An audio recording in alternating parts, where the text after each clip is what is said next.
rush pull along the street as people continue to run. Many of them were cars. A great ball of fire, smoke started billowing out. There was a voice in the Secretary Rumsfeld, a huge explosion. We can see a cascade of sparks.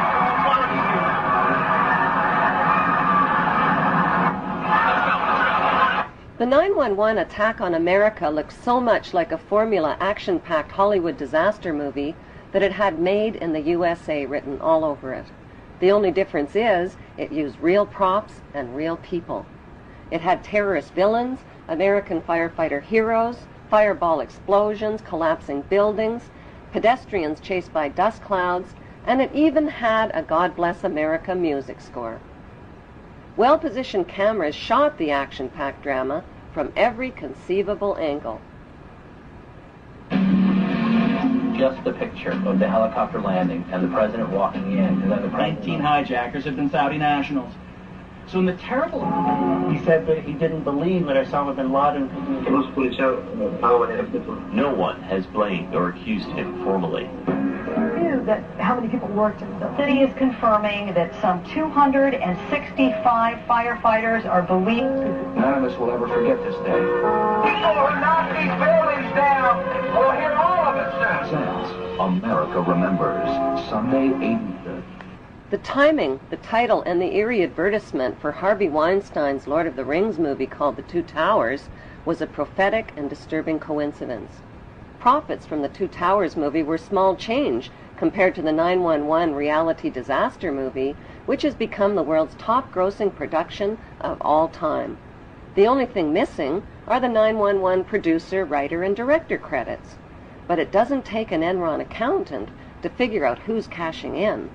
During the first week, the 911 producers made a spectacular fortune just on the stock market alone. How? By knowing in advance that the stocks in airline and insurance companies associated with the 911 crash would fall in value. Using that inside information, they made negative bets on the stock market called put options. Put options are bets that a certain stock will fall in value by a certain date. It's big risk gambling, unless you've got inside information that can turn your bet into a sure thing. But that's illegal if you get caught at it. Put option bets on the decline in 911 related airline and insurance stocks skyrocketed by a whopping 600% just before 911, which means that somebody knew about the attacks before they happened. Who exactly were those somebodies? Merrill Lynch and HSBC, Morgan Stanley Dean Witter, the Bank of America, weapons manufacturer Raytheon, the Lehman Brothers, General Motors, Swiss Re, Munich Re, and AXA Re Insurance Company, which owns 25% of American Airlines. These insiders bought put options through Deutsche Bank. Most demanding clients trust Deutsche Bank to perform. Deutsche Bank, a passion. Buzzy Krongard, the former executive director of the CIA, just happened to be the manager of Deutsche Bank. And so the profiteers from 911 were not Osama bin Laden or his band of U.S.-trained Arabs. They were blue-chip Israeli, U.S., and British businessmen. Within the first week, the 911 producers sucked up $40 billion in box office profits from U.S. taxpayers who were hypnotized, terrorized, and traumatized by the infinite reruns. Think of it as a conspiracy theory true or false test. A. When George W. Bush started his first oil company, who helped fund it? Osama bin Laden's brother and brother-in-law. True or false? B. After a terrorist bomb at a barracks in Saudi Arabia killed 19 Americans, who got the multi-million-dollar contract to rebuild? The bin Ladens. True or false? C. On the morning of September 11, 2001, who was in a meeting at the Ritz-Carlton Hotel in Washington? George Bush Sr. and Osama bin Laden's brother. True or false? Actually, the answer could be D, all of the above. Because believe it or not, as far-fetched as they sound, each and every one of those things, the bin Laden link to the Bush Oil Company, the bin Laden construction contract after the terrorist bomb, and the bin Laden-Bush meeting on 9/11, is true. Many of the facts surrounding the events of 9/11 point to a cover-up, like the fact that the Bush administration ignored all of the advance warnings of the 9/11 attacks. Warnings from FBI agents like Colleen Rowley and from the famous Phoenix memo were not only ignored, they were suppressed. FBI Deputy Director John P. O'Neill quit his job when his investigation of Osama bin Laden was blocked. According to a September 24th Newsweek article, top Pentagon officials canceled their travel plans for 9/11 because of security concerns. While the American public were sitting ducks, all of America's political, military, and corporate VIPs were kept out of harm's way. 2 Muslims accused of the 9/11 hijackings took their flight training at Rudy Decker's Huffman Aviation School in Florida. Rudy Decker's is linked to the CIA and drug smuggling through Carib Air and Britannia Aviation, which shared the same small Venice airport with Decker's.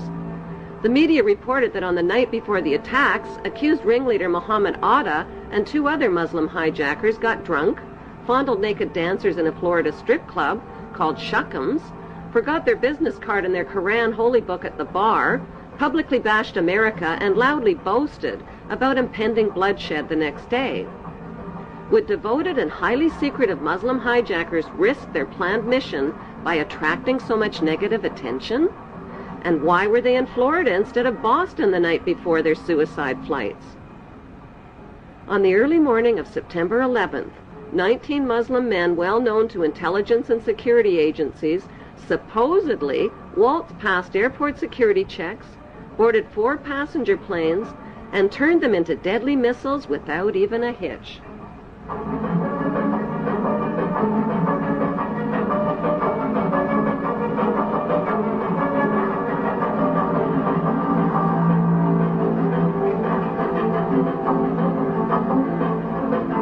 By 8:13 a.m., flight controllers temporarily lost radar contact with American Airlines Flight 11 and reported a suspected hijacking. Even though Andrews Air Force Base is only 10 minutes from Washington, emergency response fighter jets took close to an hour instead of the typical 15 minutes to scramble and begin searching for the hijacked planes. By then, it was too late. President Bush already knew about the first Flight 11, which occurred at 8:46 a.m., when he sat down to chat with school kids at Booker Elementary School. It wasn't until 9:05 a.m. that he was notified that a second plane, Flight 175, had also crashed into the World Trade Center and that America was under attack. Instead of being whisked to safety in this national emergency, Bush nodded and continued chatting with the kids for another 20 minutes about a pet goat, while American citizens were burning alive and leaping to their death from the smoking towers. Wailing against the wind as they fell, almost as if they had second thoughts. It was absolutely horrifying.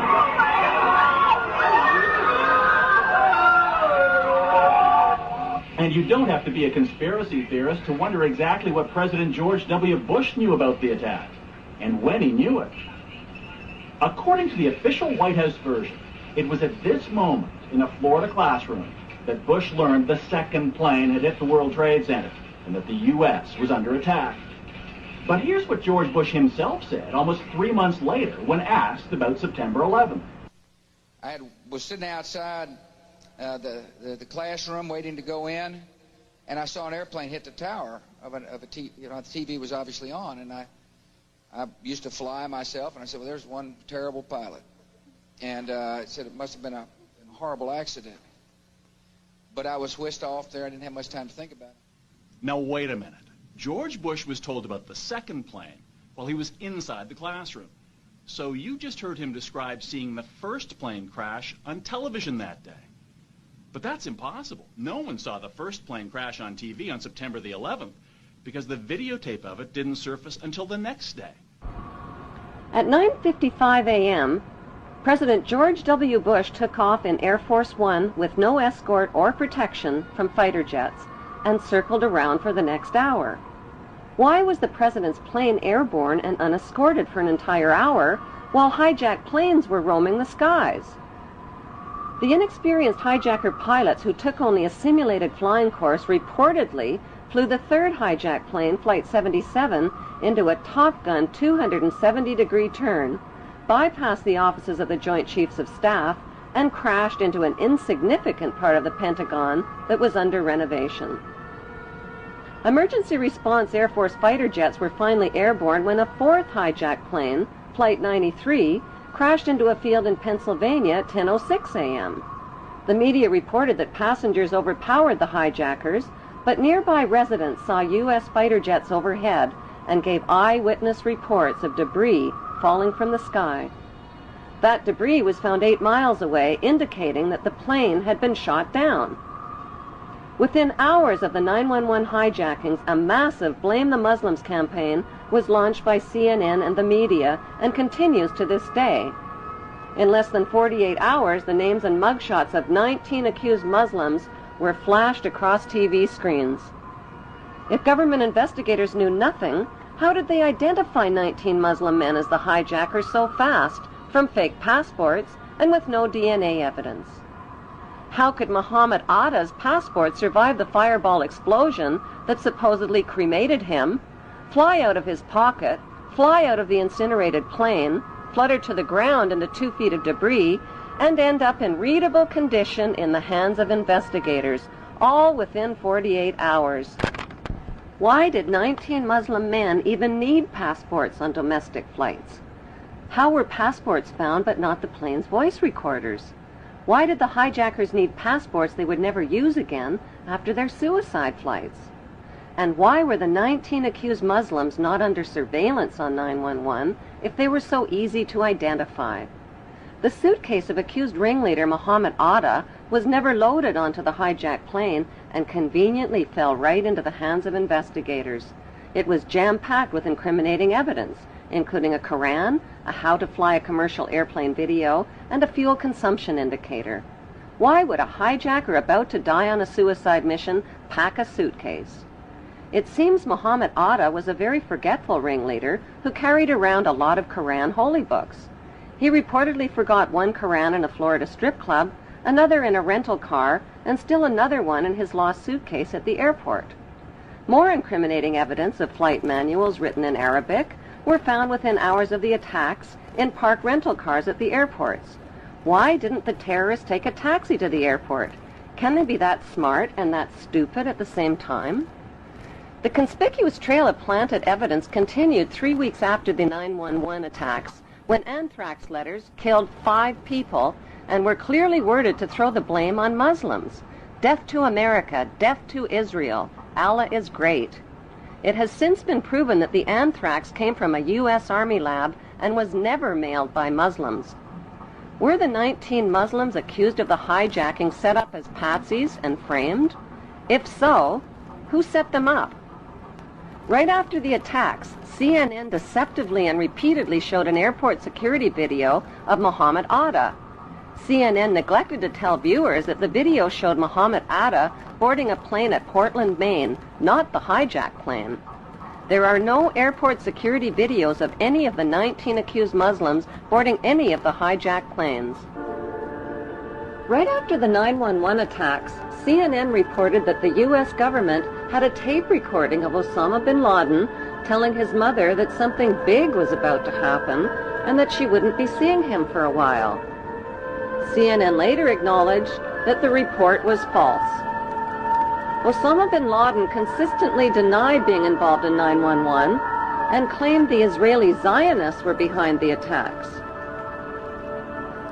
According to Japanese, Chinese, and Indian news reports, Osama bin Laden was killed in Afghanistan in the fall of 2001 and was buried in an unmarked grave by his own men.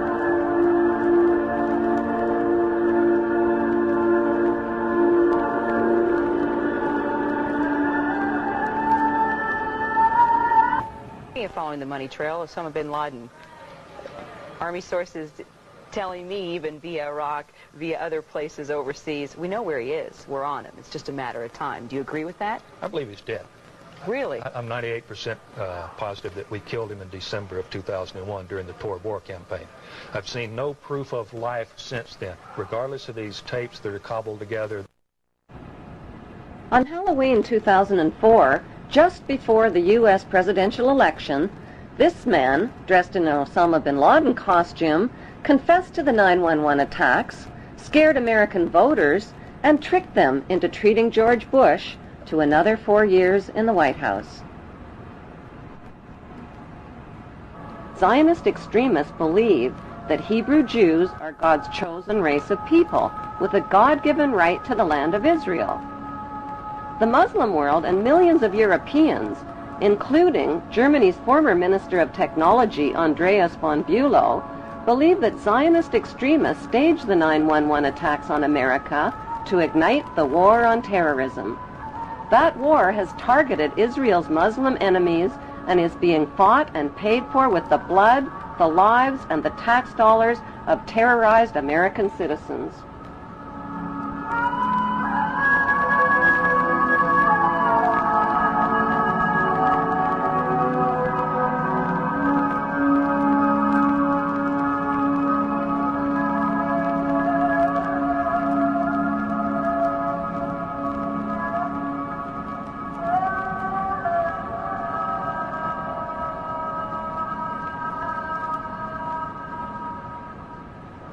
Half the world believes that 9/11 was a conspiracy carried out by Islamic Muslim extremists with financing from Muslim charities.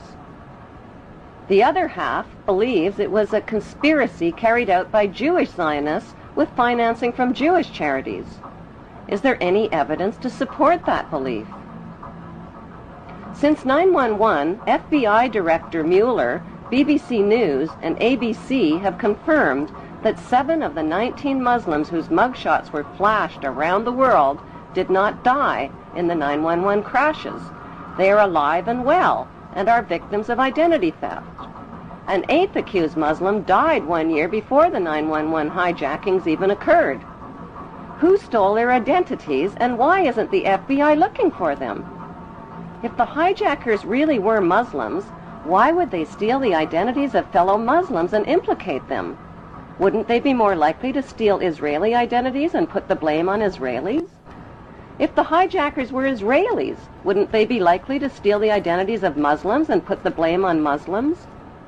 Even though no one has been officially charged or convicted of the 9/11 hijackings, CNN and the 5 Western media monopolies have exclusively sold the American people on a Muslim conspiracy. Unfortunately, the only eyewitnesses capable of positively identifying the hijackers died on board the hijacked planes. Before flight attendant Amy Sweeney was killed on hijacked Flight 11, she picked up an airphone and reported that 4 Middle Eastern-looking men had hijacked the plane. The fact is that Israeli men are Middle Eastern men who just happen to be Middle Eastern-looking. The voice of the hijacker heard from the hijacked plane's voice recorder reveals that the accent of the hijacker matches an Israeli Hebrew accent. Stay quiet and you'll be okay. We're heading to the airport. The next transmission comes seconds later. Nobody moves. Everything will be okay. If you try to make any move, the danger itself and the airplane. Let's stay quiet. After 9/11, 1,000 Middle Eastern-looking Muslim men were swept into U.S. custody, but the media kept quiet about 60 Middle Eastern-looking Israeli men who were also taken into custody and held under great secrecy. On December 11th, Carl Cameron of Fox News ran the first of a 4-part series about a group of Israelis who were among the 9/11 suspects. These detained Israelis failed polygraph tests about their surveillance activities against the U.S. and were caught videotaping the 9/11 attacks from different angles.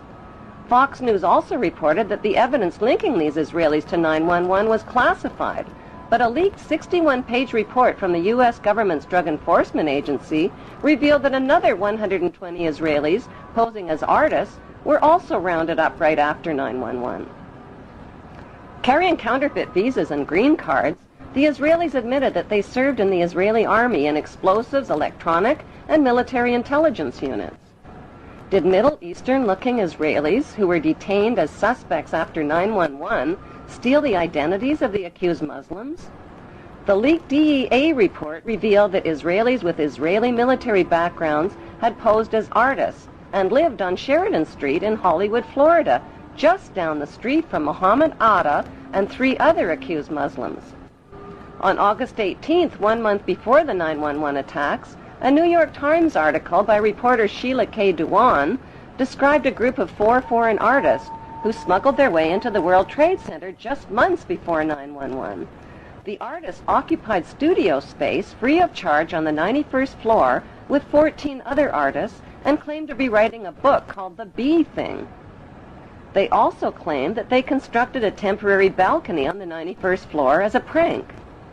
Somehow, these so-called artist pranksters escaped the attention of the World Trade Center's heavy security companies. George W. Bush's brother, Marvin Bush, just happened to be the director of Securicom, which provided electronic security for the World Trade Center. By some mysterious coincidence, Marvin Bush's company also provided electronic security for 911's United Airlines and 911's Dulles Airport.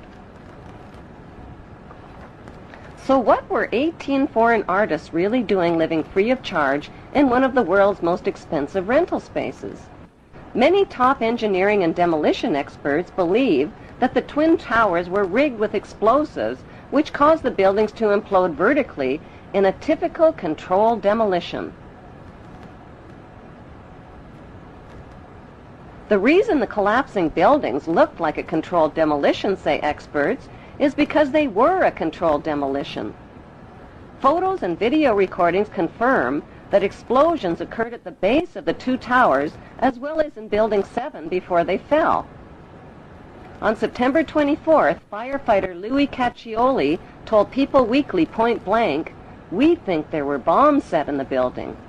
That claim was echoed by many witnesses and by firefighters who heard the explosions just before Tower 1, Tower 2, and Building 7 collapsed. The steel-supported Twin Towers were built to withstand the impact of a passenger jetliner, yet the official explanation for their collapse is that the burning jet fuel heated the steel support beams and caused them to buckle.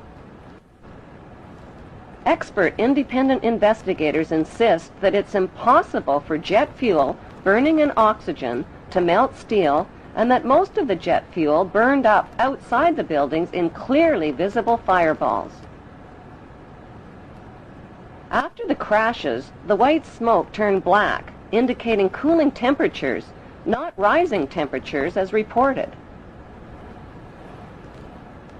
Why did a company called Controlled Demolition quickly haul away, melt down, and dispose of 499,850 pieces of structural steel that could have proved the temperature the steel had reached and the use of explosives?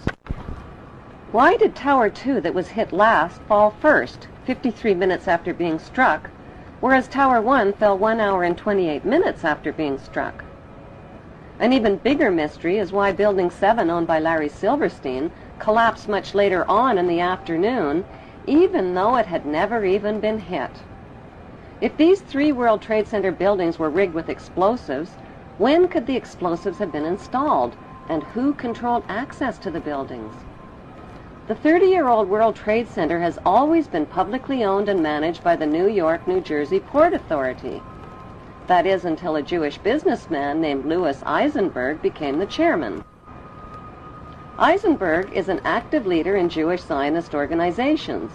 He personally oversaw negotiations that put the publicly owned World Trade Center into private hands. Those private hands belonged to 2 Jewish pro-Zionist billionaires named Larry Silverstein and Frank Lowy, even though their bid was lower than other bids. Lowy served as a commando in the Israeli army, and Silverstein just happens to be the former chairman of the United Jewish Israel Appeal. With Eisenberg's help, they landed the 99-year lease worth $8 billion for half price at $3.5 billion. During the moving, renovations, and security changeovers, explosives could have easily been installed in the buildings without detection. George W.'s brother, Marvin Bush, was not only the director of the World Trade Center's electronic security company, he was also the director of the World Trade Center's casualty insurance company called Houston Casualty. That company terminated their insurance coverage for the World Trade Center before 9/11, right in the nick of time.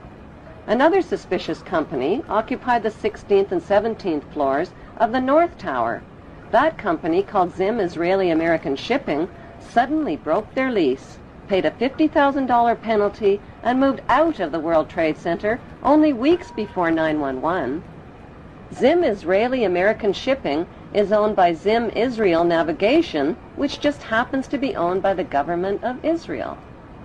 If the new owners, Silverstein and Lowy, knew about the 9/11 attacks in advance, why did they buy a 99-year lease to the doomed buildings? Because they could do the simple math. Silverstein bought the $3.5 billion World Trade Center with only a $15 million down payment, which amounts to 0.01% of the total. He took out maximum terrorist insurance coverage only 6 weeks before the attacks. The demolition of the World Trade Center buildings on 9/11 eliminated Silverstein's cost for an $800 million facelift to update the aging 30-year-old buildings. As soon as the spanking new World Trade Center is finally built and expanded to over 11 million square feet of rental space, Silverstein stands to pocket billions of dollars per month. In the meantime, U.S. taxpayers are covering Silverstein's so-called losses.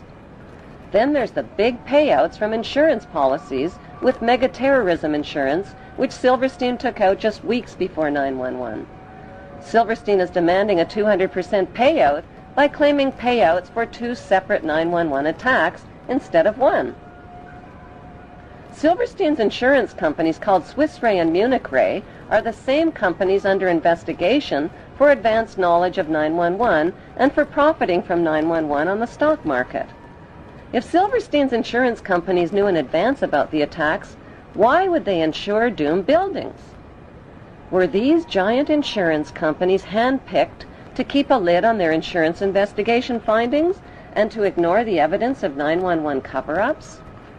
Silverstein has since bought out Frank Lowy, paid off investors and loan groups, put limits on victim compensation claims, and turned the publicly owned World Trade Center into the smelliest private real estate deal in American history.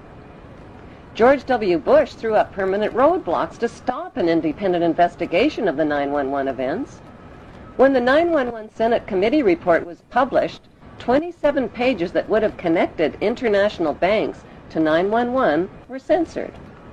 On October 30th, 2003, a CBC television documentary investigated the 10-year friendship between the Bush family, the bin Laden family of Saudi Arabia, and the Saudi royal family.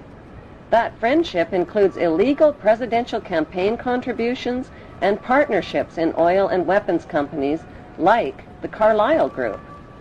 Since 9/11, 2,500 relatives of victims filed trillion-dollar lawsuits against 7 international banks, against the Saudi friends of the Bush family, and against the U.S. government for suppression of information. On 9/11, all U.S. flights were canceled, and desperate relatives of 9/11 victims were grounded. 48 hours later, September 13th, an update. Private flights were still prohibited. To take off required government approval at the highest level. That morning, Prince Bandar of Saudi Arabia visited the White House. And later that day, something unusual began to happen. Despite the blanket aviation ban, several private planes, from Learjets to a 747, were cleared to depart from various U.S. cities. On board were dozens of the Saudi elite, almost every one of bin Laden or a Saudi royal. Meanwhile, Elizabeth Alderman was desperate to find a way from Paris to New York, where her son Peter was missing. The bin Laden family, whoever was in the United States, got safe passage home, and I couldn't get home to be with my children. Other families couldn't get to New York, who lived far away, to even begin to look for their children. At this point, we didn't know who was alive or who was dead. I couldn't get home, and the bin Laden family were all able to get home. Since 15 of the 19 hijackers were accused of being Muslims from Saudi Arabia, why wasn't the fury of George W. Bush directed at Saudi Arabia instead of opium-rich Afghanistan and oil-rich Iraq? Before the first plane ever even hit the first tower on 9/11, A massive military buildup was organized near Afghanistan called Operation Swift Sword and Operation Bright Star. 23,000 British troops were sent to the Oman Gulf near Afghanistan, and 17,000 U.S. troops joined NATO troops in nearby Egypt. All of these forces were positioned for attacks on the Muslim countries of Afghanistan and Iraq before 9/11. The Patriot Act, which was designed to limit American citizens' democratic rights and freedoms, was also designed and written months before the first plane ever even hit the first tower. So who exactly are the producers of the 9/11 reality disaster movie that collected billions from insider stock market trades, $200 billion and counting from terrorized U.S. taxpayers, and gazillions of dollars from the conquest of Iraq's oil fields and Afghanistan's opium fields? Contrary to popular opinion, the producers of 9/11 are not practicing Jews. And contrary to popular opinion, the producers of 9/11 are not practicing Muslims.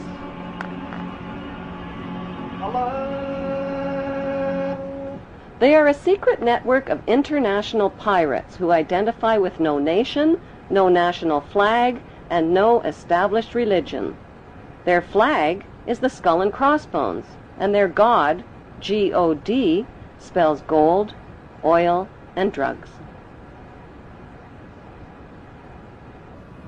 It is important to understand the difference between the term Jews, Hebrews, and Zionists.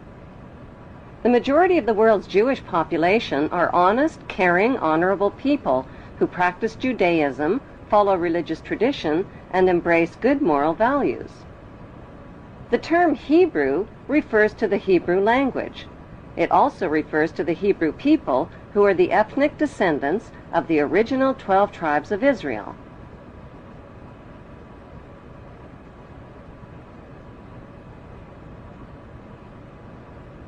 The term Zionist refers to political extremists. Zionists believe that the Hebrews are God's chosen race of people and that the Hebrews have a right to the land of the Muslim Palestinians. Why? Because according to the Bible, God said so. These Zionist extremists represent only a small minority of Jews and Hebrews. Christians who support Israel's theft of Palestinian land are called Christian Zionist extremists. Their goal is to help fulfill the prophecies of the Bible story. Countless millions of Americans are reading a series of novels called Left Behind. They're topping bestseller lists all over the country, and they're being made into movies. They chronicle apocalyptic times. The setting is the 21st century, complete with warplanes and TV correspondence. This is Buck Williams reporting live from Israel. I am standing in the middle of an all-out attack.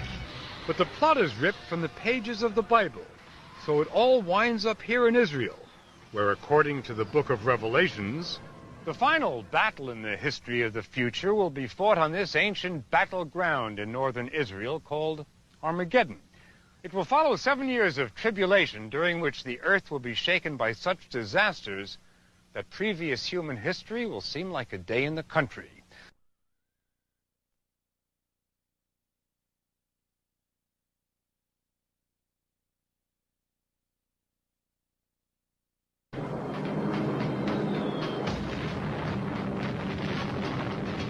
I made the only decision I ever knew how to make.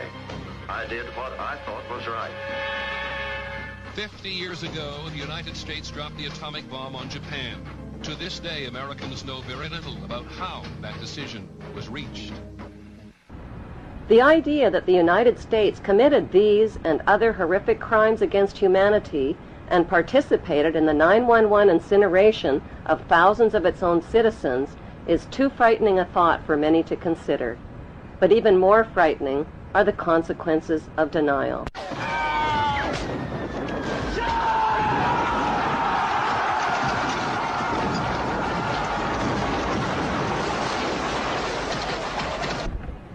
Did the world wars, revolutions, and big events of human history evolve naturally, or were they calculated and pre-planned? If they were pre-planned, who planned them, and what are they planning for the future of humanity? The answer to this puzzling question can be found within the boundaries of 3 of the world's most powerful cities. Those 3 cities belong to no nation and pay no taxes. They are Washington's District of Columbia, which is not part of the city of Washington or of the United States, the inner city of London, which is not part of London or England, and Vatican City, which is not part of Rome or Italy.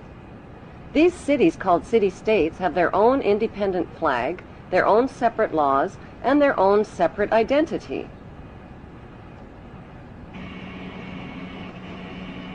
Vatican City is in fact a state, the smallest principality in the world.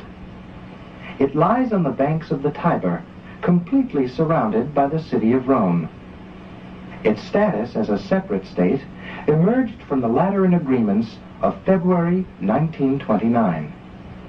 It has its own newspaper, postal service, radio and television station, its own flag, and a population of about 1,000. The Vatican also has its own army of Swiss guards, and it even has its own prison. Gracing the walls of St. Peter's Basilica is the Vatican-approved image of God, an angry, bearded man in the sky, painted by Michelangelo. Sinners who disobey God's list of thou shalt nots risk incurring his wrath and damnation and burning in Satan's eternal hellfire. Cruel and violent images of God's tortured Son, suffering, bleeding, and dying, with thorns gouged through his skull and nails pounded through his feet and hands, are on display throughout the Vatican. These images serve as reminders that God allowed his Son to be tortured and killed to save the souls of human beings who are all born sinners. These explanations and scary images are especially difficult for children to comprehend. The Vatican rules over approximately 2 billion of the world's 6.1 billion people. The colossal wealth of the Vatican includes enormous investments with the Rothschilds in Britain, France, and the USA, and with giant oil and weapons corporations like Shell and General Electric. The Vatican solid gold bullion worth billions is stored with the Rothschild-controlled Bank of England and the U.S. Federal Reserve Bank.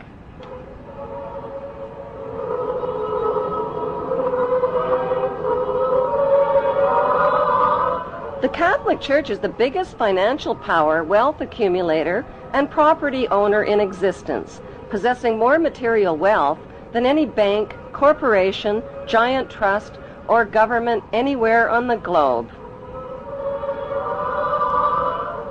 The Pope, who is the visible ruler of this colossal global wealth, is one of the richest men on earth.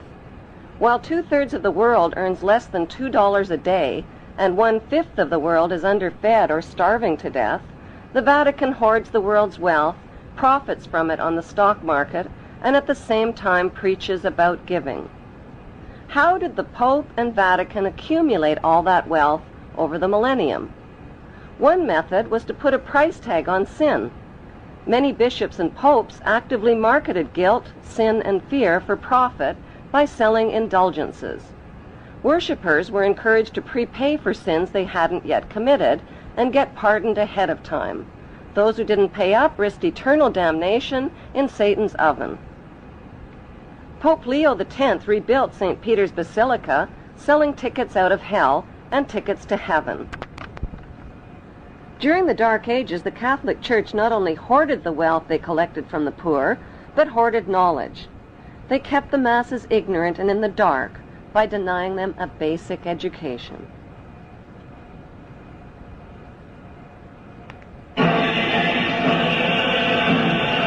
More than 60,000 armed Christians were on their way to reclaim Jerusalem from the infidel. Between 1095 and 1291 AD, the Pope launched 7 bloodbaths called the Christian Crusades, torturing, burning, beheading, and mass murdering hundreds of thousands of Muslims and Jews in the name of God. The Pope's brutal soldiers were called Knights Templar, or Knights of the Temple of Solomon, and evolved into today's secretive brotherhood called the Freemasons.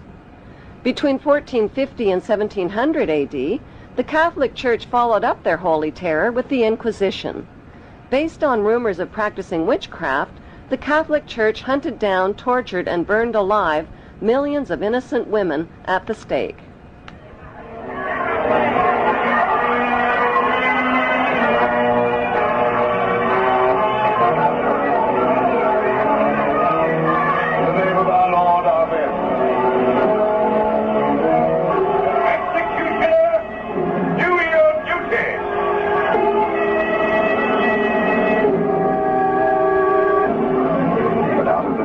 History is to emerge the one truth.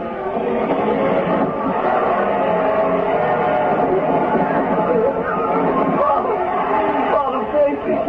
And may the angels lead thee into paradise.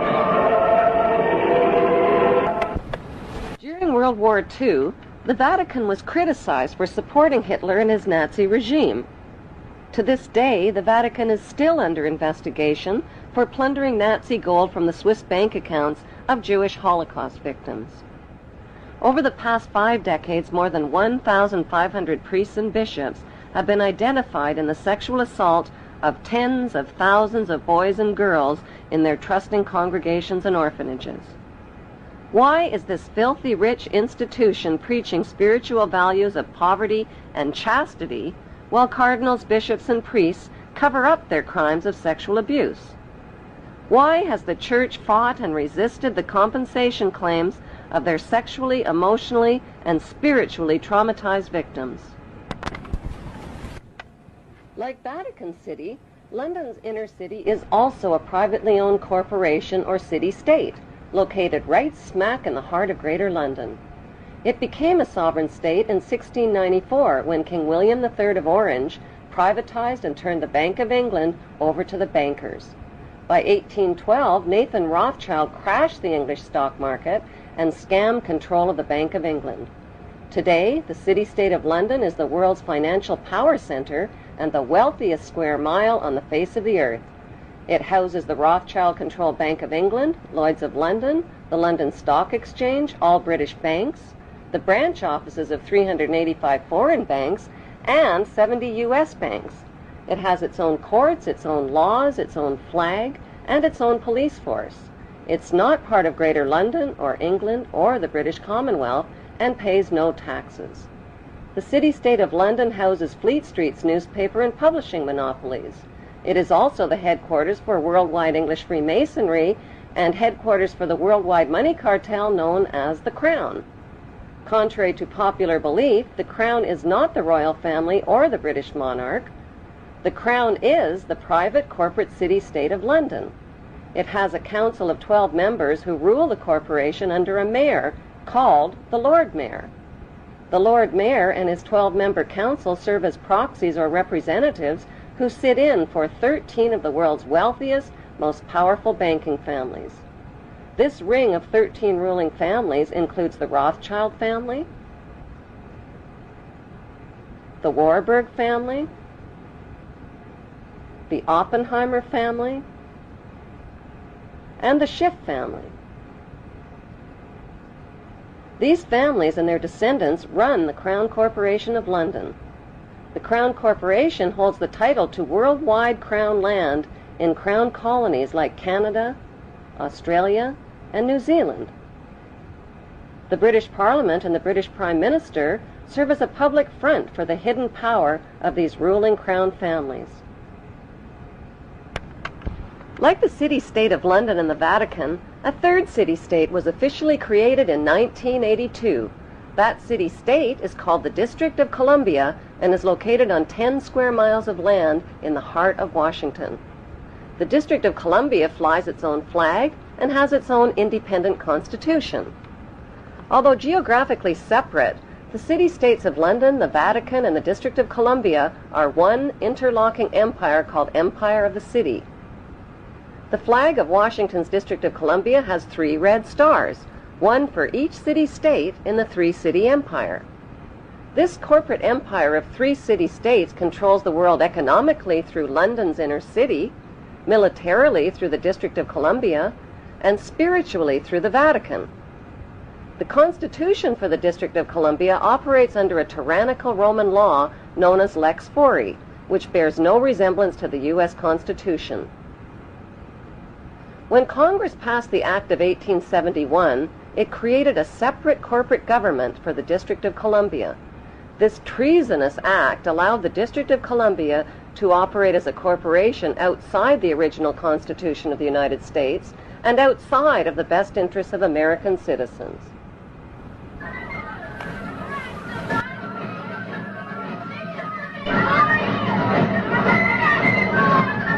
A sobering study of the signed treaties and charters between Britain and the United States exposes a shocking truth.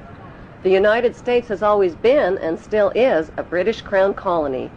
King James I was famous not for just changing the Bible into the King James Version, but for signing the first Charter of Virginia in 1606. That charter granted America's British forefathers a license to settle and colonize America. The charter also guaranteed that future kings and queens of England would have sovereign authority over all the citizens and colonized land in America stolen from the Indians. After America declared its independence from Great Britain, the Treaty of 1783 was signed. That treaty specifically identifies the King of England as the Prince of the United States and contradicts the belief that America won the War of Independence. Although King George III of England gave up most of his claims over his American colonies, he kept his right to continue receiving payment for his business venture of colonizing America. If America had really won the War of Independence, they would never have agreed to pay debts and reparations to the King of England. When Congress passed the 13th Amendment to the Constitution, the U.S. President was made subservient to the King of England. The 13th Amendment is called the Title of Nobility Amendment and forbids U.S. presidents and their officials from using royal titles like king or prince or baron. For some mysterious reason, the 13th Amendment, which was ratified in 1810, no longer appears on current copies of the Constitution. America's blood-soaked War of Independence against the British bankrupted America and turned its citizens into permanent debt slaves of the king. In the War of 1812, the British torched and burned to the ground the White House and all U.S. government buildings and destroyed ratification records of the U.S. Constitution. 1 century later, a corrupt U.S. Congress committed the biggest theft in world history. They passed Paul Warburg's Federal Reserve Act in 1913, handing over America's gold and silver reserves and total control of America's economy to the Rothschild banksters. Most Americans still believe that the Fed, or Federal Reserve, is the government. It is not. The Fed is a privately owned banking system whose majority Class A shareholders are the Rothschilds, Warburgs, Kuhn and Loeb, J.P. Morgan, Rockefeller, Israel Seif, and the Lehman Brothers. This private banking cartel is the Fed and is never audited and never pays taxes. They print and design America's money, which displays their symbols of an Egyptian pyramid, a Masonic all-seeing eye, and the words "In God We Trust." Who exactly is the God they trust? They also collect American taxpayers' money through the IRS. Then they loan it back again with interest to pay for roads, bridges, and other public works.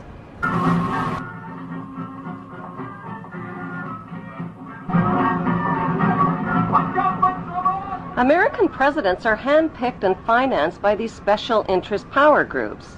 Like George W. Bush, John Forbes Kerry, whose initials are JFK, is a member of Yale University's Skull and Bones Brotherhood. The Forbes part of John Kerry's name identifies his descendancy from Captain Robert Bennett Forbes, who was a drug runner for the Rothschilds' opium drug trade with China in the 1800s. Most U.S. citizens believe that the United States is a country and that the President is the most powerful man on earth. The United States is not a country. It is a corporation, and the President is President of the Corporation of the United States. He and his elected officials work for the corporation, not for the American people. Since the United States is a corporation, who owns the corporation of the United States? Like Canada and Australia, whose leaders are prime ministers of the Queen, and whose land is called Crown Land, the United States is just another Crown colony. Crown colonies are controlled by the empire of 3 city-states. At the center of each city-state is a towering, phallic-shaped stone monument called an obelisk that points skyward. In D.C. city-state, the obelisk, known as the Washington Monument, was dedicated to Freemason George Washington by the Freemason Grand Lodge of the District of Columbia. The Secretive Brotherhood of Freemasons laid the Washington obelisk's cornerstone in 1848 and contributed 22 Masonic memorial stones. 250 Masonic lodges financed the Washington Monument obelisk, including the Knights Templar Masonic Order. At the heart of London city-state is a 187-ton, 69-foot-tall Egyptian obelisk called Cleopatra's Needle. It was transported from Egypt and erected on the banks of the River Thames. In Vatican City, another Egyptian obelisk towers high above St. Peter's Square.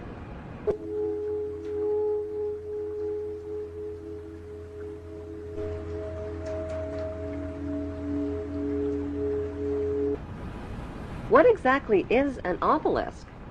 Obelisks are phallic-shaped monuments honoring the pagan sun god of ancient Egypt called Amun-Ra. The spirit of this pagan god is said to reside within the obelisk. Obelisks symbolize the phallus and fertility.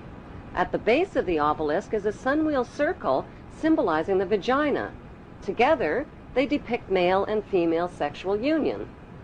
Worshippers of Amun believe Amun is the supreme god and creator of all things, and can transform himself into other gods, like Osiris, the god of the underworld, or Seth, the god of evil and chaos.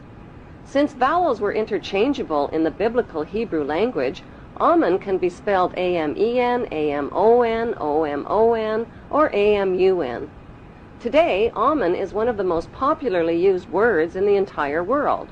It is used in all languages by Christians, Muslims, Hindus, and Jews at the end of prayer.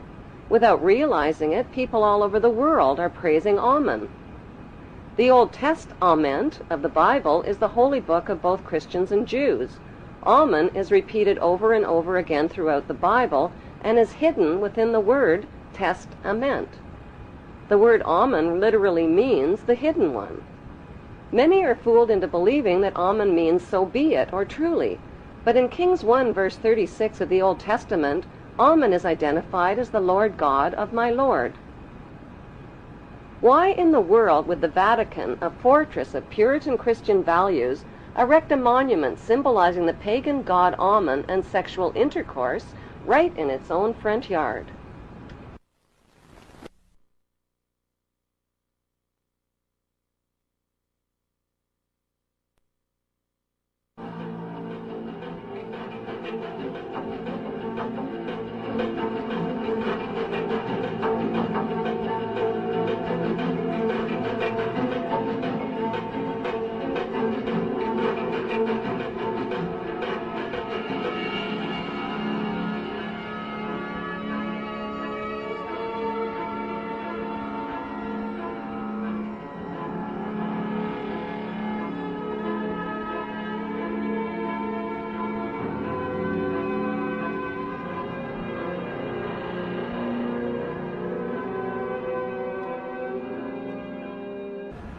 Bloodshed between the Israeli Jews and the Palestinian Muslims is routinely reported by the Western news media.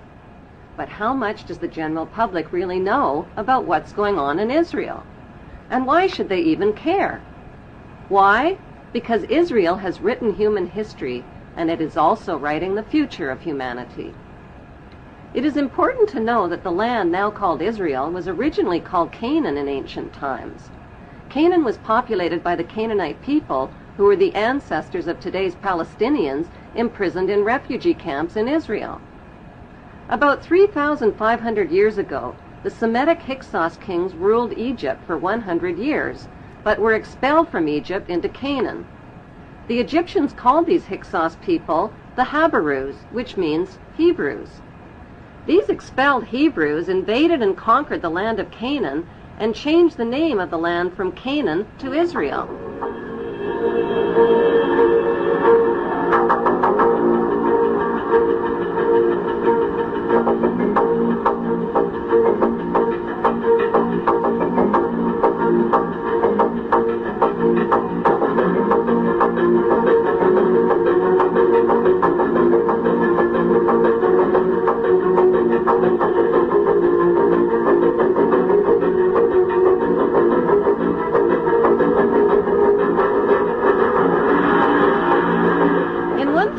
5 AD, the name was once again changed to Palestine after the Romans conquered the land. As recently as 1948, the name was officially changed back to Israel again by the Hebrew Zionists, who slaughtered and drove the Palestinian people from their homes, land, and villages after World War II.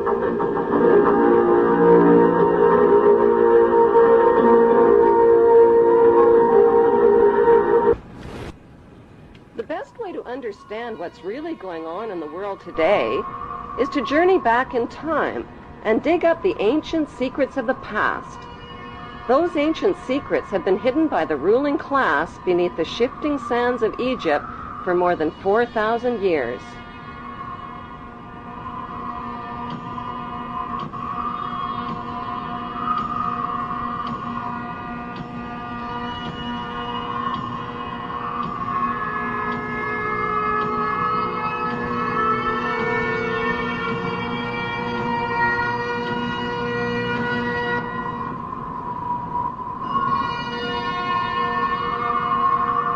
Historian travel guides like Josephus, Herodotus, and Manetho, as well as writers like David Rohl, Ralph Ellis, and Niels Peter Lemke, provide flashlights into the past.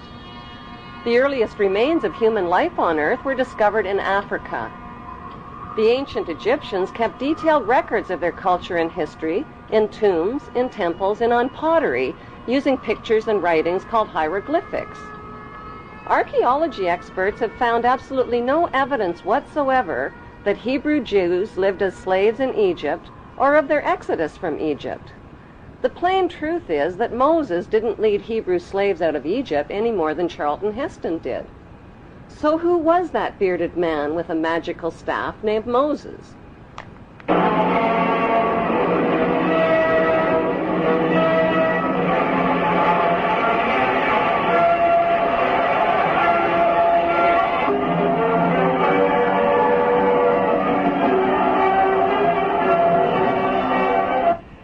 There is not one shred of archaeological evidence for the existence of Moses or of any of the Bible's main cast of Hebrew characters, from Abraham to Jacob to Joseph to King David to King Solomon.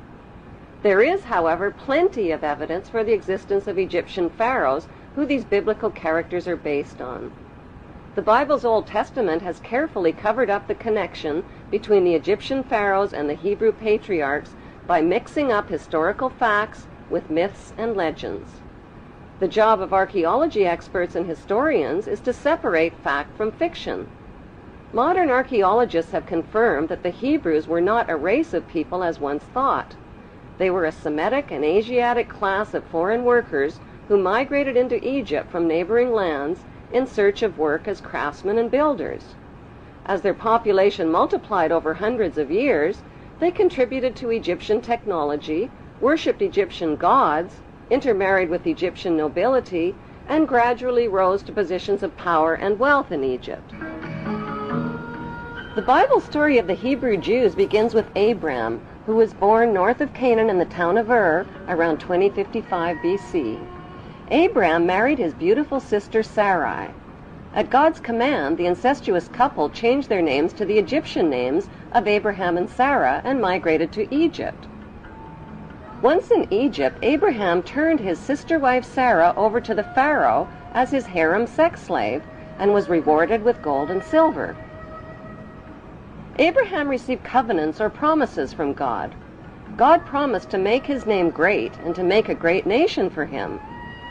God also made a circumcision covenant with Abraham, commanding him to mark the flesh of his people and slaves by cutting off the protective foreskin of their penises. Circumcision was a painful barbaric custom that was introduced into Egypt near this same time and has survived to this day. It is the unnecessary mutilation of the genitals of little boys and implies that God made a mistake in design. This mutilation custom has more to do with a mark of Hebrew ownership than with hygiene.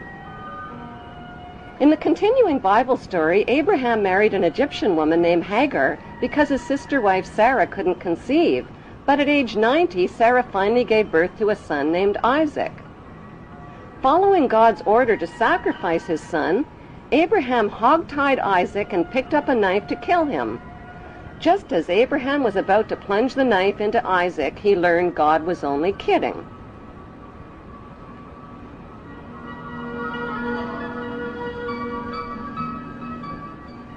Who was the ruling pharaoh that the Bible neglects to identify when Abraham and Sarah reached Egypt?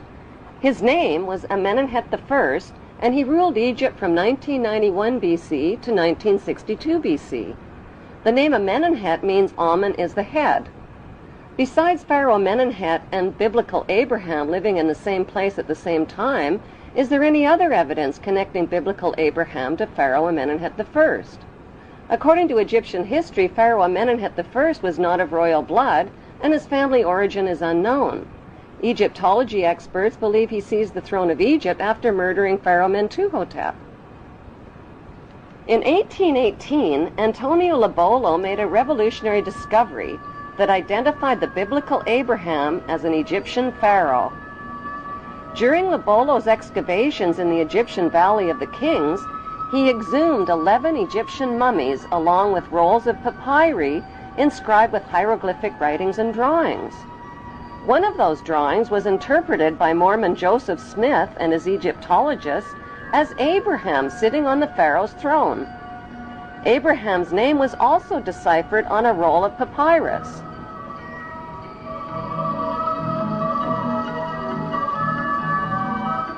Joseph Smith published his controversial findings in the Book of Abraham in 1842 and was murdered 2 years later. Today, the only Egyptian pyramid tomb forbidden to the public is the tomb of Pharaoh Amenemhet I, who many researchers now believe is the biblical Abraham. Why have Egyptologists never found the remains of Pharaoh Amenemhet I or of biblical Abraham?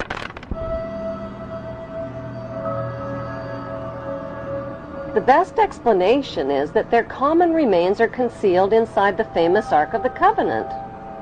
The Hollywood movie Raiders of the Lost Ark was about the search for the lost Ark of the Covenant. According to the Bible story, the tablets of the 10 Commandments given to Moses by God were stored inside the Ark.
Egyptian artifacts tell the true story about what's really inside the Ark of the Covenant.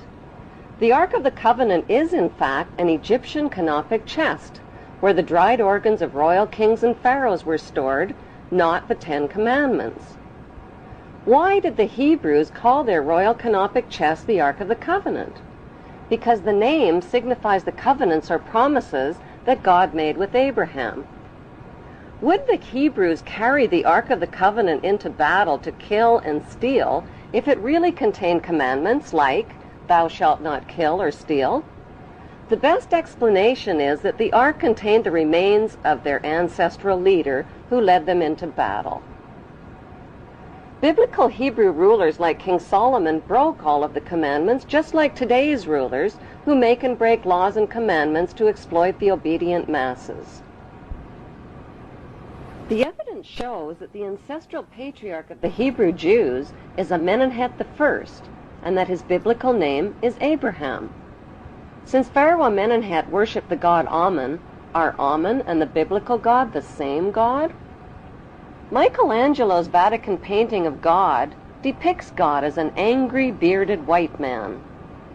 God's words, actions, and deeds in the Bible's Old Testament show God's extreme favoritism for the Hebrews generally and for Hebrew males in particular. By today's standards, that behavior is considered both racist and sexist. God admits to being a jealous God who approves of ritual human and animal sacrifice as proof that he is obeyed and worshipped above all other gods. He terrorizes, punishes, and kills the enemies of the Hebrews.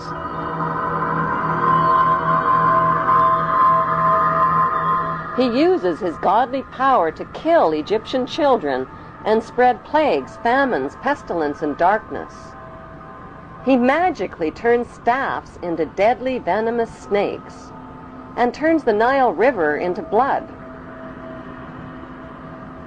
Like the biblical god, the god Amun-Ra also turns the Nile River into blood in the Egyptian myth of Hathor. The Bible God's opinion of humanity is that all human beings are sinful children who are all born into sin. Since his words and deeds describe an angry, violent, and jealous God, are the biblical God and the ancient Egyptian god Amun, whose name is repeated over and over in the Bible, one and the same God? What is an Egyptian pyramid and the eye of the Egyptian god Horus doing on the American $1 bill? Why have Washington, London, and the Vatican erected towering obelisk monuments honoring the pagan Egyptian god Amun-Ra? In the next Bible episode, Abraham's son Isaac, who Abraham almost stabbed to death, grows up to father twin boys named Jacob and Esau. A murderous rivalry develops between the twins, and Jacob flees to a place known today as Bethel in Israel. He lays his head down to rest on a large, smooth stone and dreams of a stairway reaching to heaven like a ladder. The stairway in Jacob's dream describes the step pyramids built by Egyptian pharaohs like ladders reaching to heaven. The symbolic stone where the Hebrew Jacob laid his head thousands of years ago in Bethel is alternately called the Stone of Jacob, the Stone of Destiny, and the Stone of Scone. Today, the symbolic stone can be found underneath the British throne chair on top of the symbolic step pyramid where the Queen and other British monarchs have been crowned. The battered oak coronation throne, on which every English monarch has been crowned, is built over the Stone of Scone. As the Bible story continues, God promises Jacob that a nation and a company of nations shall come from him, and kings will spring from him. Jacob marries 2 of his girl cousins and fathers 12 sons. As Jacob ages, Joseph becomes his favorite son, and Dan becomes his venomous son.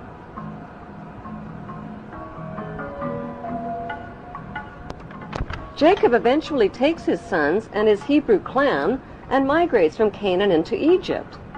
This Hebrew migration into Egypt closely parallels Egyptian history when the Semitic Hyksos migrants overthrew the Egyptian pharaohs and seized the throne of Egypt. One of the Semitic Hyksos leaders who became king of Egypt was Yakuber. Since Yakuber is the Aramean name for Jacob, Egyptology experts interpret this as factual evidence that the biblical Jacob and the Hyksos king Yakuber were one and the same. Historical records show that the Semitic Hyksos kings ruled Egypt for over 100 years. The Egyptian people rebelled against these Semitic kings and pushed them into northern Egypt. By 1500 BC, a peace agreement was reached between the Egyptians and the Semitic Hyksos, which allowed the Hyksos people to leave Egypt peaceably and move to Palestine and Jerusalem in the Egyptian-controlled land of Canaan. Their gradual and peaceful migration closely matches the Bible story of the Semitic Hebrew exodus from Egypt into Canaan in 1447 BC. According to the Bible story, when the Hebrews arrived in Canaan, they renamed it Israel and divided the land up into 12 tribal states, which they named after the sons of Jacob. Jacob's favorite son, Joseph, stayed behind in Egypt. Joseph hid his Hebrew identity by marrying an Egyptian wife and changing his name to the Egyptian name Zaphanath-Paneah, which means he who can reveal secrets. According to the Bible, Joseph ruled Egypt as the Pharaoh's top vizier and bought up all the private land in Egypt from the starving people. Then he taxed them out of 1/5 of their income. Was Joseph the chief vizier of Pharaoh and Moses, who negotiated the peace agreement allowing the Semitic Hebrew Hyksos people to settle in the Egyptian-controlled land of Canaan? The Hebrew connection to the Egyptian pharaohs is further revealed in the biblical story of Moses. Many years ago, in a land called Egypt, there lived a very mean king. Egyptian kings were called pharaohs.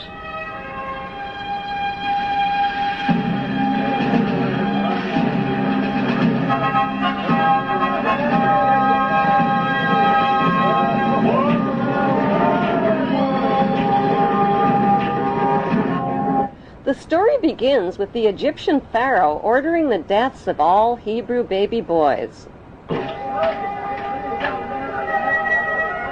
Oh no! They won't get my baby. I'll find some way to save him. The Hebrew mother of baby Moses tries to save him by hiding him in the bulrushes on the Nile River. What's that?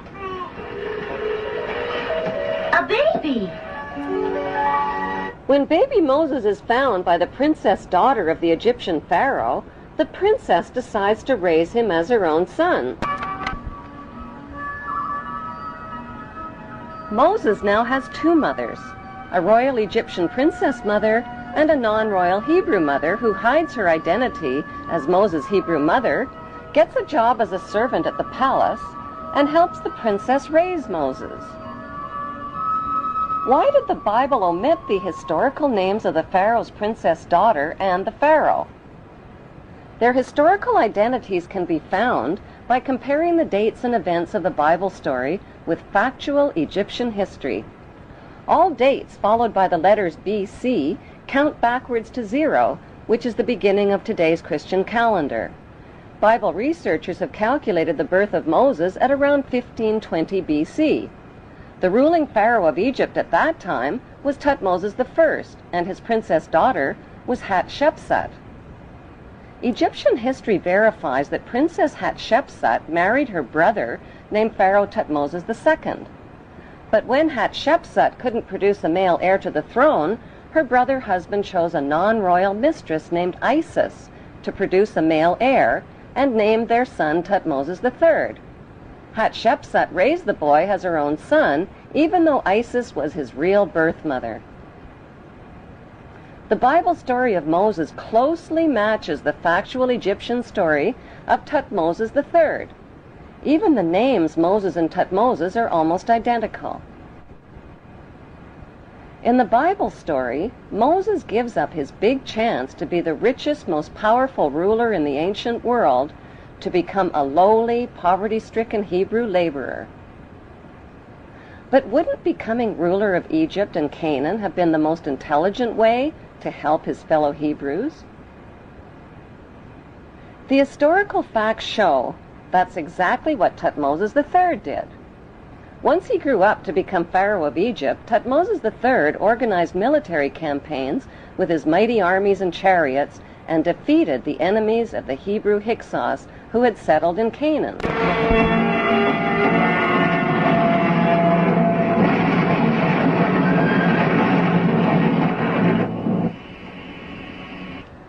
After his famous Battle of Megiddo in Canaan in 1479 BC, Thutmose installed district governors in garrison cities throughout Canaan. Did Thutmose choose his district governors from the 12 Hebrew tribes named in the Bible?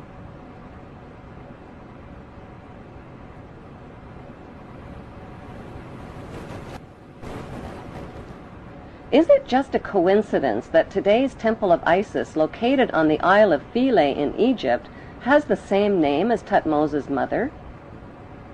Some suggest that Thutmose III built the original Temple of Isis to honor his Hebrew mother, who was named after the goddess Isis, and that the temple was later restored by the Ptolemy kings.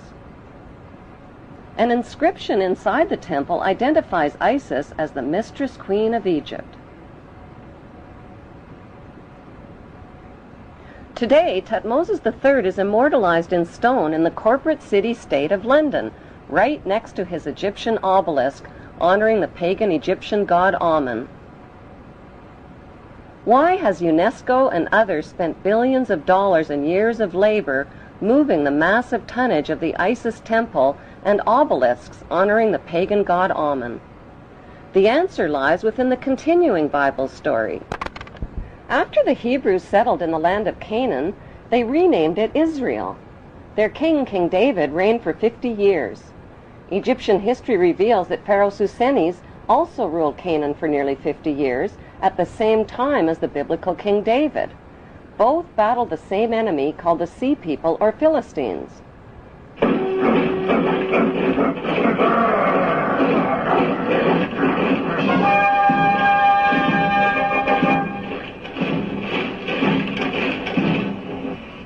Both King David and Pharaoh Susenes had sons with almost identical names, Solomon and Simon. The name of biblical King David's son, Solomon, means son for Saul, and O-M-O-N is an alternative spelling of Ammon. The name of Pharaoh Susenes' son, Simon, means son of Ammon. Simon and Solomon reigned at exactly the same time and fought the same enemies in Canaan, called the Mitanni, the Hittites, and the Philistines. Pharaoh Simon's documented battle with the Philistines in Palestine and his capture of the Canaan city of Gezer clearly proves an ancient alliance between the Egyptians and the Hebrews.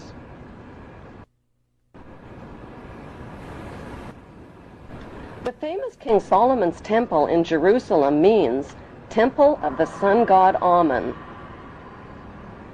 According to the Talmud, King Solomon used the dark power of his magic ring to conjure up demons to help him build his temple.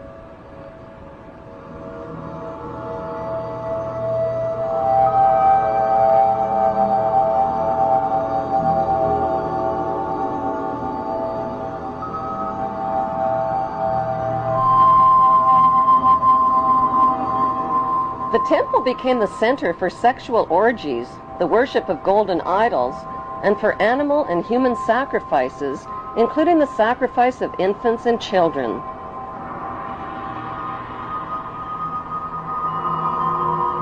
The biblical Ark of the Covenant was stored inside King Solomon's temple.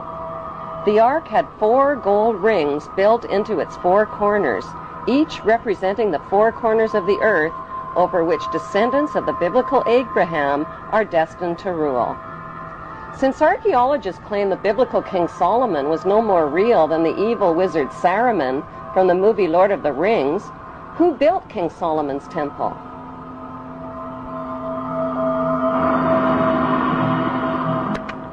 The temple was most likely built by Pharaoh Simon, who King Solomon's fabled character was based on.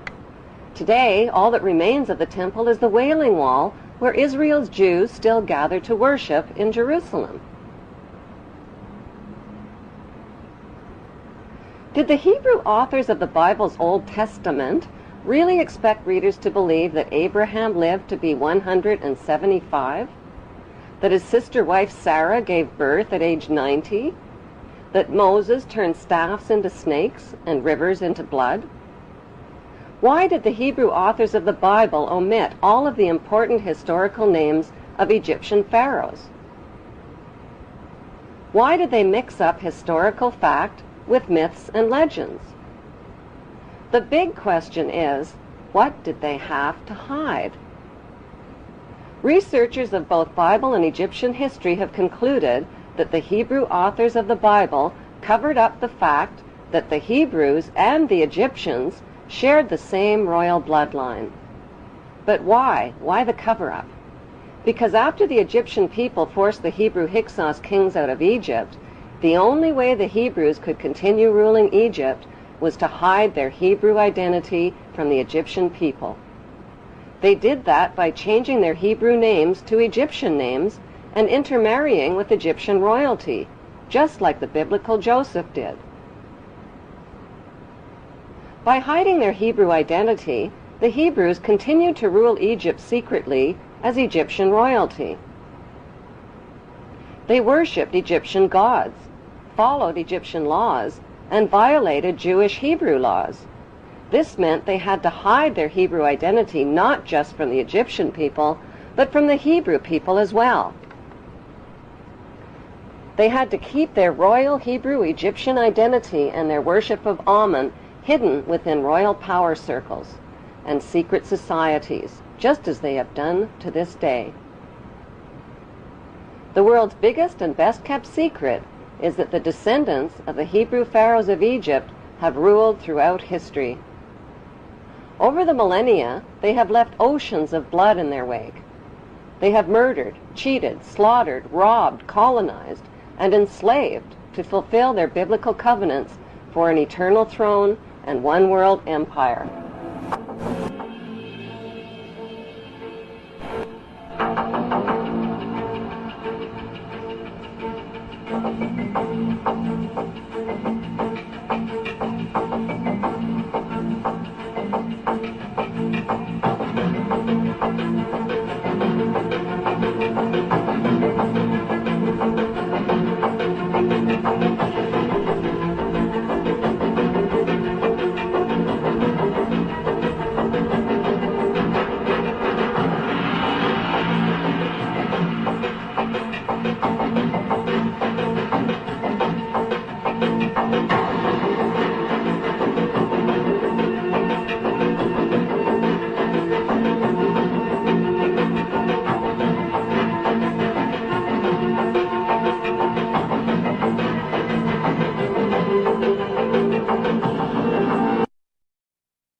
Today, Queen Elizabeth II is the head of state of the great nation of the Hebrew covenant called Great Britain. Her genealogy chart, according to the College of Heralds in London, traces her blue bloodline back to Abraham, who many modern scholars believe to be the Egyptian pharaoh, Amenemhet I. By connecting 22 dots, the true Hebrew and royal Egyptian identity of Queen Elizabeth II comes into focus. Number 1. What is the stone of Jacob, a Hebrew patriarch, doing beneath the Queen's throne chair? Number 2. Why was the Queen crowned at her coronation ceremony on top of a symbolic Egyptian step pyramid? Number 3. The monarch's crown has 12 stones at the base, each representing the 12 Hebrew tribes. The 12 stones of the 12 tribes were also worn on the breastplate of Hebrew high priests in Canaan. Number 4. The Union Jack represents the reunion of the United Kingdom of the 12 tribes of Jacob, or Jacob. The Union Jack is red, white, and blue, the same colors as the 3 crowns of Egypt. Number 5. The royal scepter originates in ancient Egypt and was carried by the Egyptian god Ammon and by Egyptian pharaohs, who called themselves the Son of God. The royal scepter is now carried by pharaonic descendant Queen Elizabeth II. Her scepter contains the world's largest cut diamond, called the Star of Africa.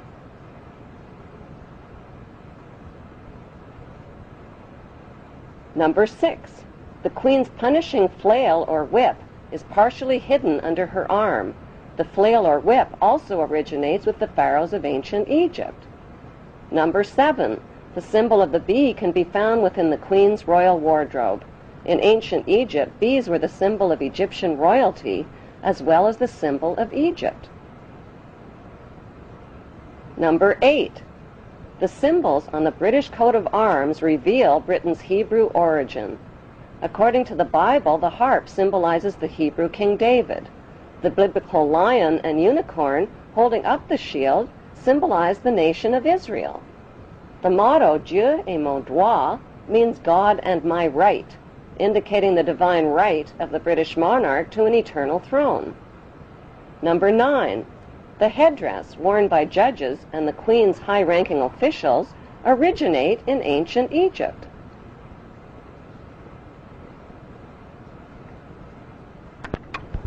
Number 10. Kilts, like the one worn by Prince Charles, originate with the Egyptian pharaohs who wore white kilts. Number 11. The hymn, Zadok the Priest, written by Handel, was performed at the Queen's coronation in 1952. Zadok the Priest was the biblical priest who anointed the Hebrew King Solomon while the people cried, "God save King Solomon! Long live King Solomon! May the king live forever!" God save Queen Elizabeth. Long live Queen Elizabeth. May the Queen live forever.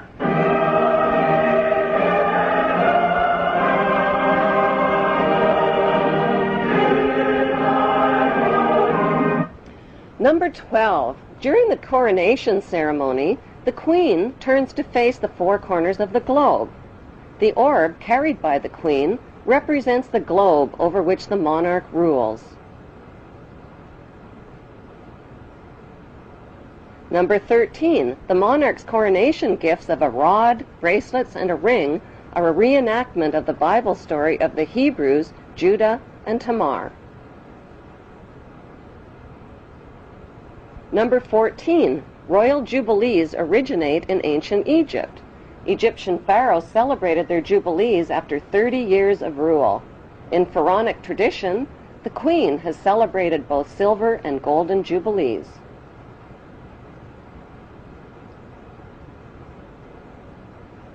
Number 15. Incest was practiced by ancient Egyptian royalty. Mothers married sons and brothers married sisters to keep the power and the money all in the family. Like their pharaonic ancestors, the British monarchy have a long history of incestuous inbreeding. Number 16. The corpses of deceased pharaohs were preserved and entombed beneath their pyramid temples. The corpses of 19 deceased British monarchs are also preserved in marble tomb slabs beneath the modern-day temple called Westminster Abbey.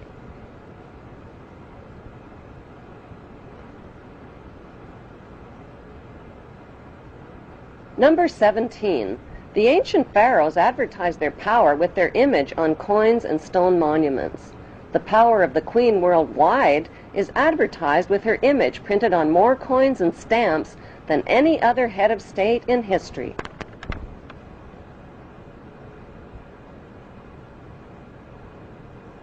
Number 18. The structure of government in ancient Egypt was a step pyramid model, with the Grand Vizier and priesthood one step below the pharaoh. Today's monarchy reigns using a much more sophisticated pyramid model of authority.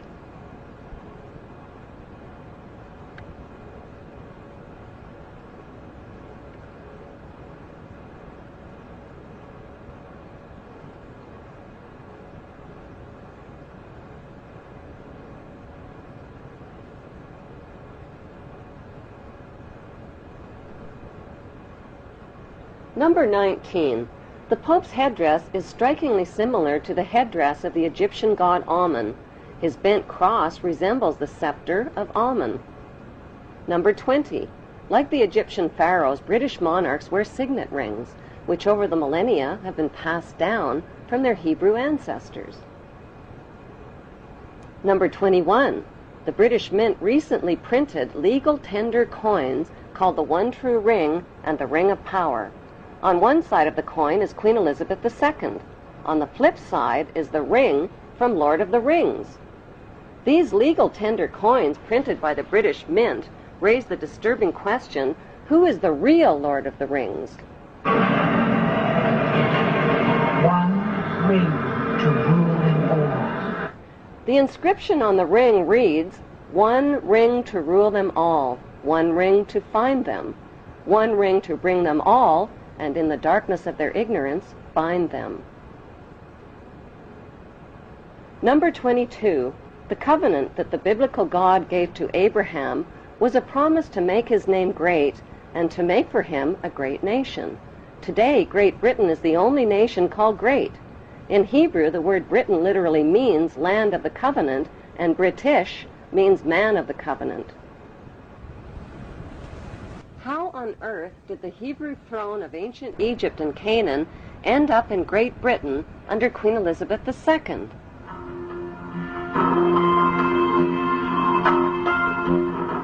Historically, a series of powerful invaders, the Philistines, Assyrians, Babylonians, and Persians, conquered the land of Canaan, which the Hebrews called Israel. The Hebrew tribes of Manasseh and Dan joined forces and became the Macedonians, or Macedonians. They fled to Greece with their gold and their riches. They wore white kilts like the Egyptian pharaohs, played goatskin bagpipes, adopted the Greek culture, and settled along the river Danube, which they named after the tribe of Dan. By 322 BC, their leader, Alexander the Great, reconquered Egypt and appointed his general, Ptolemy I, as the new Hebrew pharaoh of Egypt.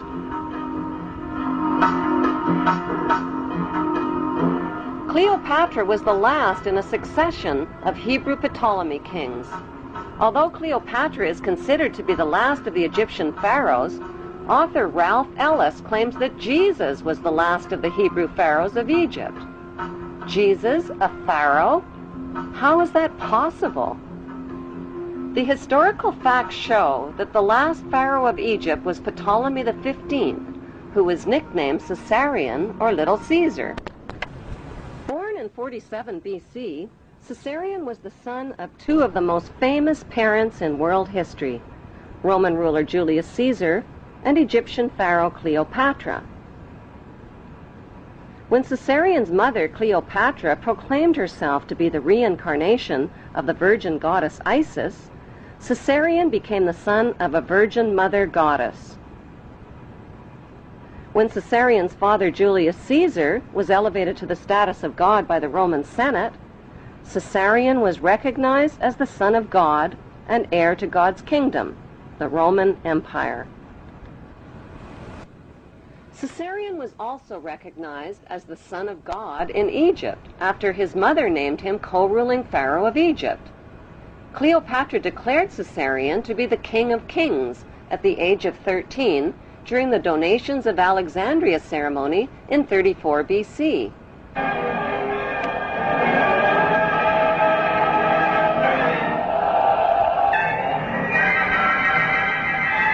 The face of history suddenly changed when Caesarion's father, Julius Caesar, was stabbed to death by his most trusted men.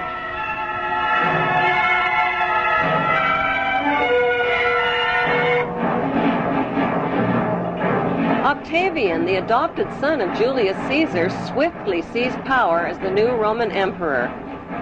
After Caesar's death, Cleopatra became romantically involved with a married commander from Caesar's army named Mark Antony. Mark Antony and Cleopatra parented 3 children, a twin boy and girl, followed by a second boy. Since Caesarion was Julius Caesar's son and the rightful heir to the Roman Empire, Cleopatra feared for his safety. When Octavian's mighty Roman army invaded Egypt, Cleopatra arranged for Caesarion's safe passage out of Egypt with her most trusted servants. Historians confirm that Cleopatra sent Caesarion to India.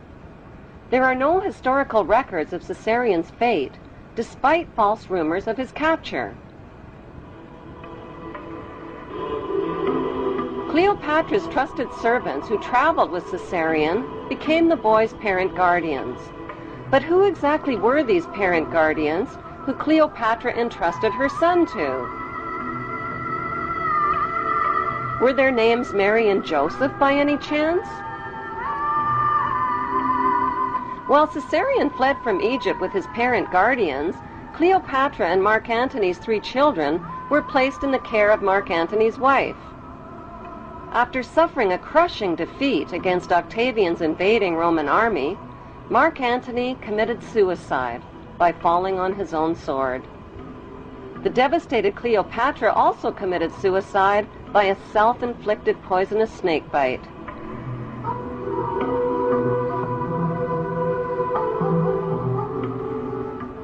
While traveling undercover through Egypt with his parent guardians, Caesarion was forced to hide his identity and change his name.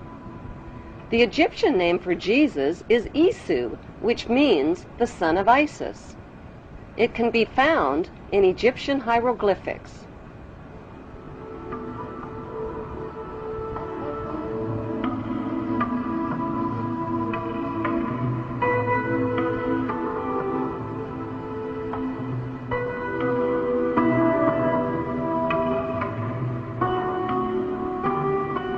Matthew 2, verses 13 and 14 of the Bible tell a parallel story of the young child Jesus and his mother fleeing into Egypt with Joseph under the cover of night.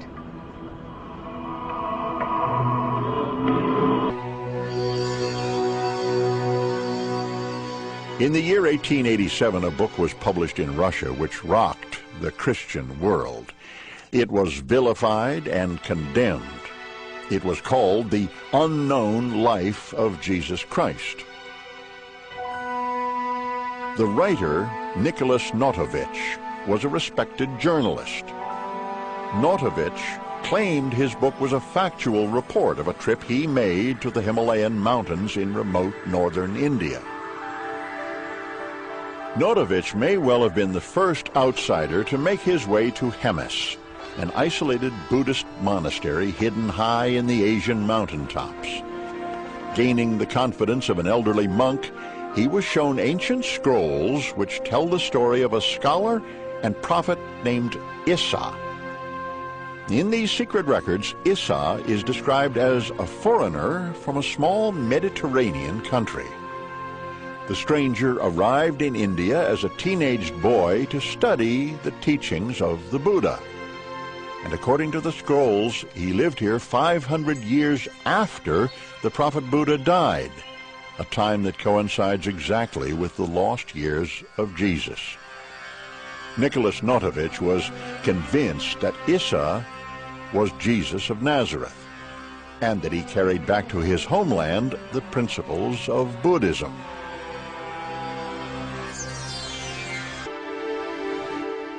Half a century after Notovich was in Hemis in 1902, a Hindu priest sought refuge in the same remote Indian monastery. He too translated the scrolls and published a work. His translation verifies the work of Notovich.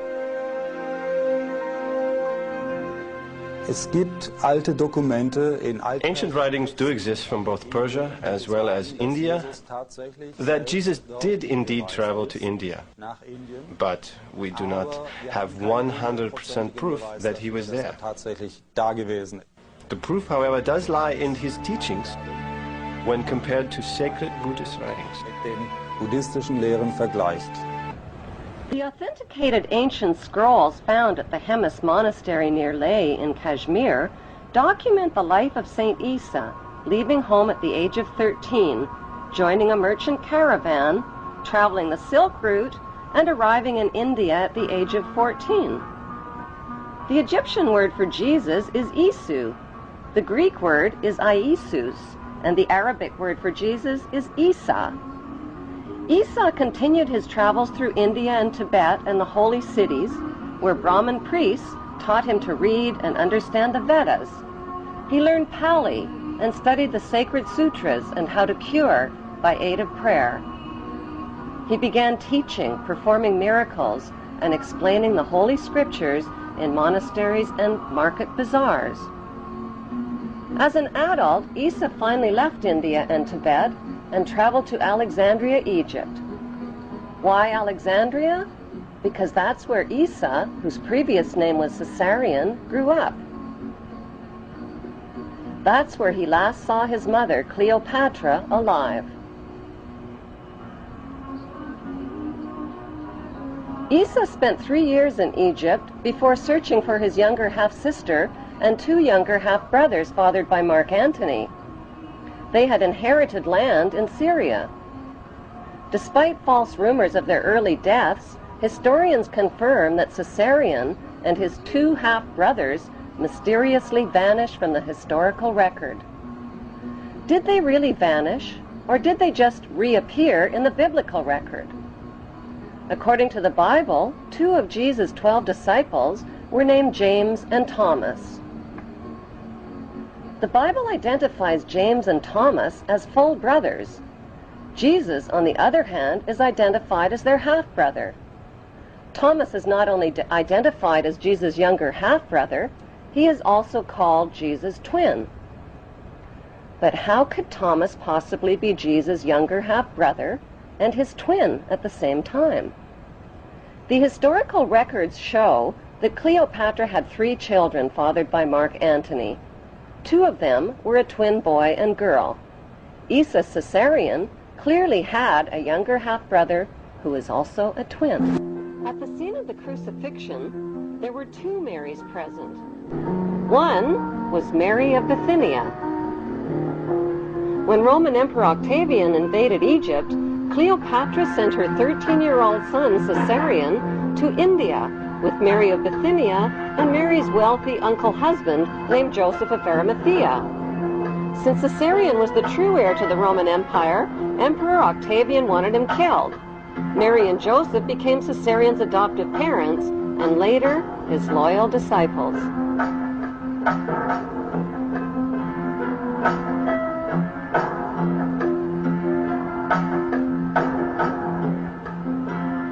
The second Mary present at the crucifixion was Jesus' younger half-sister, Mary Magdalene, whose birth name was Selene. She is also identified in the Bible as Mary of Cleopas, meaning Mary of Cleopatra. Selene was the orphan daughter of Cleopatra and Mark Antony, who both committed suicide. After being captured by Emperor Octavian, Selene was raised in Octavian's royal household with her 2 brothers and with Octavian's son, Tiberius, who became the next Roman emperor. They were raised together by the emperor's sister, Octavia. Selene eventually married and became the Queen of Mauritania. Like her mother Cleopatra, Selene wore the headdress of the goddess Isis.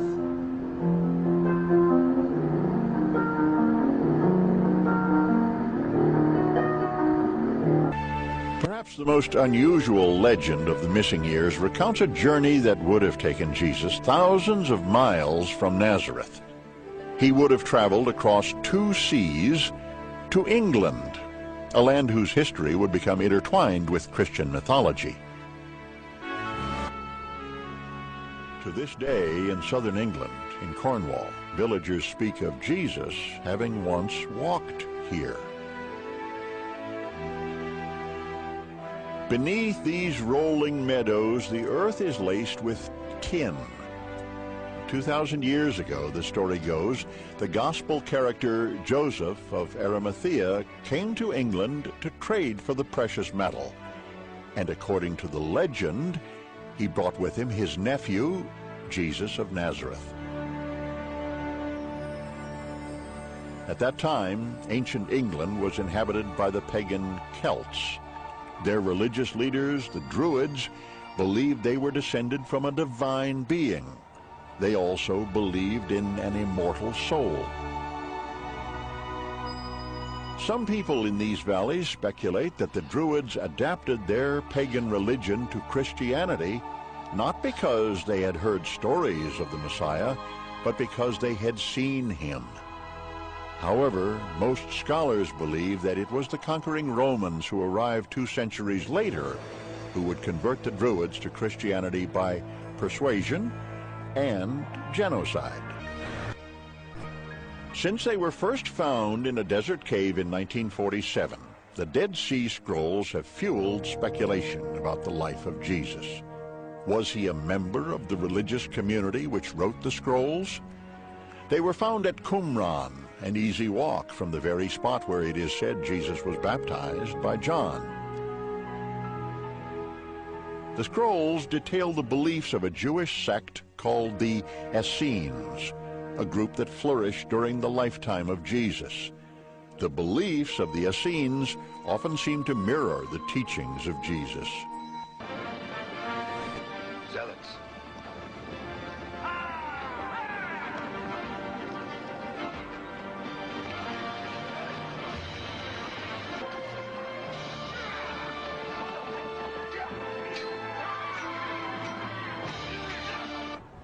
Jesus' band of revolutionaries included not only the Essenes, but a violent Hebrew terrorist group called the Zealots, who evolved into today's Zionists.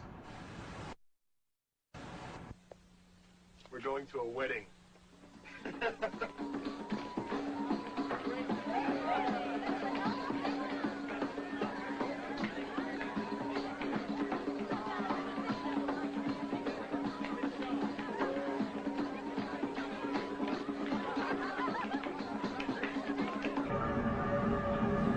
There is speculation that Jesus married his half-sister, Mary Magdalene. The Bible describes a wedding party in which Jesus uses his godly powers to magically turn water into wine for the party guests. Why did the Bible fail to name the names of the bride and groom at the wedding party? Is it because the names of the bride and groom were Jesus and Mary Magdalene? Since Jesus Caesarean learned the art of healing and meditation in India, and since he was provided with a foot support to stand on the cross, and since he was taken down from the cross after only 6 hours, and since he was treated with expensive royal healing oils, did he survive the wounds of his crucifixion?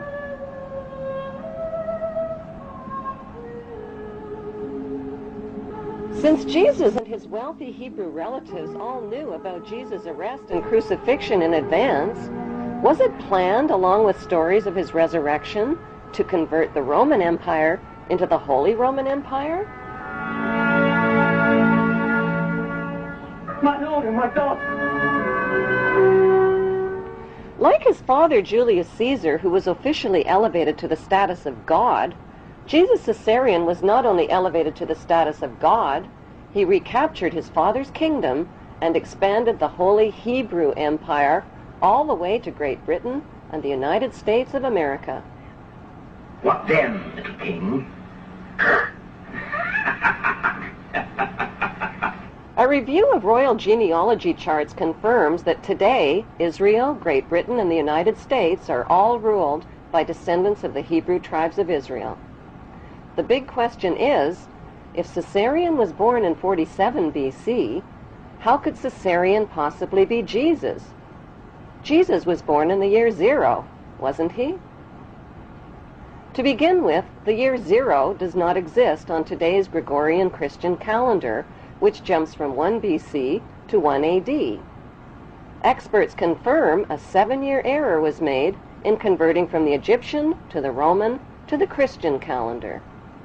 The only way to calculate Jesus' real age is from a Bible quote which states that Jesus was baptized in the 15th year of the reign of Emperor Tiberius.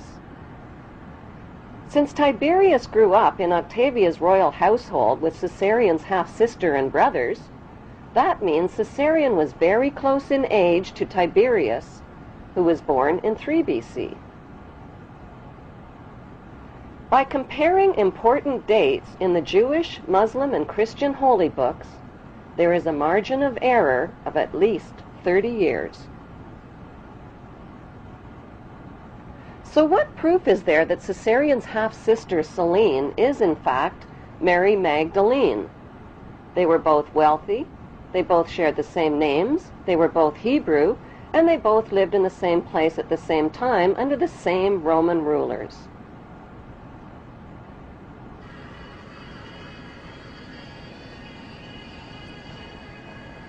The most convincing proof lies in a famous New York statue. The Statue of Liberty was financed, built, and delivered to New York Harbor as a gift from the French Grand Orient Temple Masons in 1886, with a commemorative plaque for all to see. The statue has nothing whatsoever to do with liberty.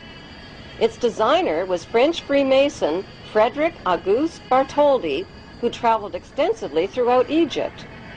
Bartholdi was silent about who the woman was that served as his inspiration for the statue, but there is only one woman whose face closely matches the uniquely masculine features of the Statue of Liberty, Caesarean's half-sister Selene.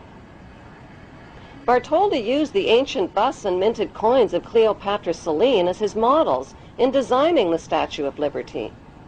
By comparing a digitized photograph of the Statue of Liberty with a bust of Cleopatra Selene, the matching identity of Mary Magdalene and Selene becomes clear. The lips, the mouth, the sharp jaw, the thick neck, the protruding ears, the prominent nose, and the masculine features are a close match.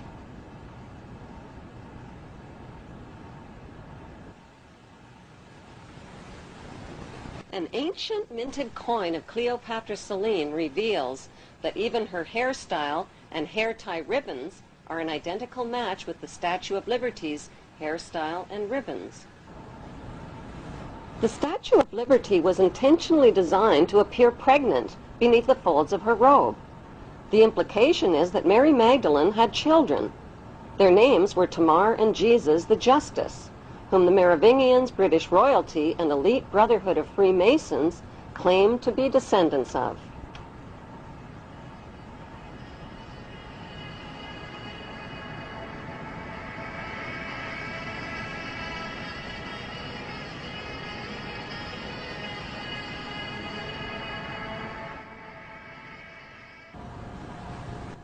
With the blur of confusing Judases, Thomases, Jameses, Marys, and Josephs found in the Bible, many researchers have been challenged by the Bible's name game and its who's who mysteries.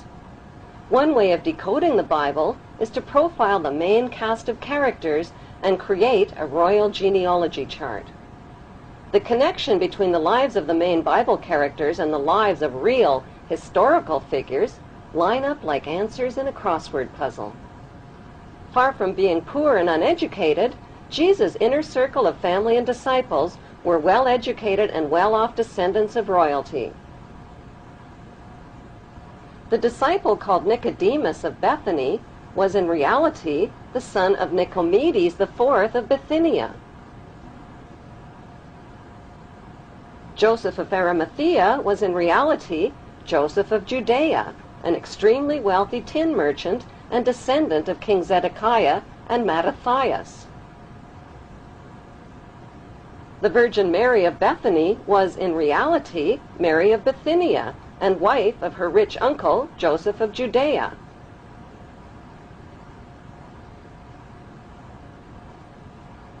Mary Magdalene, Jesus of Nazareth, Thomas, and James were the wealthy royal offspring of Hebrew-Egyptian Ptolemy queen Cleopatra VII.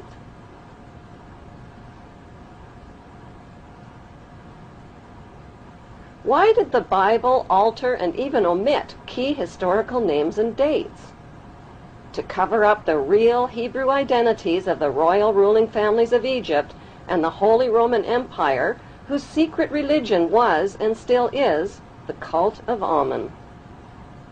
Why in the world did first-century Jews living at the time of Jesus threaten to punish by death anyone who dared to copy, sculpt, or draw the face of Jesus and his graven image? What were they afraid of? Were they afraid perhaps he might be recognized for who he really was?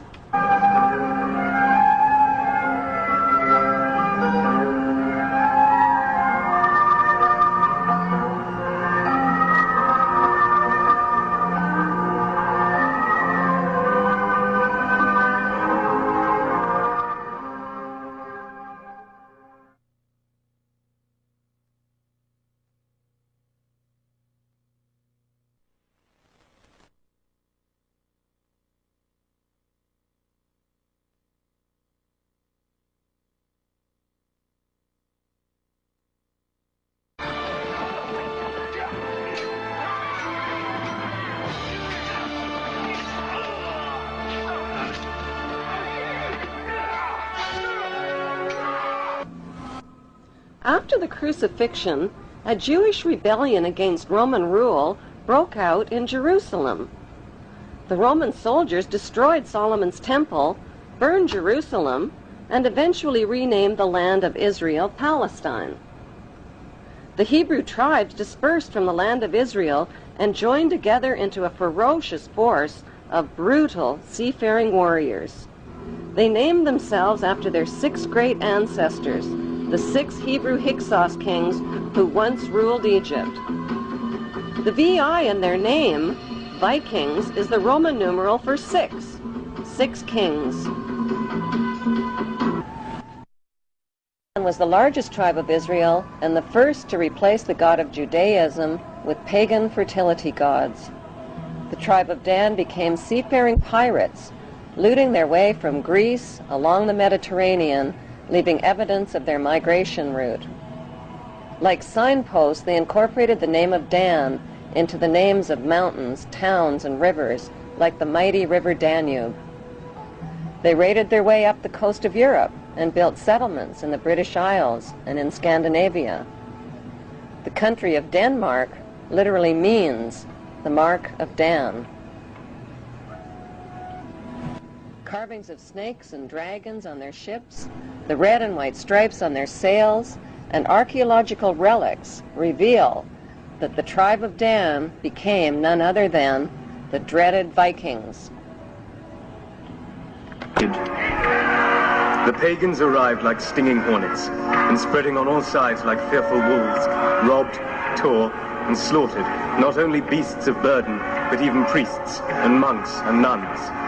They came to the church of Lindisfarne and destroyed everything, trampled and polluted the holy places. Their mouths froth, their eyes stare, they howl like wild beasts. Joined by the Israeli tribe of Naphtali, they continued their reign of terror through the British Isles, accumulating massive amounts of wealth. Then the unthinkable happened. Their king, King Canute, was crowned King of England, Denmark, Norway, and Sweden in 1016 AD. And so the tribes of Israel had found a new homeland, and the throne of Israel had found a new throne, the throne of England.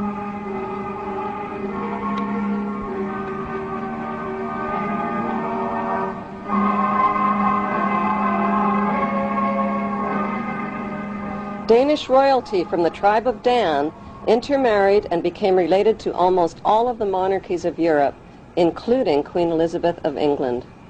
The bloodline of the tribe of Dan was firmly established in royal power circles. A unique Viking genetic disease called Dubitraz contracture, causing tightening of the tendons in the hand, give it a claw-like appearance.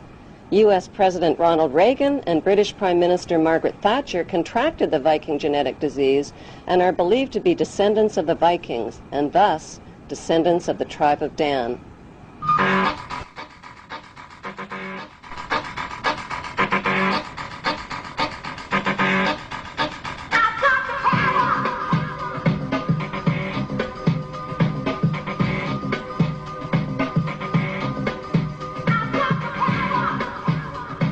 The media has misled the public into believing that Queen Elizabeth II is a symbolic ceremonial figurehead with little or no real power, that she is a cold but harmless old relic who passes her time sipping tea at the palace. Nothing could be further from the truth. As British monarch, Queen Elizabeth II is the wealthiest, most powerful person on earth. She embodies the crown and supreme world power. Presidents of the United States are forbidden any title of nobility and are subservient to the monarch. The U.S. President is Commander-in-Chief of the Armed Forces based at Camp David, which is known to insiders as Camp King David. Prime Ministers in Commonwealth nations like Canada and Australia are also subservient representatives of the British King or Queen. They are her spokesmen. The Governor-Generals of the Queen's Commonwealth nations represent and exercise the Queen's power on her behalf. What the general public doesn't realize is that their leaders are only representatives of the monarch and do not possess the power. They exercise the power. They do not reign, they rule. The monarch, on the other hand, reigns but does not rule, possesses the power but does not exercise it. By delegating her powers instead of exercising her powers, the The Queen is left safely outside and above the conflicts and divisions of the political process. She is protected from becoming a target of political hostilities. Meanwhile, the general public is kept in the dark about the true powers that the Queen actually possesses, powers that she delegates but has not yet chosen to exercise. So what exactly are these powers that the Queen possesses but has not chosen to exercise? Her powers include the power to choose the Prime Minister and to dismiss the Prime Minister through her Governor General, the power to dismiss ministers and the government, the power to dissolve Parliament and call new elections, the power to refuse legislation passed by Parliament, the power to command the armed forces and raise a personal militia.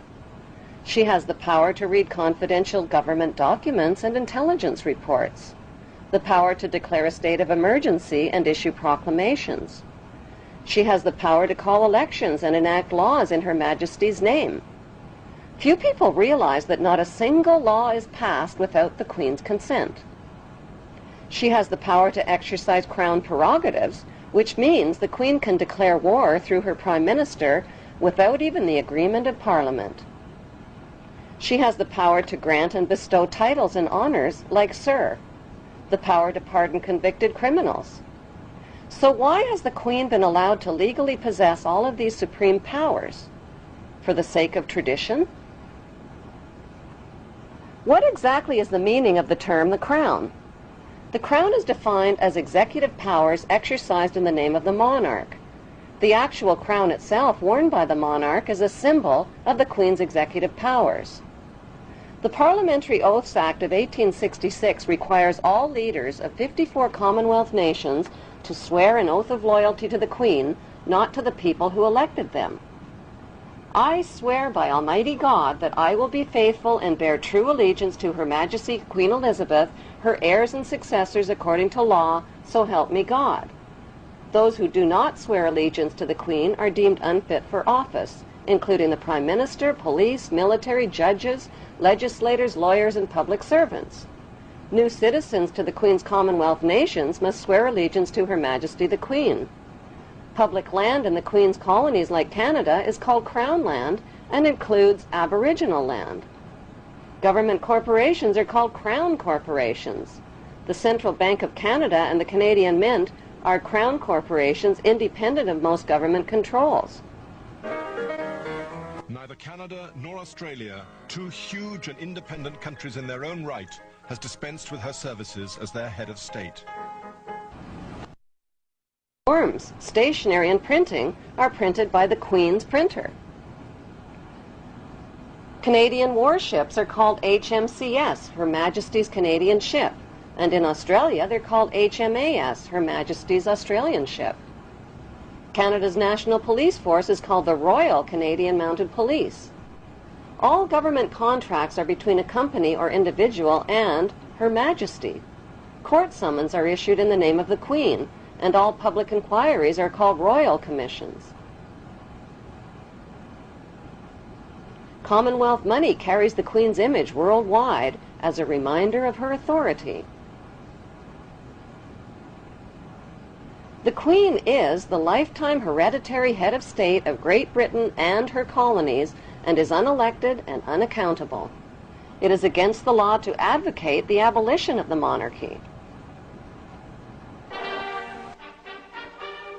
After the Revolution, the French started calling her the Lady, but in English, the Queen is still the Queen. Move, I tell you. Originally, in India, Persia, and Arabia, she was male and weak. Check, Your Grace. But she changed sex in Europe in the Middle Ages and became the strongest of all chess pieces. I fear the Queen is powerless now. The Queen is never powerless. For example... What is the cost to British taxpayers to support the Queen and her blue blood entourage? The Public Accounts Committee and National Audit Office are forbidden to examine Queen Elizabeth Windsor's family finances, but the civil list payments are reviewed every 10 years. So for the year ended March 2002, the running expenses of the Windsor household were £7.9 million. Family spending, $35.3 million. Security, $30 million. And the list goes on. How much is the Queen actually worth? The Queen's wealth is divided into three categories. Her wealth as the monarch, her visible personal wealth, and her invisible personal wealth. The Queen's wealth as the monarch includes 54 Commonwealth nations worldwide, millions of acres of Crown land and resources, thousands of Crown corporations, and the corporate city-state of London, which is the capital of world finance. The Queen's visible personal wealth, which was accumulated tax-free until 1992, includes royal yachts, Rolls-Royces, racehorses, 5 castles, the world's largest collection of jewels, 20,000 old masterpieces, and billions of Class A shares in blue-chip stocks and bonds which have been invested and reinvested over and over again tax-free. Most of the Queen's family fortune was inherited from her ancestors' illegal opium trade with China and the black slave trade. In 1977, the Bank of England Nominees was established to hide the Queen's personal portfolio of wealth. As the British monarch, the Queen has access to privileged information, state secrets, and the world's top financiers. She is immune to accusations of insider trading or conflicts of interest. Her financial portfolio includes Rio Tinto, General Electric, Royal Dutch Shell, British Petroleum, Archer Daniels Midland, and the list goes on. The Queen's visible billions are but a tiny fraction of her invisible wealth accumulated through the black nobility. What is the black nobility? The black nobility is a wealthy aristocracy of elite ruling families who solidified their power in the 12th century by intermarrying with the wealthy godfather families of Venice, Italy. During the bloodbaths of the Christian Crusades, this brutal Italian oligarchy captured the trading monopolies. Over the centuries, the black nobility have used their power and wealth to rape, plunder, and exploit every corner of the globe. Dr. John Coleman's book, The Committee of 300, describes the history of assassinations, kidnappings, robbery, rape, blackmail, coercion, and terror committed by these inbred families on a grand scale. Today, they enrich themselves from the illegal drug and arms trade using well-distanced intermediaries. An estimated $280 billion in flight capital and drug money flows into their secret Swiss accounts. Who are these ruling black nobility families? They include the House of Hanover, Germany, the House of Habsburg, Austria, the House of Orange, Netherlands, the House of Liechtenstein in Liechtenstein, and most importantly, the House of Guelph in Britain. All of these family houses can be found on Queen Elizabeth II's family tree. The black nobility are the founders of the Committee of 300, which is also known as the Illuminati or Illuminated Ones. Queen Elizabeth II is head of the committee of these 300 ruling families. The Illuminati was formed to achieve one main objective, one world government called the New World Order. NWO spells own, backwards. All of today's think tanks originate from the Committee of 300 and include the Round Table, the CFR Council on Foreign Relations, the United Nations, the Bilderbergs, the Club of Rome, the RIIA, and the Trilateral Commission founded by David Rockefeller. Since the British colonization of America, many powerful American families have formed secret societies that cooperate with the black nobility, like the Skull and Bones fraternity at Yale University, which is rooted in German Freemasonry. Its exclusive members are some of America's most powerful and wealthy men, including 2 United States presidents, President George W. Bush and his father, President George Herbert Walker Bush. The Order of the Skull and Bones is located on the campus of Yale University. John Pogue is a Yale graduate and the producer of a Hollywood movie called Skulls, based on the chilling radiation night. Chosen members enter a windowless hall on campus where they strip naked and lay inside a coffin. During the rituals, they reveal their innermost secrets including the intimate details of their sexual history. Senior bonesmen dressed in robes chant over the new member in a symbolic death and rebirth ceremony. Each new member takes a vow, swearing a lifetime commitment to the brotherhood, secretly known as the Brotherhood of Death. The crossed bones symbolize the right of new members to double-cross and use any means possible on their rise to power.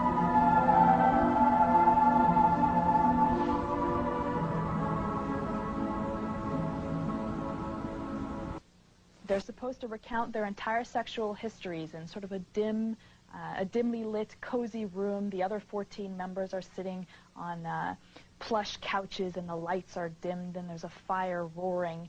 And this activity is supposed to last anywhere from between 1 to 3 hours. So George W. Bush, recounted his sexual history? That would have been something they would have done, yes. What is the point of this? I believe the point of the year in the tomb is to forge such a strong bond between these 15 new members that after they graduate, for them to betray Skull and Bones would mean they'd have to betray their 14 closest friends. One can't help but make certain comparisons with the mafia, for example. Secret society, bonding, stakes may be a little higher in one than the other, but everybody knows everything about everybody, which is a form of protection. I think Skull and Bones has had slightly more success than the mafia, in the sense that, you know, the leaders of the 5 families are all doing 100 years in jail, and the leaders of the Skull and Bone families are doing 4 and 8 years in the White House. Bones is not restricted to Republicans. Yet another Bonesman has his eye on the Oval Office. Senator John Kerry. Skull and Bones is so tiny, that's what makes this staggering. 15 people there are a only year. 15 people a year, which means there are about 800 living members at any one time. We know that a lot of bonesmen have gone on to positions of great power.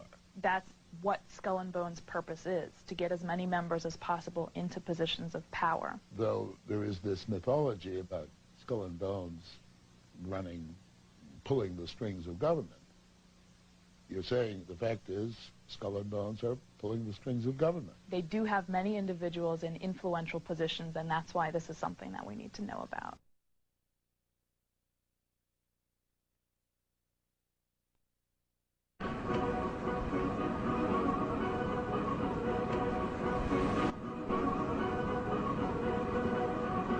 The New England Genealogy Society confirms that 19 U.S. presidents are descendants of King Edward III of England. Like European royalty, America's blue bloodlines are maintained through intermarriage. George W. Bush is descended from several kings of England and Scotland. He is also a distant cousin of Queen Elizabeth II of England.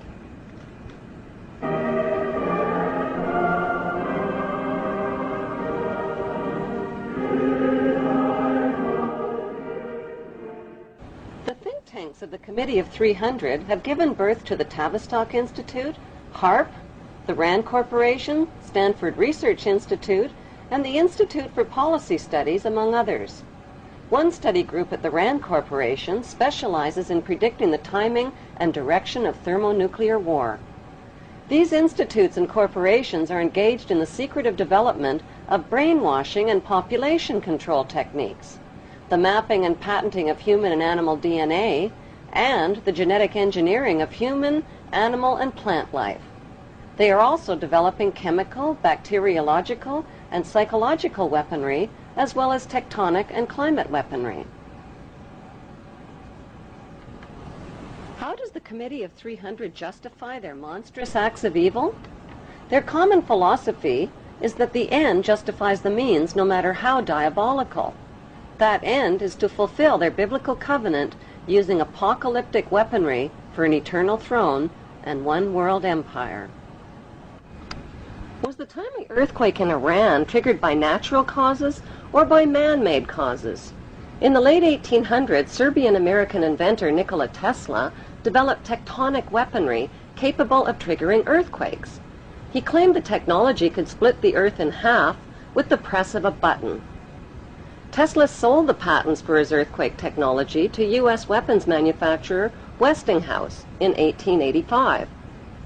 Today, the U.S. military controls and uses the technology at their high-frequency active auroral research project called HAARP, located at Gacona, Alaska.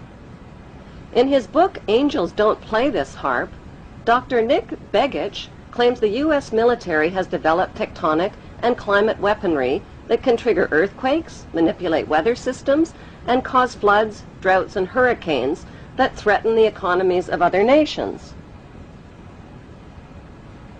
HAARP's vast installations of antenna towers zap the sky's protective ionosphere with an electromagnetic beam, creating extremely low-frequency radio waves called ELF waves. These ELF waves bounce back to Earth as plasma balls. This tectonic weaponry can be more lethal than any of America's most powerful nuclear weapons.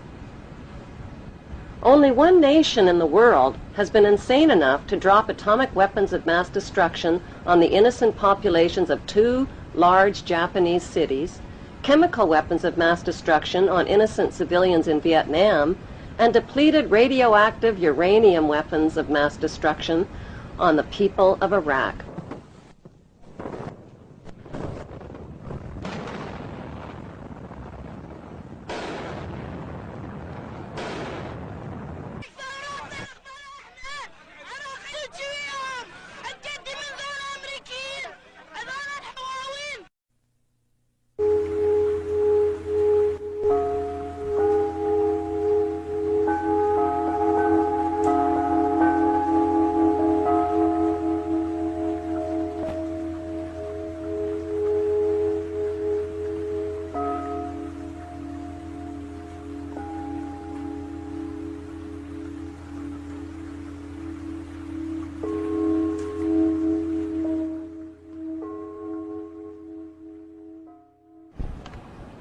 Like the pharaohs of ancient Egypt who built their empire with the help of a grand vizier, Queen Elizabeth II also has a grand vizier who serves as her most trusted advisor. His name is Lord Evelyn Rothschild, and he is the second wealthiest and most powerful person on earth. He is also Lord of the world's financial capital, the city-state of London. Lord Rothschild and his ring of power hide their identities behind 13 city council members who stand in as their representatives. On November 30th, 2000, Lord Rothschild, now in his 70s, got married in London to a wealthy Zionist businesswoman named Lynn Forrester. The couple then jetted to Washington and spent their wedding night in the White House. Just months before 9/11, they moved to New York and settled into their 18th floor luxury palace at River House, where 2 private terraces offered them front row seats for the scheduled 911 show.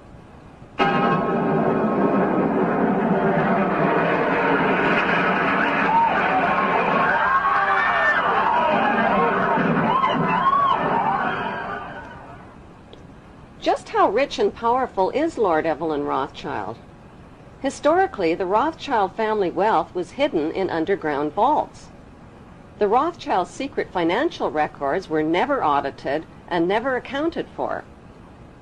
Their family commissioned biographies give the illusion that their family fortune has dwindled, but researchers estimate their wealth at close to $500 trillion, more than half the wealth of the entire world.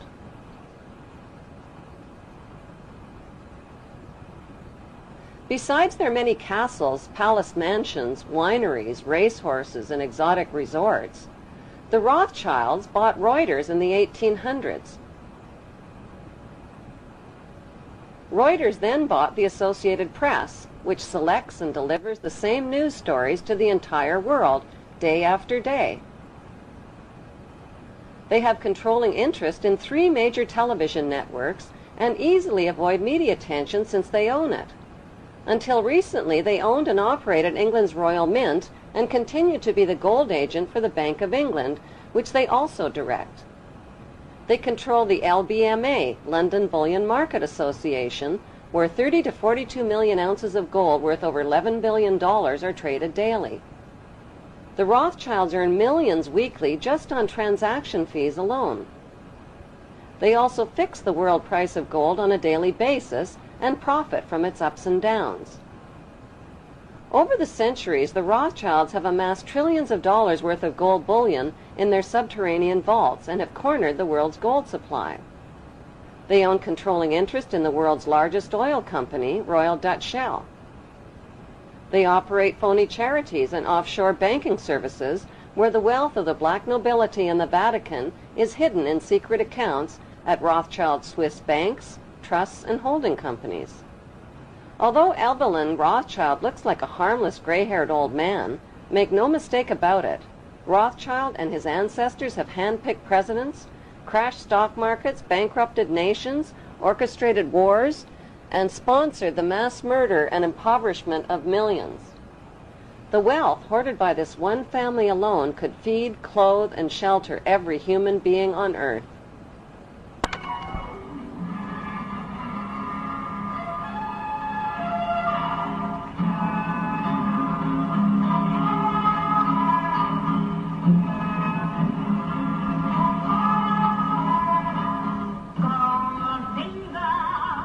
How did Evelyn Rothschild become the filthy rich Grand Vizier to Queen Elizabeth II and godfather of the black nobility?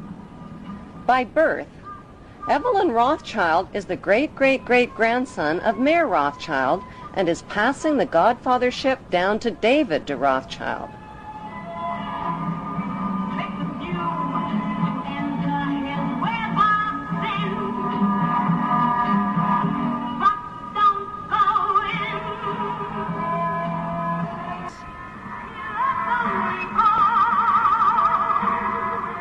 Their story begins in 18th century Frankfurt, Germany, on a cobblestone street called Frankfurt on the Main. Mayer Amschel Bauer was a goldsmith and a loan shark.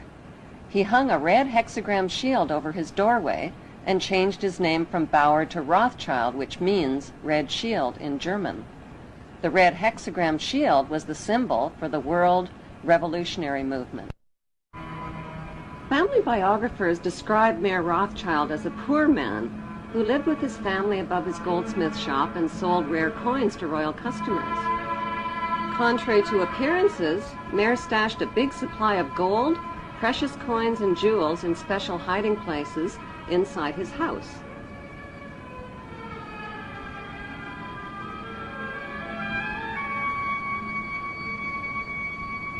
One special hiding place was beneath the back courtyard, where he accessed his strongbox through an underground passageway.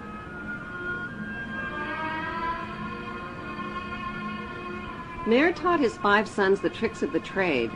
To them, he wasn't just their father, he was their lord and master. To them, he was Lord Mayer. In 1773, Mayer Rothschild invited 12 wealthy, revolutionary-minded men to his goldsmith shop.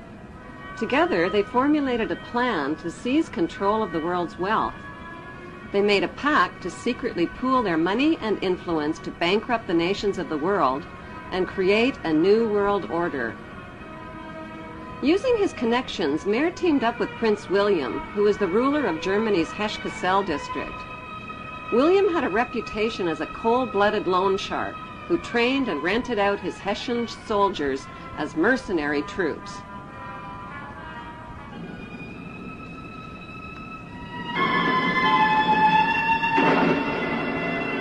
It was a profitable blood-for-money business that made Prince William one of Europe's richest men. Working as Prince William's agent, Mayer Rothschild collected fees for each dead Hessian soldier killed on the battlefield. He hired his sons to help him collect the blood money from renter nations. Since wars were good for the rent-a-troop business, Prince William used his royal connections in Denmark and England to provoke these wars. King George III of England rented Hessian soldiers from Mayer Rothschild and Prince William to fight the American colonists.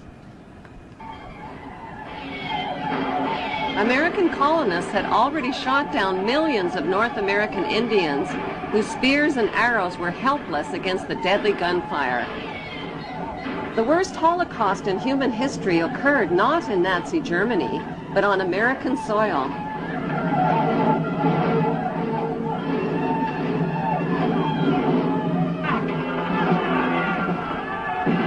By 1776, British and Hessian troops arrived on American shores, ready to fight the American colonists.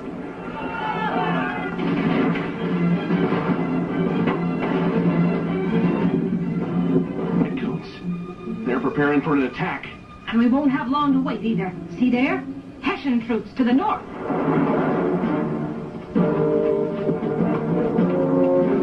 Hessian mercenaries. I can't believe the king is paying Germans to come here and kill British colonists.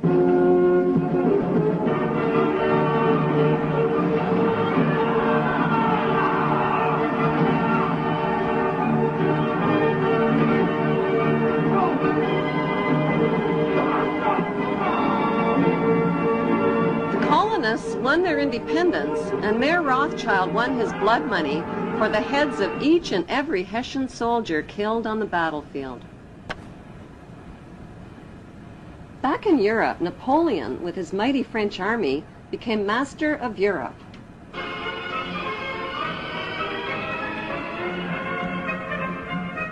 When Napoleon and his troops stormed into Frankfurt, Germany, William feared for his life and his vast fortune. He left $3 million in the hands of Mayor Rothschild to pay the Hessian soldiers. Then he escaped to Denmark to stay with his royal relatives, all of whom were descendants of the tribe of Dan.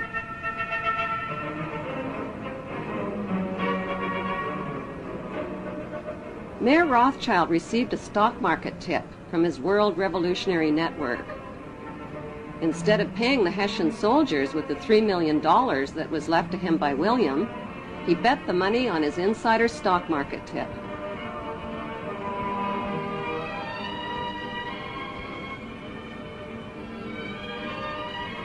With his new fortune, Mayor Rothschild set up 5 family banks to be run by each of his 5 sons in London, Paris, Naples, Frankfurt, and Vienna. On September 19, 1812, Mayor Rothschild died at the age of 68. He left instructions that the amount of the inheritance must never be made public, that secrecy and ruthlessness must be used in all business practices, and that family members must intermarry with their own blood relatives to keep the family fortune all in the family. All 5 brothers dedicated themselves to their ancestors' world revolutionary dream. That dream was to control the entire world under one world ruler by disarming the nations of the world. A king, the son of David, will purify Jerusalem from the nations that trample her down, destroy the lawless nations and gather a holy people whom he will lead in righteousness.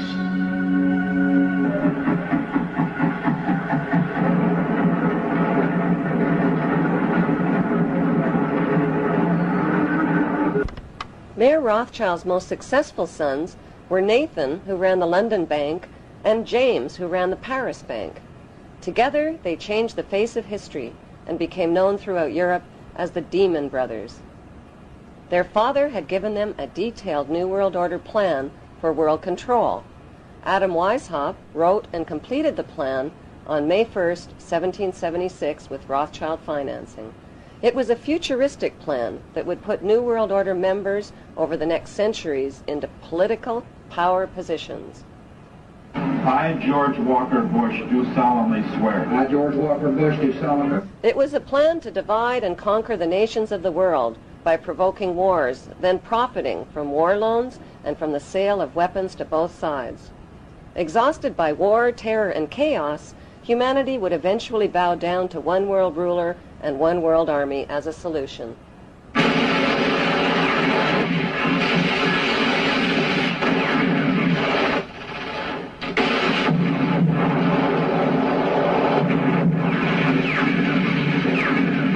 It was a plan to control public opinion by purchasing the controlling shares in TV networks, newspapers, publishing houses, and film studios. Briefings and updates from Washington and around the world every 15 minutes throughout the business day. As influential leaders, global markets, and your money take center stage. On CNBC. Completely on the stage, but he was on the Sports, games, and alcohol would be used to distract the masses. Laws would be changed, banks would be monopolized, and people and nations would be made into obedient debt slaves. With Rothschild financing, Adam Weishaupt formed a secret world revolutionary group called the Illuminati. He recruited thousands of influential members by convincing them that only men of superior ability have the right to rule over the ignorant masses.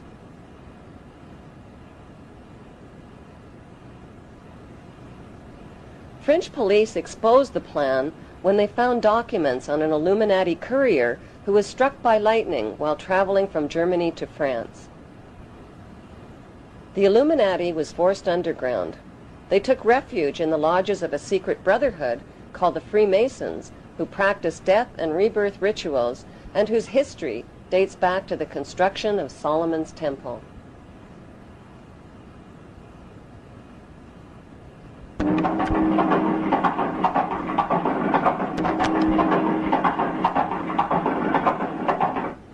Nathan and James Rothschild came up with a scheme that would put the Illuminati plan for world control into action. It would also make them filthy rich. The brothers helped finance both sides of Napoleon's famous Battle of Waterloo between the French and the English.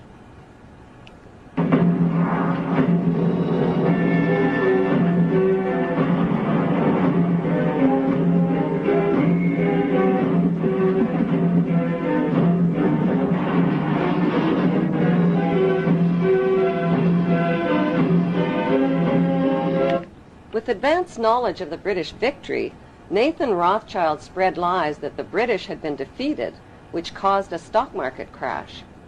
While panicked English investors sold their life savings, Nathan bought up their market shares for pennies on the dollar. When official news of the British victory over Napoleon was announced, the English stock market skyrocketed, and so did Nathan's wealth. In one foul swoop, the Demon Brothers had double-crossed the English masses and taken control of the Bank of England.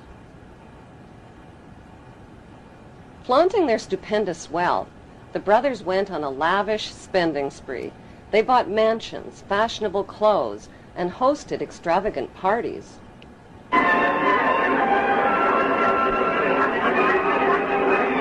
By 1818, they had picked the pockets of French investors by crashing the French government bond market.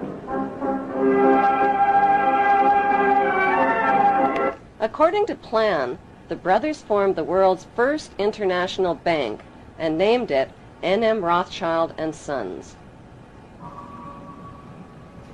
The Pope became their most famous customer.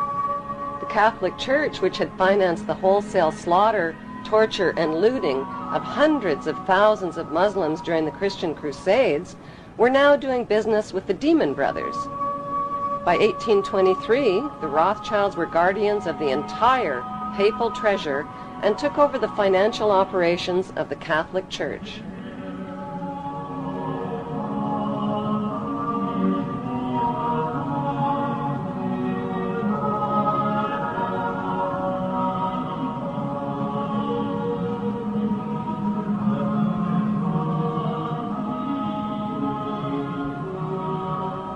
Enraged citizens accused the Rothschilds of conspiring to control the world's money markets. Fearing for their lives, the Rothschilds retreated into the shadows and cast their eyes on the youthful United States of America. To avoid publicity, the Rothschilds made themselves invisible by creating and hiding behind two front companies, J.P. Morgan and Kuhn and Loeb. More and more power was becoming concentrated in fewer and fewer hands. By 1906, J.P. Morgan's bank controlled 1/3 of America's railways and almost 70% of the steel industry. He eventually had a stake in the major companies of the 20th century, among them AT&T, ITT, General Electric, General Motors, and DuPont. At one point, Morgan made the offhanded comment, "America is good enough for me." And the newspaper of William Jennings Bryan retorted, "Whenever you're tired of it, you can give it back." I mean, that was the image of J.P. Morgan, the owner of the United States. The success of Morgan's industrials was quickly reflected in the Dow Jones Industrial Average. The Rothschilds bought controlling interest in England's British East India Shipping Company and the illegal opium trade with China. They offered junior partnerships to New England's leading American families. The Russell, Coolidge, Delano, Forbes, and Perkins families became fabulously rich, smuggling opium aboard their speedy clipper ships into China. In 1820, Samuel Russell bought out the Perkins Syndicate and ran the opium smuggling operation with his partner, Warren Delano Jr., who was the grandfather of President Franklin D. Roosevelt. The United States flag was designed after the British East India Company flag with 13 red and white stripes. Both flags copy the red and white striped sails of the Viking ships, which were the color standard for the tribe of Dan. Finally, Britain found a commodity that China would take: opium. Imported from India. Just a few chests at first, and then thousands. When the Chinese authorities tried to stop the opium trade, the British sent in their gunboats.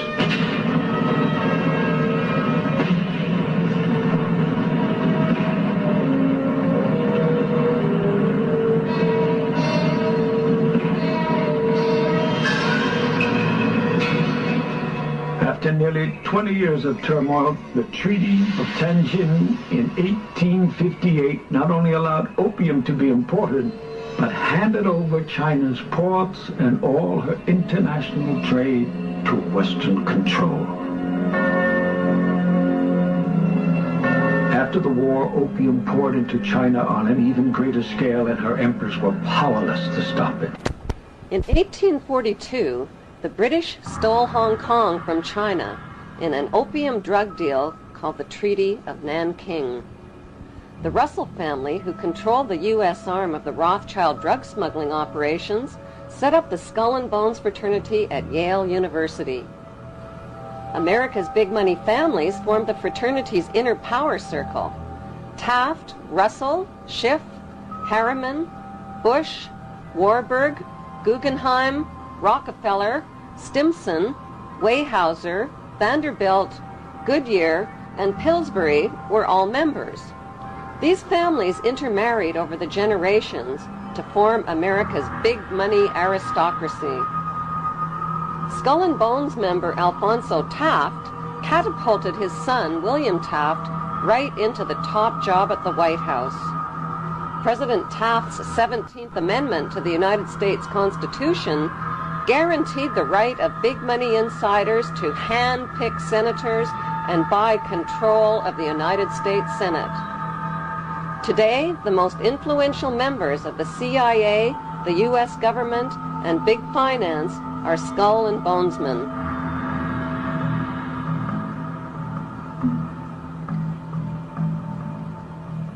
The Skull and Bones Brotherhood is rooted in Jewish Kabbalism and in European Freemasonry, which practices similar death and rebirth rituals. Freemasons are blindfolded, symbolically slain with a noose around their neck, and lowered into an open grave. Once raised from the grave, they must look towards a light called the morning star. The Latin translation for morning star is Lucifer. The phoenix bird and double-headed eagle are important symbols in Freemasonry.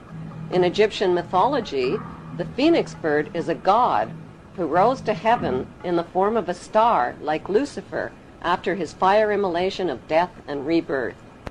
Death and rebirth themes in satanic witchcraft are marketed to youth in movies like Harry Potter and Lord of the Rings.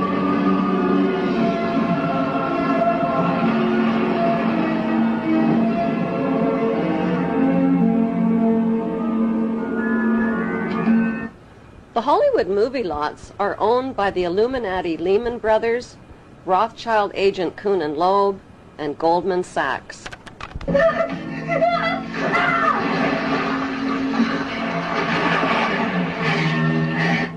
Freemasonry has a pyramid structure. The highest level is a 33rd degree Mason.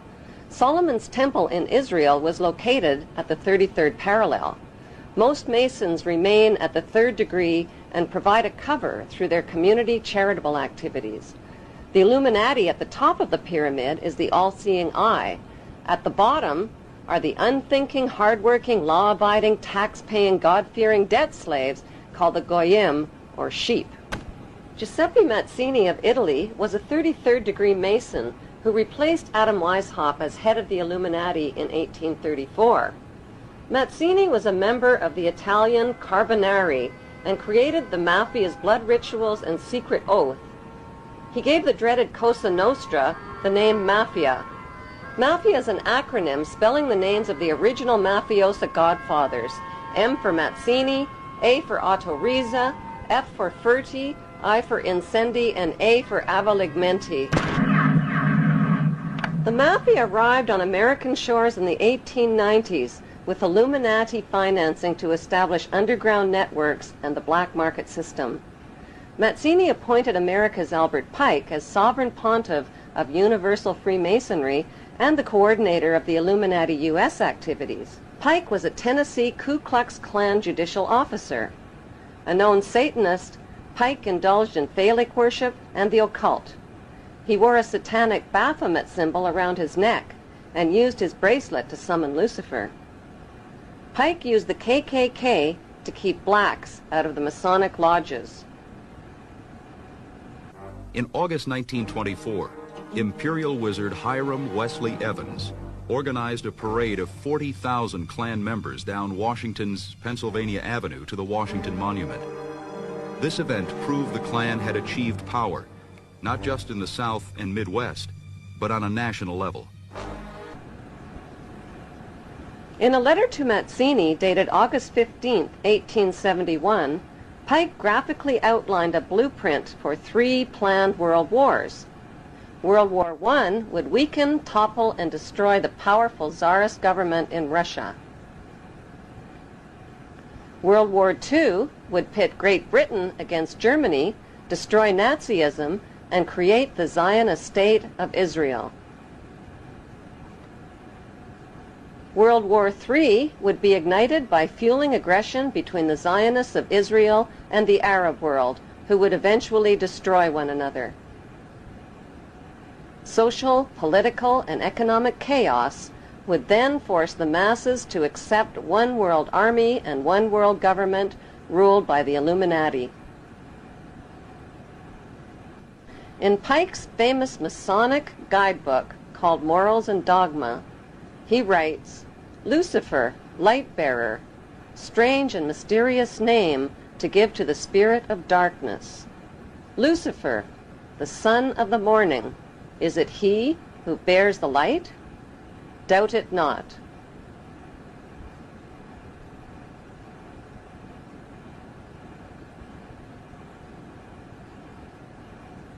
Albert Pike was a Confederate general in the American Civil War. The Rothschilds sent British agents to conspire with Pike and with U.S. politicians and provoke the rebellion that started the American Civil War.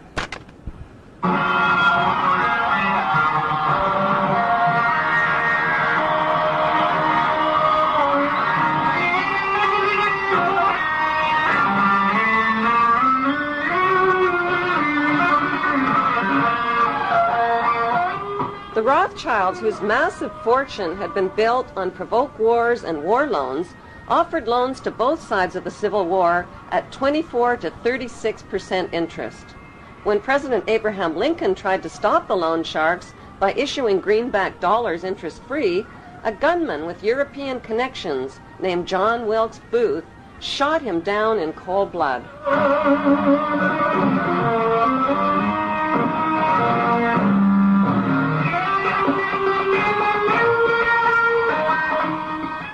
Following the Civil War, Albert Pike was convicted of treason and sent to prison, but President Andrew Johnson, a 33rd degree Mason, pardoned him. One of Johnson's first acts as president was to veto the Civil Rights Act for blacks, who had been shipped in chains to their wealthy American slave owners. Stealing slaves was a crime, but torturing and beating them was not.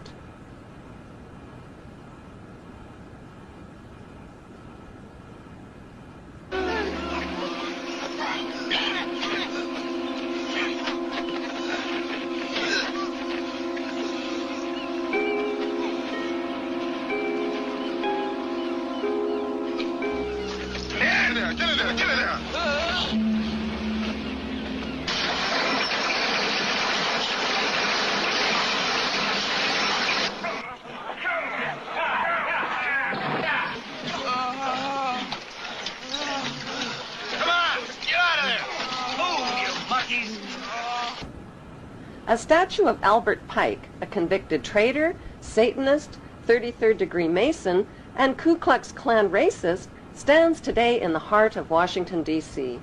On the opposite side of America stands an honorary statue of Giuseppe Mazzini, the Illuminati mafia boss who put the letter M for Mazzini into the name Mafia. Close by is another statue donated by the French Grand Orient Temple Masons to the Masons of America, celebrating the first Masonic republic called the United States of America. 14 U.S. presidents, including George Washington, are known to be 33rd degree Masons.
Leopold and Nathaniel Rothschild became the next generation of godfathers to take charge of the family fortune.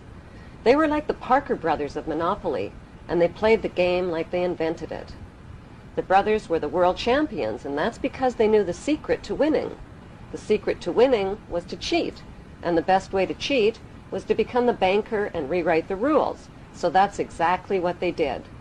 Since the U.S. Congress was already in charge of the rules in the Federal Reserve Bank, winning the U.S. version of Monopoly meant they would have to outsmart Congress. So they sent Jacob Schiff, their trusted lifelong friend and neighbor from Frankfurt, Germany, to New York City, and they put him in charge of their friend company called Kuhn and Loeb. Then they ganged up with other big players by investing in Rockefeller Oil, Harriman Railroads, Carnegie Steel, and Brown Brothers Investment Banking. By 1901, the Rothschilds had amassed $22.2 billion in U.S. assets.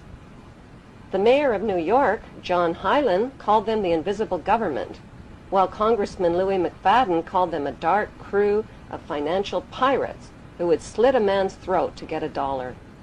When Woodrow Wilson became President of the United States in 1912, he sold out America. Wilson was backed by Jacob Schiff and Paul Warburg, who worked in the United States as German immigrant agents for the Rothschilds. In 1913, Paul Warburg rewrote the U.S. monopoly rules with the help of Senator Nelson Aldrich. They called the new rules the Federal Reserve Act. With President Woodrow Wilson's blessing, the U.S. Federal Reserve Bank became a privately owned central bank, free of government control. The pirates divvied up the private stock in America's money supply and made Rothschild agent Paul Warburg head of the U.S. Federal Reserve. To collect their bounty, they also created the Income Tax Act and the hated IRS. With the stroke of President Wilson's treasonous pen, the banker gangsters became the Fed in 1913 and have owned a virtual monopoly over the U.S. economy and the taxpayers' money ever since. They can print money out of thin air, control treasury loans, and profit from interest rates. Since their biggest windfalls come from loan profits and weapons sales, wars and death are not only profitable, they're desirable and necessary. Today, American citizens owe these merchants of death approximately $70,000 per citizen.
Adolf Hitler wasn't the only madman to rule over Germany. Kaiser Wilhelm II led Germany to its destruction in World War I. Crippled since birth with a useless arm, Kaiser Wilhelm was the grandson of Queen Victoria and the great-uncle of today's Queen Elizabeth II. It was no accident that Kaiser Wilhelm chose Max Warburg as head of Germany's Secret Service. The Warburgs and the Rothschilds controlled Germany's central bank, called the Reichsbank, which was founded by Mayer Rothschild. While Max and Felix Warburg helped finance Germany in World War I, their brother Paul Warburg of Kuhn and Loeb helped finance the American side by selling war bonds through the U.S. Federal Reserve Bank. The Rothschild and Warburg printing presses worked tirelessly on both sides of the Atlantic, rolling out debt money.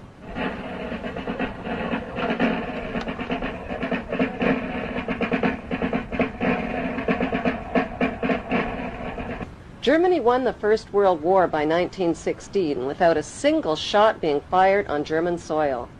British convoys were blown out of the Atlantic by German subs, the French army mutinied, and the Russian army was defecting. With British Prime Minister Lloyd George up against a wall, Lionel Rothschild and the Jewish Zionists offered the British a deal they couldn't refuse. "We'll bring the United States into the war as your ally and win the war for you," they said, "if you'll promise us Palestine." In April of 1917, President Wilson got the green light and declared war on Germany. Because of overwhelming opposition to the war, Wilson invoked the draft and passed the Espionage Act, forcing Americans to fight or be thrown in jail. Billions of U.S. taxpayers' money was delivered to the British war machine, money that was never repaid. In return, the British government wrote the famous Balfour Declaration and addressed it to none other than Lord Lionel Rothschild. The declaration promised Palestine and Israel to the Rothschild Zionists. The Zionists believe that they are entitled to the land of Israel because, according to the Bible, Israel was promised to the Jews by God, and according to the Bible, the Jews are God's chosen race of people, a race favored by God above all others. 1817, Lord Allenby conquered the Holy Land, and the Jews were promised a national home in Palestine by the Earl of Balfour, a policy endorsed by Woodrow Wilson and by the League of Nations, which made Palestine a British mandate.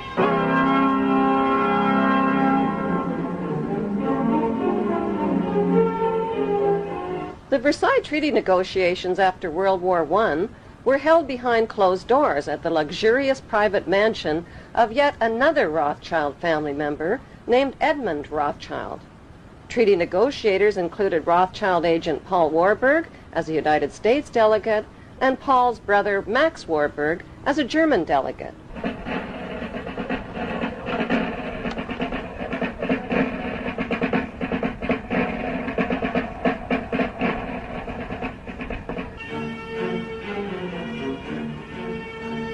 Clemenceau, Lord George, and President Wilson have pulled up armchairs and crouched low over the map.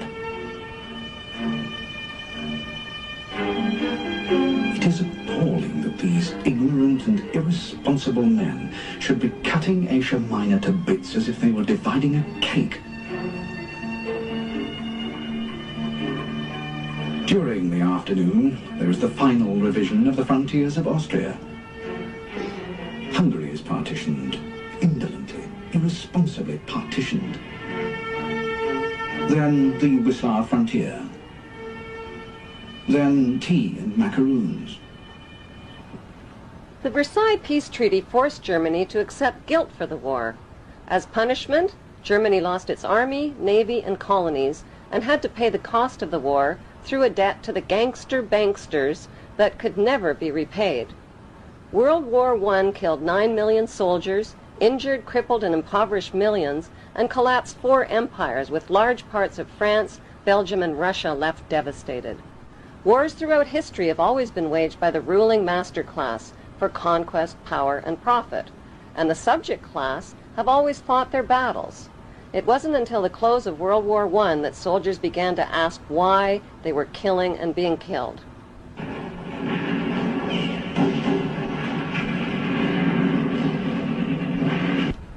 The League of Nations was the money cartel's first attempt at world control, but Tsar Nicholas II of Russia caught on to their plot and sabotaged it. That proved to be a deadly mistake.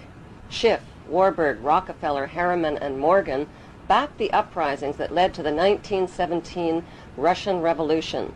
Their strategy was to finance both sides of wars and revolutions, which gave them control over the winners, the losers, and the outcome. The execution and removal of the bodies took 20 minutes. 3 centuries of Tsarist Russia were gone.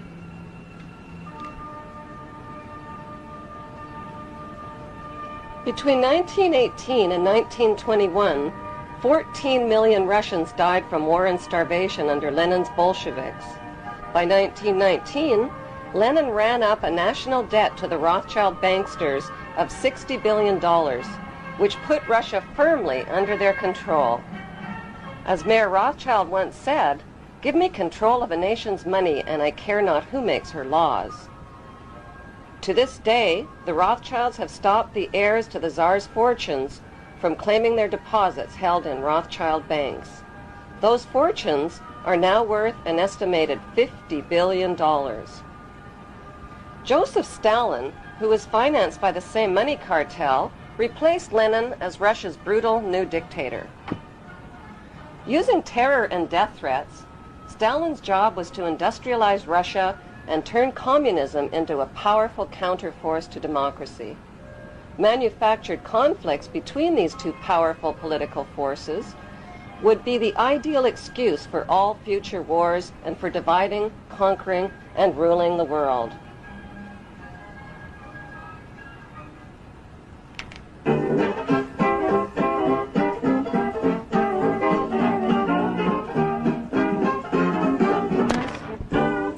The Roaring Twenties was a decade of peace and prosperity in the United States.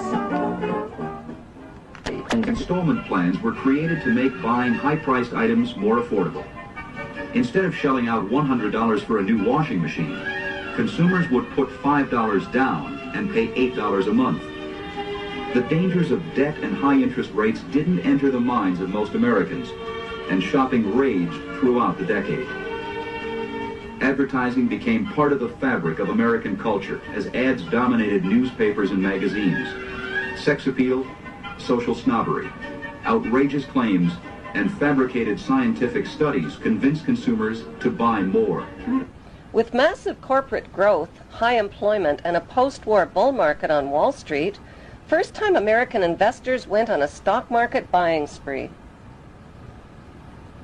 One wanted a piece of this prosperity. People bought stock on margin or credit for as little as 10% down. They then used the stock as collateral to borrow more money to buy more stock. Then they did it again. The market was a free-for-all with no regulations of any kind. The party ended on October 29, 1929, when the stock market crashed and caught everyone off guard, everyone except the banksters. J.P. Morgan and Kuhn and Loeb sent advance warnings to their group of insiders. These Federal Reserve pirates caused the crash by printing a whopping 62% inflation rate, then raising interest rates to an alarming 6%. While the Rothschilds, Warburgs, and other Federal Reserve pirates escaped the fallout, outsiders lost everything, some of them leaping to their death from office towers. 30 of the 80 billion that industrial stocks had been worth vanished into thin air, but thin air was just another name for the international banksters. Following the crash, the Great Depression put 1/3 of the U.S. workforce out of work.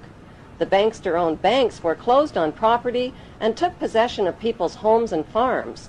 When panicked citizens lined up at banks to withdraw their hard-earned savings, the banksters gave them only 10 cents on the dollar. Bonnie Parker and Clyde Barrow decided to do something about it.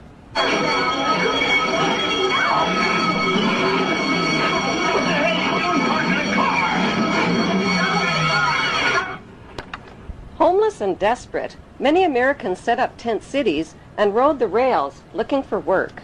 I went walking that riven-up highway. I saw above me that inland skyway. Saw below me that golden valley. This land was made for you and me. A paradise to live in or see. But believe it or not, you won't find it so hot if you ain't got the do-re-mi.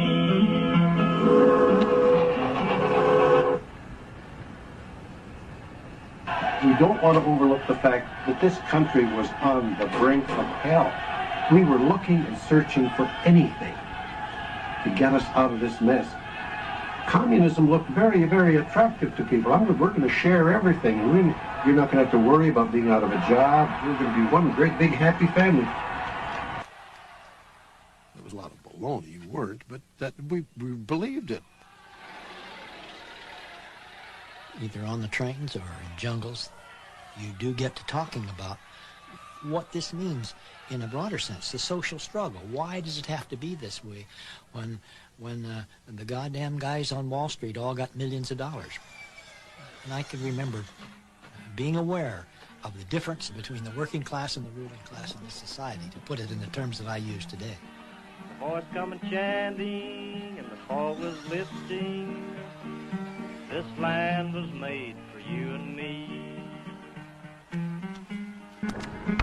Congressman Louis McFadden, chairman of the House Banking Committee, claimed the crash was planned by the international bankers who sought to become rulers of us all. In his famous 1932 congressional address, he said, "Mr. Chairman, we have in this country one of the most corrupt institutions the world has ever known. I refer to the Federal Reserve Board and the Federal Reserve Banks. The Federal Reserve Board has cheated the people of the United States out of enough money to pay the national debt 3 times over. This evil institution has impoverished and ruined the people of the United States through the defects of the law which it operates and through the corrupt practices of the moneyed vultures who control it. Some people think the Federal Reserve banks are government institutions. They are not government institutions. They are private credit monopolies which prey upon the people of the United States for the benefit of themselves." Following a series of death threats, McFadden died from food poisoning, followed by a heart attack under suspicious circumstances. In his book, Wall Street and the Rise of Hitler, Professor Anthony B. Sutton shows documented evidence that U.S. corporations supplied money, gas, vehicles, and weaponry that helped Hitler launch World War II. Prescott Bush, father of George Bush and grandfather of George W. Bush, supplied raw materials and funneled vast sums of money and credit to Hitler's Third Reich.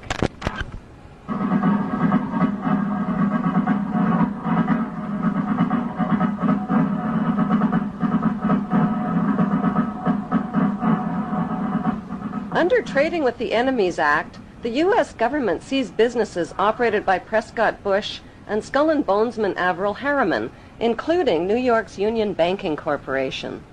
These seizures were based on evidence that Bush and Harriman had been operating front organizations for Hitler's Third Reich. Their German partner was the notorious Nazi industrialist named Fritz Thyssen, who wrote a book of confessions called I Paid Hitler. Professor Sutton lists Rockefeller's Standard Oil, Henry Ford's Ford Motor Company, J.P. Morgan's General Electric, ITT, and the DuPonts as suppliers for Germany's rearmament program. But why on earth would Jewish bankers and corporations finance a monster like Adolf Hitler? It is a well-known fact that Adolf Hitler went to great lengths to cover up his family history, even arranging for the assassination of Austrian Chancellor Dollfuss, who investigated Hitler's family. The Dollfuss file, now in the hands of the British Secret Service, revealed that Adolf Hitler's grandmother, named Maria Anna Schicklgruber, worked in Vienna as a live-in housemaid at Solomon Rothschild's manor next to his hotel. The information was traced through her compulsory registration card. Solomon Rothschild was one of Mayor Rothschild's 5 banker sons.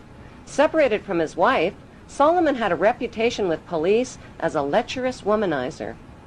When Maria Anna Schicklgruber's pregnancy was discovered, she was dismissed. Adolf Hitler, the grandson of Solomon Rothschild, earned a reputation as the most evil man the world has ever known. But more evil than Adolf Hitler were the men who created and financed him.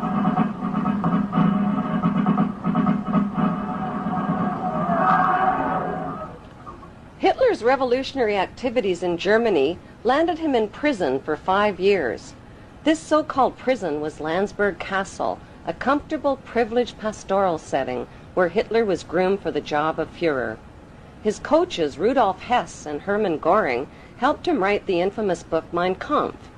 Upon his release, the book was widely circulated, and Hitler traveled throughout Germany, delivering prepared speeches with Rothschild Warburg financing via the secret Thule and Veril societies. The Jews were to blame, shouted Hitler, for the humiliation of the Versailles Treaty and for Germany's financial ruin. What possible explanation could there be for Jewish businessmen supporting an anti-Semitic madman like Adolf Hitler and the extermination of millions of innocent Jews? One of the world's dirtiest secrets is that the exterminated Jews in Nazi Germany were not considered real Jews. They were considered Khazar Russians and Eastern Europeans whose ancestors converted to Judaism in 740 AD under their king, King Bulan. Their bloodline dates back to the Turkish tribes and to the powerful empire of Khazaria that once controlled all of Russia. Arthur Kessler, who wrote The 13th Tribe, claims that over 90% of today's Jews are racially non-Jewish and have no genetic relationship to the 12 tribes of Israel. Today's Jews, says Kessler, are more related to Attila the Hun than King Solomon of Israel. 2,000 years ago, when the Roman conquerors evicted the 12 tribes from Israel, the largest tribes, called Dan and Naphtali, settled in Denmark and Norway. Their Viking king, called King Canute, was crowned king of England, Denmark, Norway, and Sweden. Kessler calls the majority of today's Jews the 13th tribe because they are racially not Jewish. The Rothschilds' incestuous bloodline can be traced through their ancestor, Naphtali Hertz, who is named after their tribe of Naphtali. Over the centuries, the Rothschilds have intermarried with authentic Jewish royalty, ensuring their bloodline back to King Solomon of Israel. Denmark, which literally means the mark of Dan, maintained a truce with Germany's Nazi occupying forces for nearly 3 years. When Hitler's SS moved to arrest the Jews of Denmark, the Danish government helped ferry them to safety in Sweden and Britain. But why were the Jews of Denmark, Norway, and Sweden spared, while Jews from Russia and Eastern Europe were captured, interrogated, and thrown into slave camps and death camps? But death camps were not an accident. The seeds of hatred were planted long before the war began, and the extermination was carried out with some German industry in compliance, while the world looked on. While the German subsidiaries of U.S. corporations made fortunes from the war industry and from the free slave labor of non-ethnic Jews, America also looked on. Masonic U.S. President Franklin Delano Roosevelt, who was the grandson of opium smuggler Warren Delano Jr., was too busy bombing the Japanese and developing weapons of mass destruction. Roosevelt chose Skull and Bonesman Henry Stimson as his Secretary of War.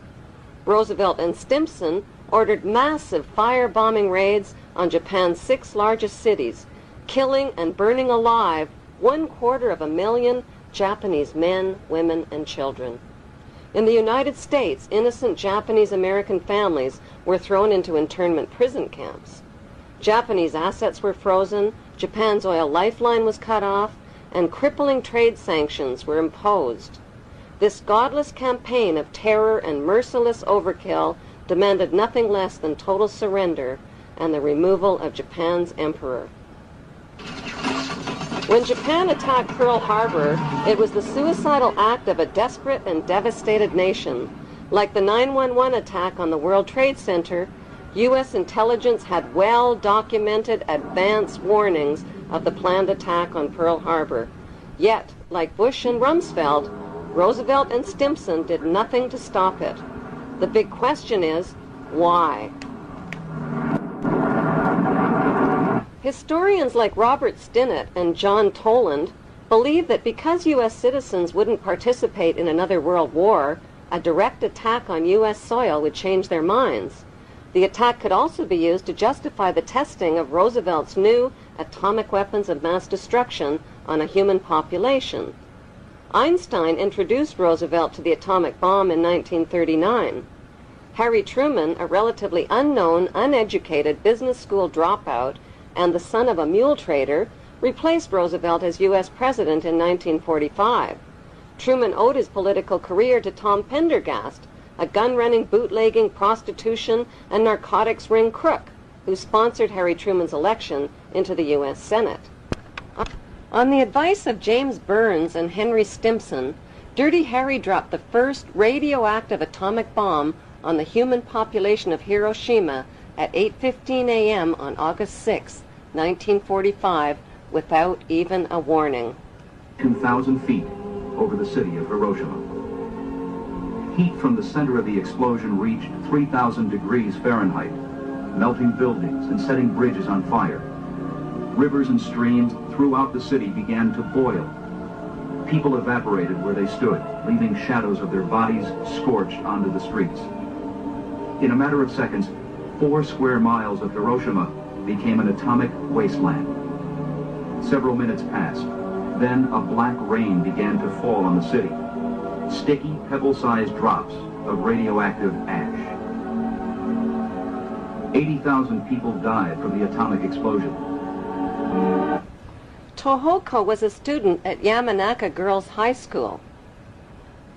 Heat rays set her hair on fire. Shockwaves would have reached her 3.5 seconds after the explosion, and her body would have been subject to pressure of up to 3.3 tons per square meter. This is roughly equivalent to the blast that would have hit her. 3 days later, while Japanese survivors were still reeling from the radioactive fallout, the United States dropped a second type of atomic bomb, nicknamed Fat Man, testing it on the human population of Nagasaki. Was dropped on Nagasaki.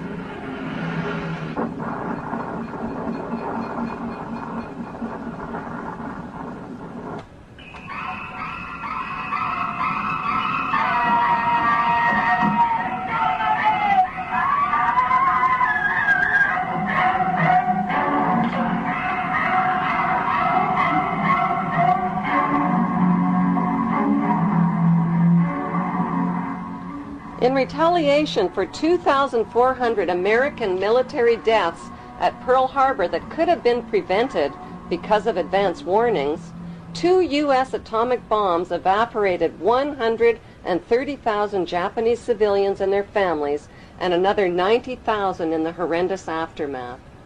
To this day, Japanese survivors and their offspring suffer related genetic deformities, cancers, nightmares, and permanent environmental destruction.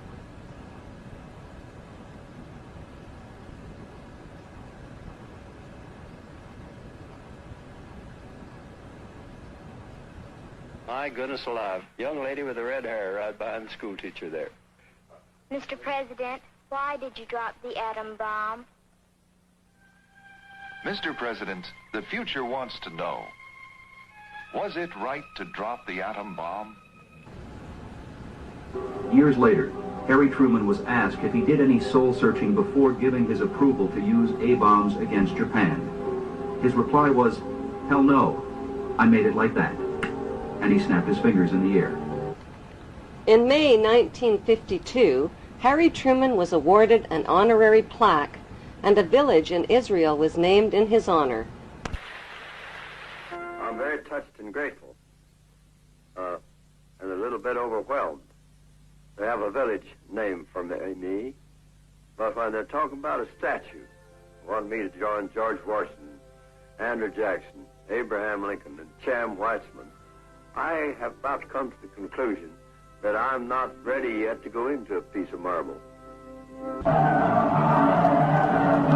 World War II took the lives of 35 million trusting, patriotic, flag-waving people willing to die for their country or die for freedom or die a hero. But what they really died for was the lies and the propaganda.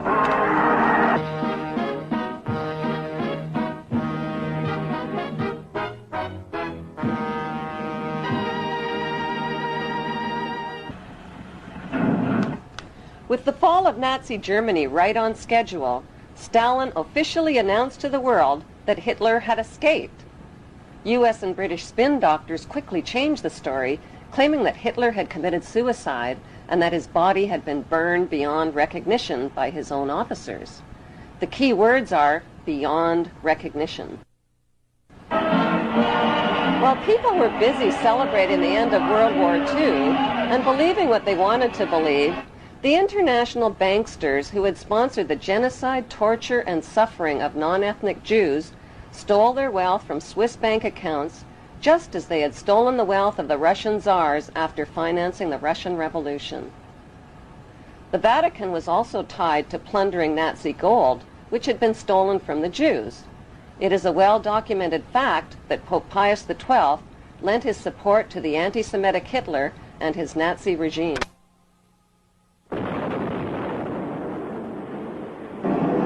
With the fall of Nazi Germany, the Rothschilds wasted no time waving their Balfour Declaration at the British government and reminding them of their written promise to give them Palestine.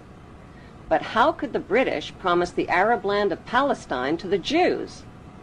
In 1917, the British parachuted free opium and hashish to the Turkish troops and stole Palestine from them. One ingenious stratagem was to parachute hashish and opium to the Turkish troops to try to keep their minds off the fighting. Allenby's strategy worked brilliantly. During World War II, the British needed Arab oil and signed an agreement with the Arabs which forbid Jewish immigration into Palestine. Then at the end of the war, the British broke their agreement with the Arabs and allowed the Rothschild Jewish Zionists to smuggle hundreds of thousands of Jews from around the world into Palestine. To win public support, the Rothschilds, who owned Reuters and the Associated Press, bombarded their media empire with images of homeless Jewish Holocaust refugees crowded together in ships off the coast of Palestine. On October 24, 1945, the bankster pirates gave birth to their most powerful weapon of global control, the United Nations. According to plan, the British pulled out of Palestine and gave the land to the Jewish Zionists. These Zionist extremists call themselves God's chosen race of people and believe they have a God-given right to the land of the Palestinians. It is important to know that the land now called Israel was originally called Canaan in ancient times. Canaan was populated by the Canaanite people who were the ancestors of today's Palestinians imprisoned in refugee camps in Israel. About 3,500 years ago, the Semitic Hyksos kings ruled Egypt for 100 years, but were expelled from Egypt into Canaan. The Egyptians called these Hyksos people the Habarus, which means Hebrews. These expelled Hebrews invaded and conquered the land of Canaan and changed the name of the land from Canaan to Israel.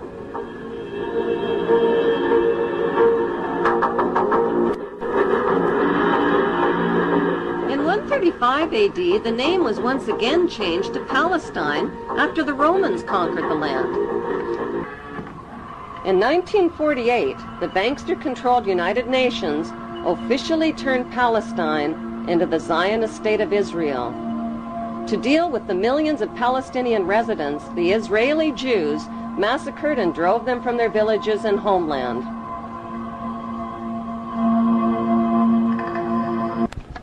The Jews herded the Palestinians into two separated regions called the West Bank and the Gaza Strip. The Rothschilds soon began financing Jewish Holocaust refugees to build illegal Jewish settlements on Palestinian land. These illegal Jewish settlements set the stage for Israel's Prime Minister Ariel Sharon's reign of terror against Palestinians who dared to defend what was left of their stolen homeland. Like Saddam Hussein, Sharon violated dozens of UN resolutions by using hundreds of tanks and American-supplied gunships and planes in an unrelenting campaign of bombing, murdering, bulldozing, starving, and terrorizing the Palestinians off of what remained of their land.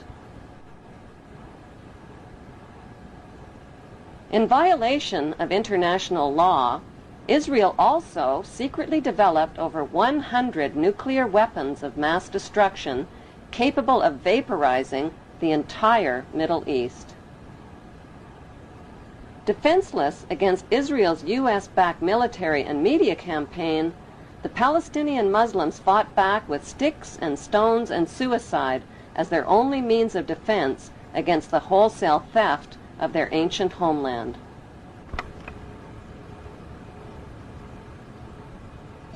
The story of the Bible was written by Hebrew Jews, who tell us that the Hebrew Jews are God's chosen race of people. Bible prophecy predicts that they will one day rule the world from their temple throne in Jerusalem, and that the world's King of Kings will be a descendant of King David and King Solomon of Israel. That is what Bible believers all over the world believe will come to pass. To turn this Bible prophecy into a reality would demand the cooperation of world leaders.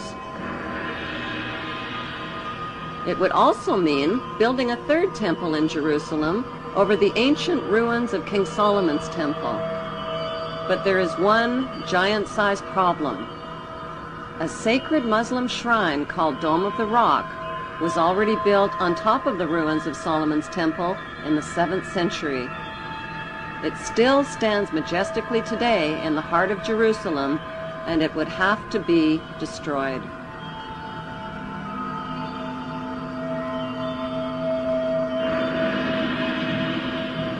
Since Israel is surrounded by not-so-friendly Muslim nations, and with millions of Muslim Palestinians living in Israel's West Bank and Gaza Strip, this Bible prophecy is impossible to fulfill.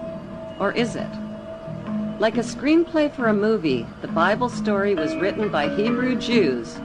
But who is the director and the producer? Is it God, or is it a special interest group of the world's wealthiest men?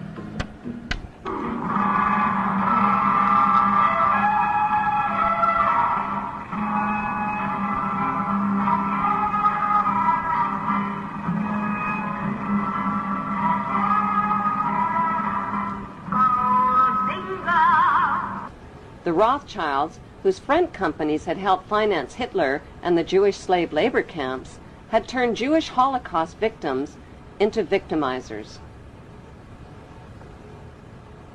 Imprisoned inside barbed wire refugee camps, the Palestinians began to resemble the victims of Nazi concentration camps.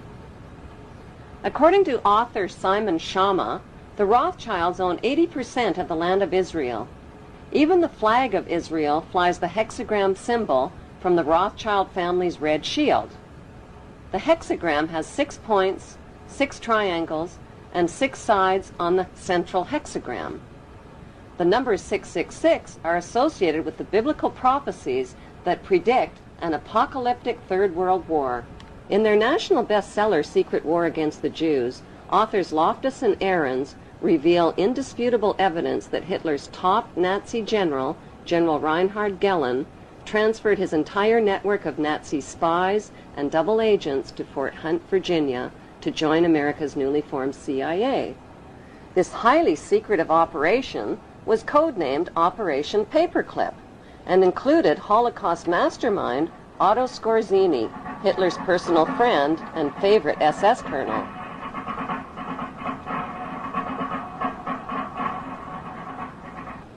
Since its illegitimate birth at the close of World War II, the CIA has always represented the interests of the banksters, not the American people. Nelson Rockefeller, who became U.S. Vice President, and Allen Dulles, who became CIA Director, erased the Nazi pasts of hundreds of Nazi spies and scientists who they smuggled into the United States. Others were smuggled into Canada and South America along Rockefeller's rat line, using Vatican passports and money. Rockefeller was also guilty of supplying South American oil to Nazi subs that sunk American ships and killed American servicemen. The Jewish Zionists spied on Rockefeller's treasonous activities and then blackmailed him. In exchange for Jewish silence, Rockefeller agreed to arrange for enough votes from Latin American nations to guarantee Israel's membership into the United Nations.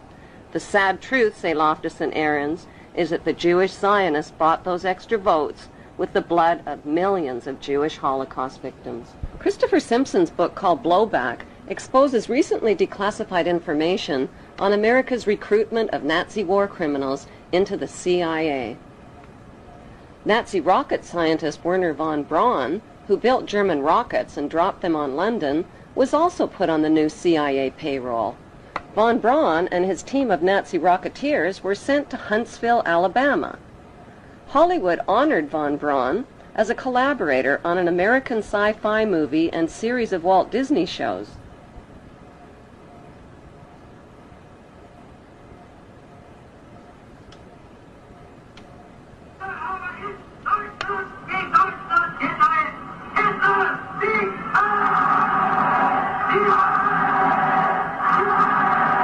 Let's take you back to 1958, 59, and I'm suddenly required to work with a Nazi. I grew up in World War II. Now, you couldn't expect me to suddenly have a great love for somebody that came out of Peenemünde and was firing rockets at the people in England and blowing them up, and furthermore had been in Peenemünde where he had slave labor, etc. So how am I supposed to suddenly like that guy? The international banksters and the men who served them had won the American, Russian, and British versions of monopoly by seizing control of the Bank of England and the U.S. Federal Reserve, and by wiping out the Russian czars. But the ultimate goal of the banksters was to win the world game. Their devious game plan was to divide the world into two warring power blocks: the Western capitalist bloc, led by the United States, and the Eastern Communist Bloc, led by Russia. Their next move was to transfer atomic weapons secrets to their Russian Communist Bloc through Victor Rothschild, who was the ringleader in Britain's biggest communist spy scandal, and through J. Robert Oppenheimer, the Manhattan Project's leading atomic scientist. In September 1949, the Soviet Union exploded its first A-bomb. America's monopoly on atomic weapons ended after only 4 years. Now, both superpowers had the means to destroy the world. The next step was to stage a phony arms race and Cold War between their First World Capitalist Bloc and Second World Communist Bloc. Like sports teams, the U.S. and Russian superpowers needed recruits for their war games, so they forced new Third World members of the United Nations to choose sides. American Secretary of State John Foster Dulles warned Third World countries that you're either with us or you're against us. Korea and Vietnam were torn up like rags into half-communist, half-capitalist countries and became the playing field for phony war games between the bankster superpowers. Marilyn Monroe in Korea, America's great sex symbol, innocent and alluring, caught in the blood and mud of the Korean War. To the battle-weary soldiers who gazed at her, she must have looked like an angel sent from heaven to ease the pain of fighting a God-forsaken war in a far-off land. It's difficult and dangerous, but they're generally outnumbered. American sabers and British meteors are outfighting the MiGs. The lives of 4 million Korean civilians and 33,000 American soldiers were sacrificed in the 1950 Korean War, bringing the banksters another step closer to world domination. Like Korea, Vietnam was split into North and South Vietnam and became their next target.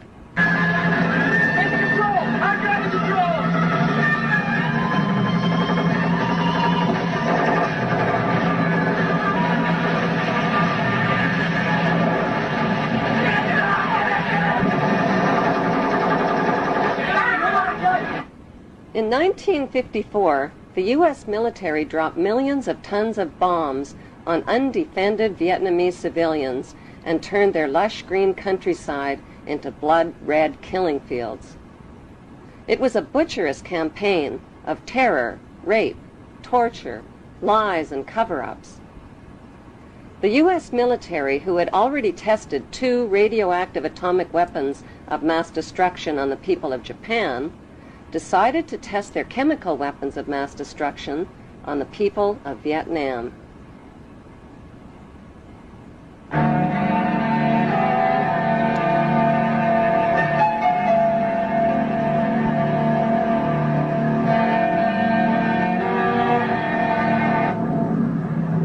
$70 million liters of chemical weapons of mass destruction were sprayed over the Vietnamese people, their water, and their countryside.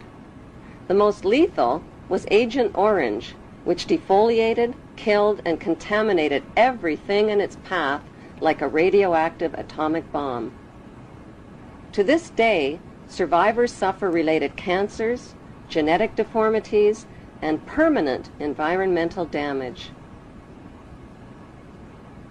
Many U.S. servicemen publicly confessed to their crimes and suffered haunting flashbacks.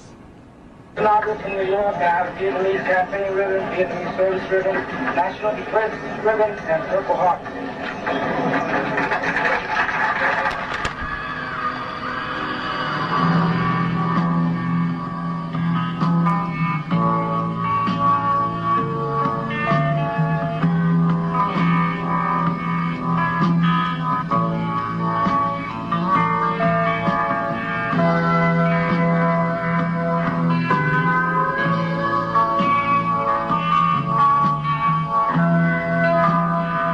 In spite of massive U.S. war protests, President Nixon increased America's military presence in Vietnam to 500,000 soldiers by 1969. It was Nobel Peace Prize winner Henry Kissinger who convinced Nixon to expand the Vietnam War to the neighboring countries of Cambodia and Laos, causing the mass murder of another 1 million innocent people and their families. On May 4th, 1970, America got a wake-up call. 6 peaceful anti-war student demonstrators from Kent State and Jackson State universities were shot dead by U.S. armed guards, while dozens of others were wounded. The message came through loud and clear: the power of the U.S. military could turn its weapons on its own citizens.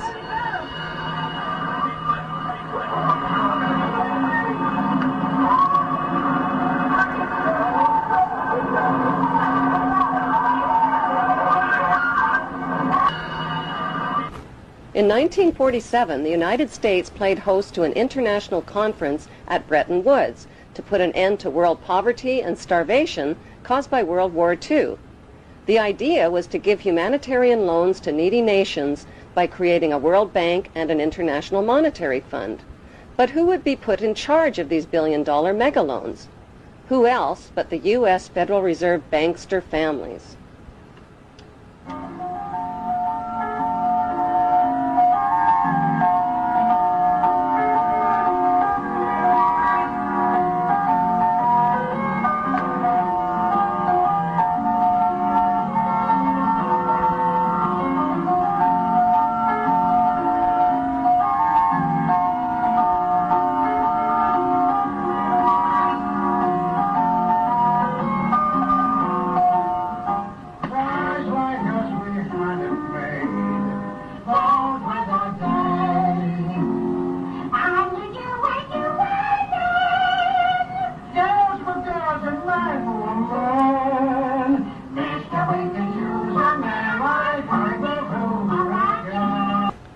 the U.S. Federal Reserve banksters in charge of humanitarian loans is like putting pedophiles in charge of daycare centers.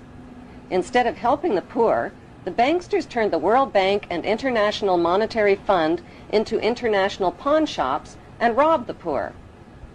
Just to qualify for a loan, desperate nations were forced to pawn their mines, forests, railways, power companies, and water systems and agree to over 100 loan conditions at loan shark interest rates. To pay off the loans, they were forced to ignore laws that protected their environment, to lower wages, and to cut back on their education and on their health care.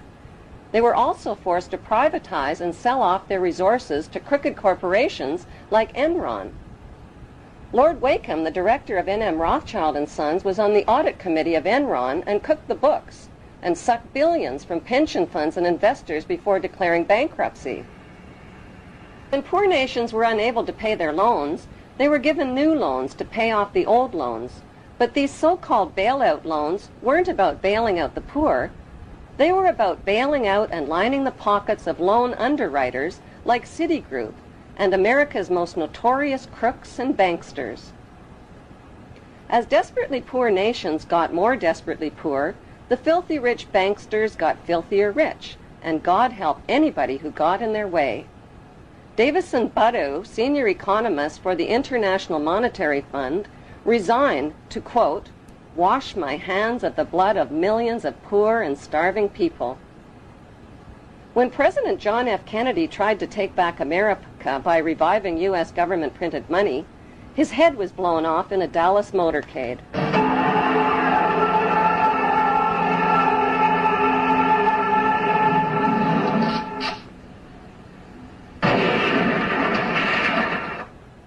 When his son planned to expose the ugly truth about his father's assassination, his small plane plunged into the ocean, killing all on board.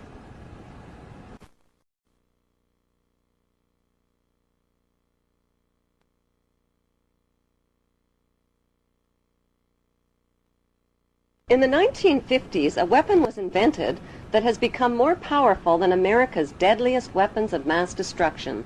It is the weapon of mass deception, and it is right in our own living rooms. The hypnotizing world of picture television brings us the news of the world through two central news agencies called Reuters and the Associated Press. The Rothschilds bought Reuters in the 1800s, which later bought the Associated Press and made the Rothschild family owners of the world's largest central news services. To the present day, the world depends on these Rothschild-owned central news services as their main source of news and information. In his book called Who Owns the TV Networks, author Eustace Mullins claims that the major TV networks, radio stations, newspapers, and publishing empires are controlled by the Rothschild, Rockefeller, and J.P. Morgan money cartels through their corporate conglomerates. The bankster-owned media conglomerates include weapons manufacturers General Electric and Westinghouse, which profit from promoting wars. Their man in Washington is head of the FCC Federal Communications Commission, and his name is Michael Powell, the son of Colin Powell. Michael Powell was put in charge of changes to the media monopoly rules and who can own what. Joining public opposition to Michael Powell's FCC deregulation policies, Senator Byron Dorgan had this to say. Seldom have I seen a regulatory agency cave in so completely to the big economic interests. That's exactly what happened today with the FCC rules. And Chairman Powell kept suggesting slight modifications. It's not slight at all. This is a big deal. It's going to affect what the American people can see, can hear, can read. And let me emphasize something that was in your setup piece. After what the FCC did today, it is likely, in fact, that in big American cities we will see the same company own the newspaper, 3 television stations, 8 radio stations, and the cable system in that city, all under one company. And I don't know what happened to this notion of competition, but I'm telling you, it's not there, and it's not embedded anywhere in the FCC's decision. Well, I'm just going to have to say that there are a lot of lies being told. In his new book, Brock says the key to the success of the right-wing media is opinion, predicated on a raft of distortions, misrepresentations, and outright lies presented to the readers and viewers as fact. I think it used to be. Control over the internet, publishing, recording, and top cable companies can be traced back to the same big five media empires: General Electric, Time Warner, Viacom, Disney, and News Corp. These media monopolies are owned directly or indirectly by the Rothschild, J.P. Morgan, Rockefeller, and Oppenheimer Brotherhood. Yes, there are now more stations and more media voices, but they're all coming from the same ventriloquist, says Senator Dorgan.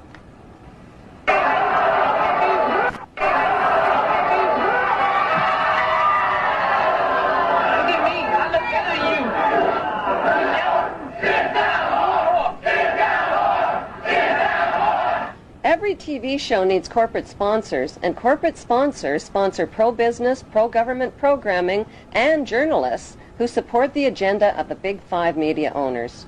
While 2/3 of the world goes hungry, these banksters offer gazillion-dollar sponsorships to sports athletes to play with their balls. Why? Because they keep the masses distracted from the important issues, like the passage of the Patriot Act to limit your civil rights and freedoms. The Patriot Act allows the government to come into your home, take things from your home, search your home, and never tell you about it. Increasingly, however, Americans are speaking out. The media and banking monopolists now have the power to make or break political leaders around the globe. Why haven't the networks made a TV movie of the week about how the Bush family made their family fortune? The movie could be called The Awful Truth, starring George W.'s great-grandfather, Samuel P. Bush, whose Buckeye Steel Castings Company supplies parts for Edward Harriman's railroads, who in turn provides rail shipments for John D. Rockefeller's Standard Oil, who in turn gets monopoly financing from the Rothschilds. The movie could be made into a TV series starring Samuel's son, Prescott Bush, as the managing director of a Nazi steel manufacturing plant in Poland called Silesian Consolidated Steel. In episode 1, Prescott Bush forwards American financing to his German partner Fritz Thyssen through the Union Banking Corporation in New York. Fritz Thyssen arranges a contract with Nazi Germany's IG Farben Company for free Jewish slave labor in Bush's steel manufacturing plant at the Auschwitz concentration camp. Episode 2 shows Skull and Bonesman Prescott Bush and Averell Harriman getting caught under Trading with the Enemy Act, as the U.S. government moves in and seizes all of their shares in Union Banking Corporation.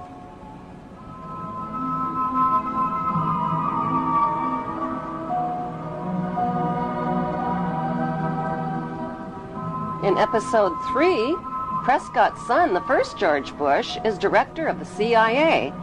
George puts drug king Manuel Noriega on the CIA payroll, allowing thousands of tons of cocaine to hit the streets of America via the Panama Canal.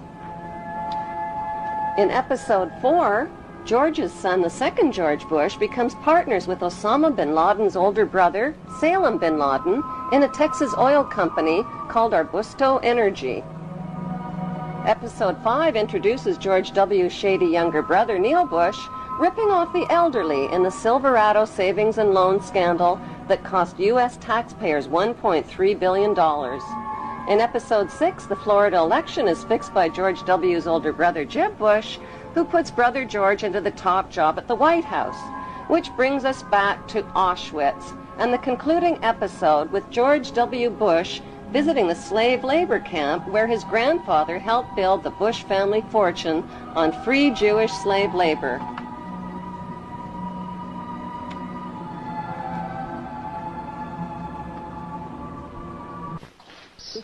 The sights are a sobering reminder of the power of evil and the need for people to resist evil.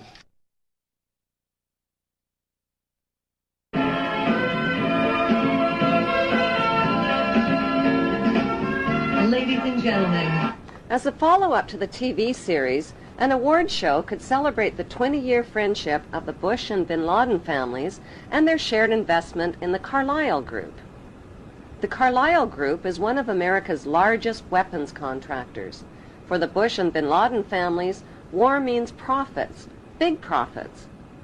Although the media creates the illusion of freedom of the press, the dominant opinion and messages always serve the banksters' agenda.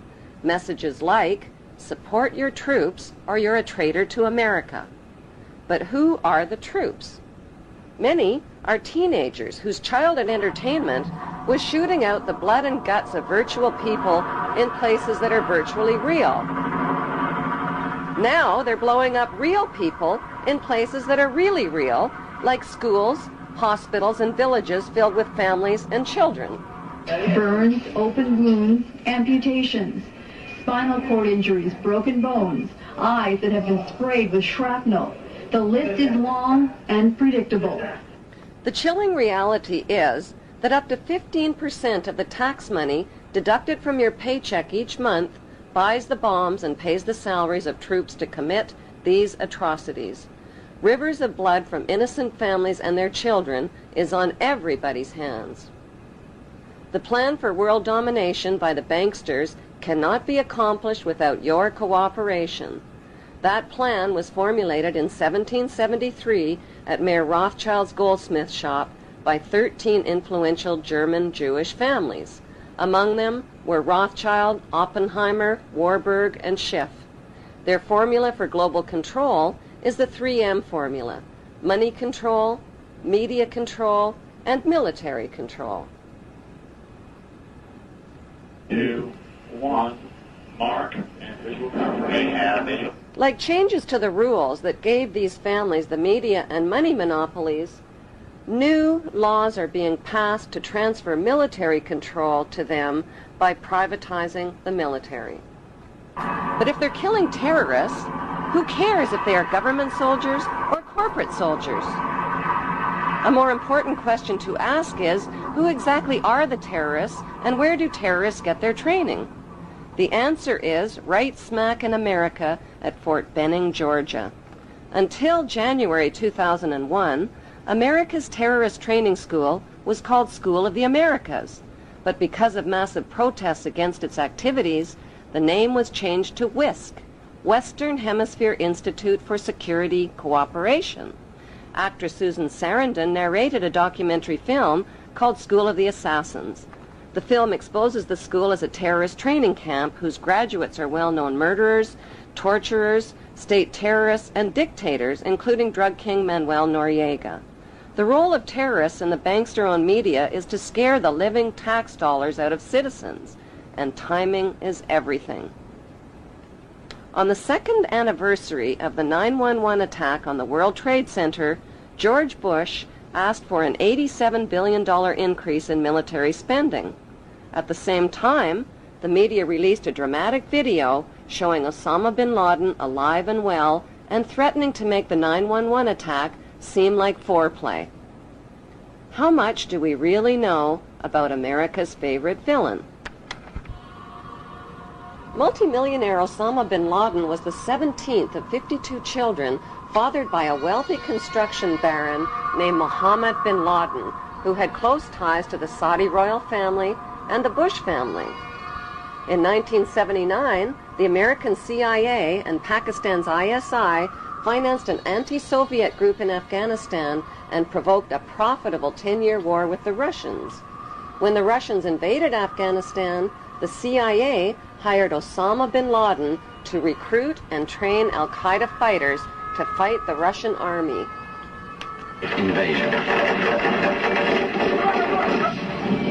Anti-communist guerrillas in Afghanistan have been at the front line in the fight against the spread of communism. But what was the fight really all about? Not carrots or potatoes. It was about poppies, endless fields of opium poppies that provide over 70% of the world's heroin supply to heroin addicts worldwide. These are very uncomfortable issues for politicians.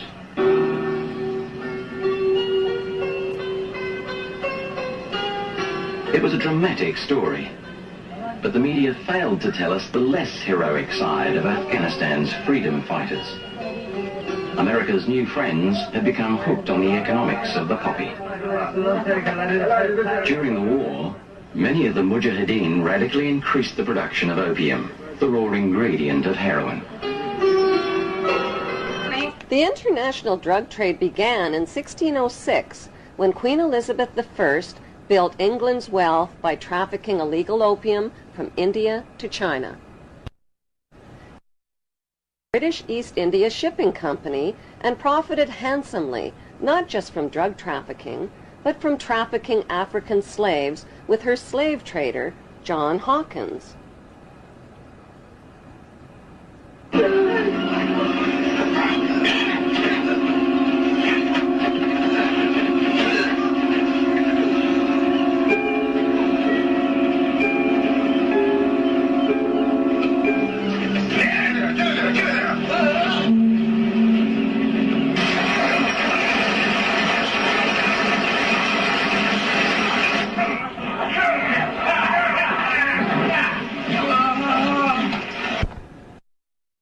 First knighted her slave trader with the noble title of Sir John Hawkins. By 1830, the British had distanced themselves from dope dealing by granting opium monopoly rights to the Jewish Sassoon family, who became known as the Rothschilds of the Far East. As an agent for the Crown, David Sassoon shared his dope profits with Queen Victoria. The British East India Company built a major factory to process the opium here at Gazipur. It's still a lucrative earner for the Indian government, which sells opiates to the world's pharmaceutical industry. When the Chinese banned opium and destroyed 600 chest loads of the addictive drug, Sassoon and the British retaliated. It was a financial disaster for the British. With huge profits at stake, they retaliated with the Opium Wars of 1843 and 1858. The forces of the market were to defeat China's moral prohibition.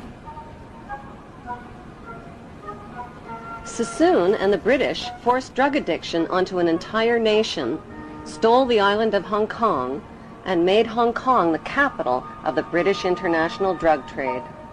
In 1872, Queen Victoria knighted David Sassoon's son, Albert Sassoon, who spread the illegal opium trade throughout China and Japan. In 1887, Sir Albert Sassoon married Aline Caroline Rothschild and joined the pirated fortunes of the Sassoon drug cartel with the Rothschild money cartel.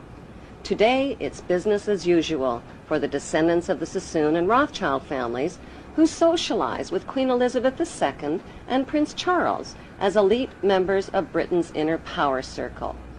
Many have been granted royal titles, like Sir, Countess, Baron, and Marquis, but their many victims aren't fooled by the crowns, the titles, and the tuxedos. They have very different titles for them. Titles like liars, thieves, dope dealers, and mass murderers for the crown.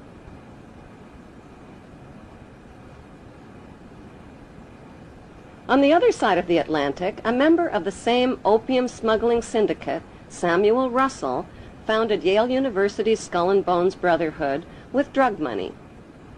Exclusive members were financed into political power positions in the CIA, the U.S. Supreme Court, and the White House.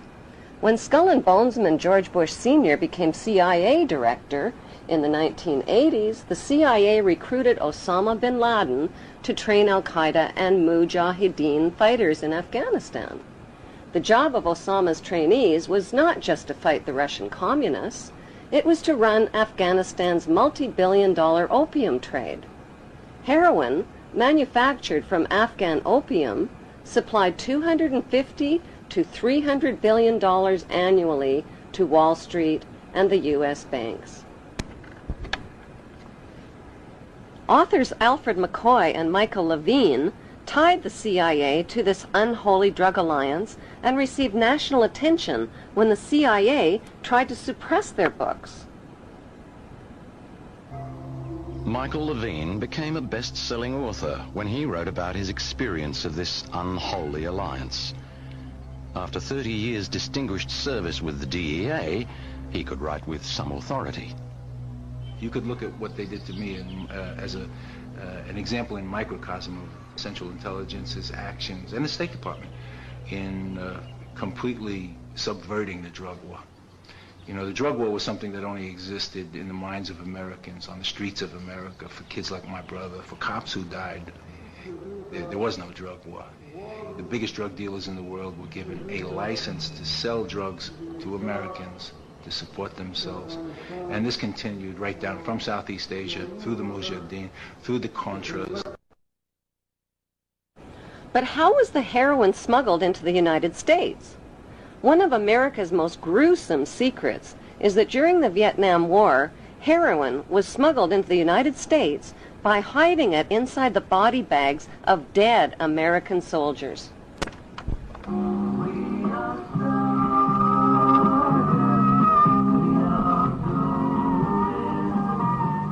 By the end of the 1960s, 1/3 of U.S. soldiers in Vietnam and close to 1 million United States citizens were hooked on heroin. Drugs like LSD, mescaline, marijuana, and hashish also swamped the streets and college campuses of America. Who or what turned America's youth onto these illegal drugs? Celebrity anti-war activists like Aldous Huxley, Timothy Leary, Allen Ginsberg, and Bertrand Russell sold America's youth on acid rock, tripping out, and one world government. Their financing came from the Warburg Banksters and IPS, Institute for Policy Studies. Over 100 million doses of LSD that hit the streets of America were purchased by Timothy Leary and Allen Dulles through S.G. Warburg's Sandoz AB Pharmaceutical Company in Switzerland. Free sample-size packages of acid were handed out not only on college campuses, but at rock concerts, where musicians persuaded millions of fans to get high.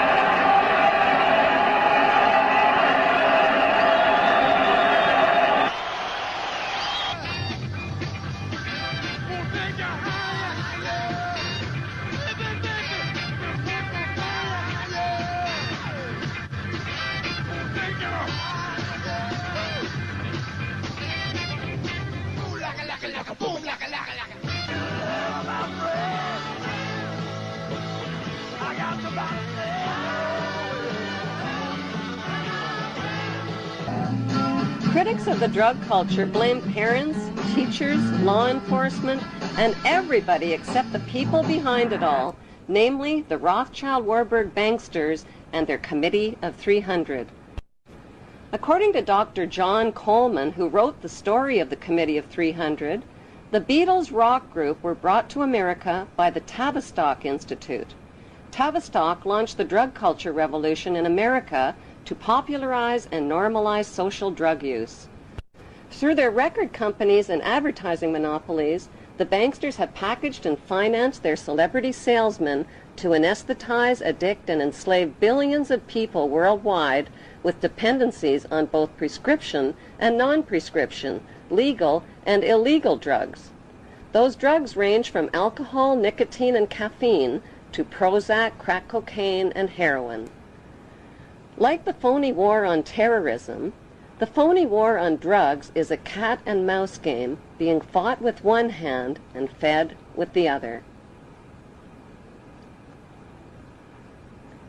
The peace symbol adopted by the drug flower children of the 60s was designed by Gerald Holtham, who was commissioned by One World Government salesman Bertrand Russell. The symbol was never designed as a symbol of peace, but as a symbol of death. It is actually a cross turned upside down with the arms broken and is used by Satanists and in Druid witchcraft. In Germany, the symbol is known as the death rune and is found on tombstones of Hitler's Nazi SS officers. CIA's team of ex-Nazis and Skull and Bonesmen financed and trained Osama bin Laden, who pushed the Russians out of Afghanistan by 1989. The CIA then trained and installed the ruthless Taliban regime to run the booming opium trade. After a decade, the long friendship between America and the Taliban suddenly turned ugly. At a meeting held on December 4th, 1997 at Unocal headquarters, American oil men made a proposal to the Taliban about building a pipeline through Afghanistan.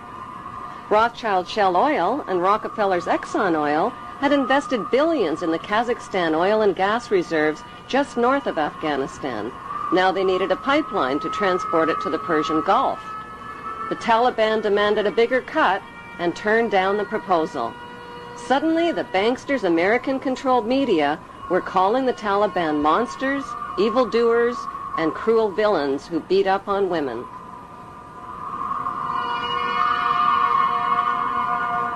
On July 4th, 1999, President Clinton froze the Taliban's U.S. assets and bank accounts and imposed trade sanctions on Afghanistan. By February 2001, the Taliban destroyed most of Afghanistan's opium crops. In May, Secretary of State Colin Powell announced a gift of 43 million U.S. taxpayers' dollars to the Taliban. He called it a reward to the Taliban for destroying the opium crops, but members of the new George W. Bush White House knew the Taliban would use the 43 million for more sinister purposes.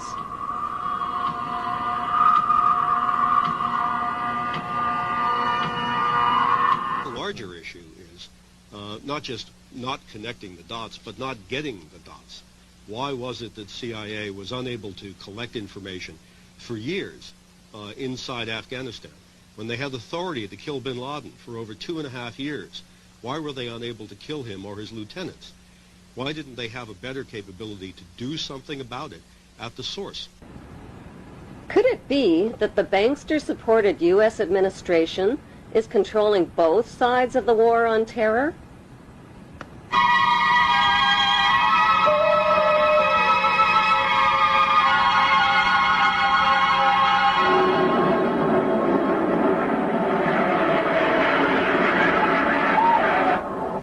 Before the first plane ever even hit the first tower on 9/11, a massive U.S., British, and NATO troop buildup was already organized and positioned for an attack on Israel's enemies, opium-rich Afghanistan and oil-rich Iraq. And there's an old poster out west, as I recall, that said, "Wanted, dead or alive."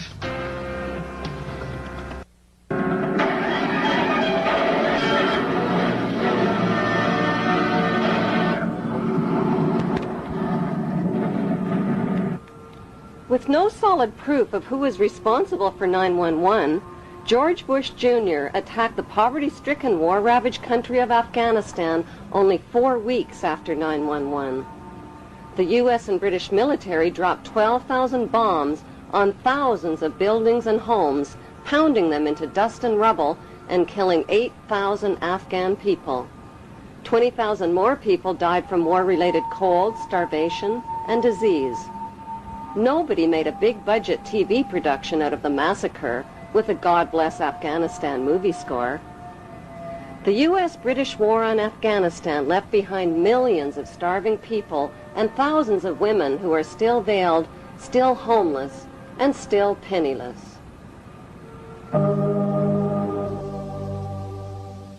Afghanistan is the world's largest producer of opium and now the world's largest producer of heroin.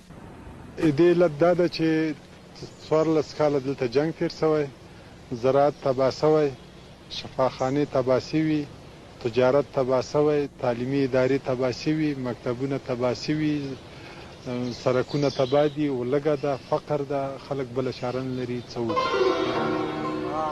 There can never be peace and democracy in Afghanistan. Why?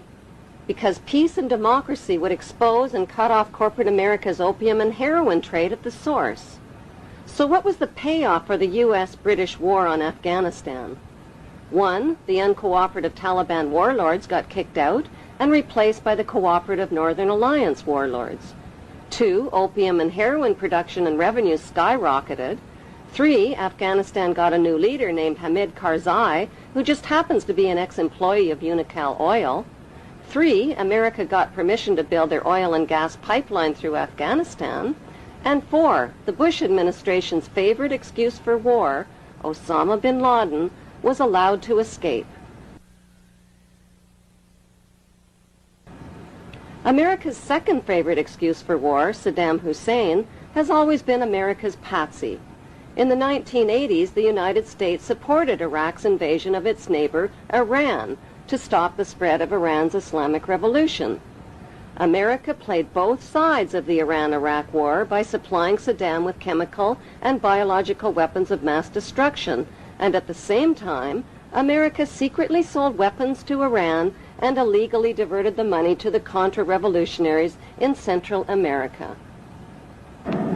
During the war, the United States sent a special envoy to see Saddam in 1983. He was Donald Rumsfeld, now the U.S. Defense Secretary. The two men discussed how to reinforce Iraq against a common enemy. This was at a time when Iraq was using chemical weapons on Iranian troops.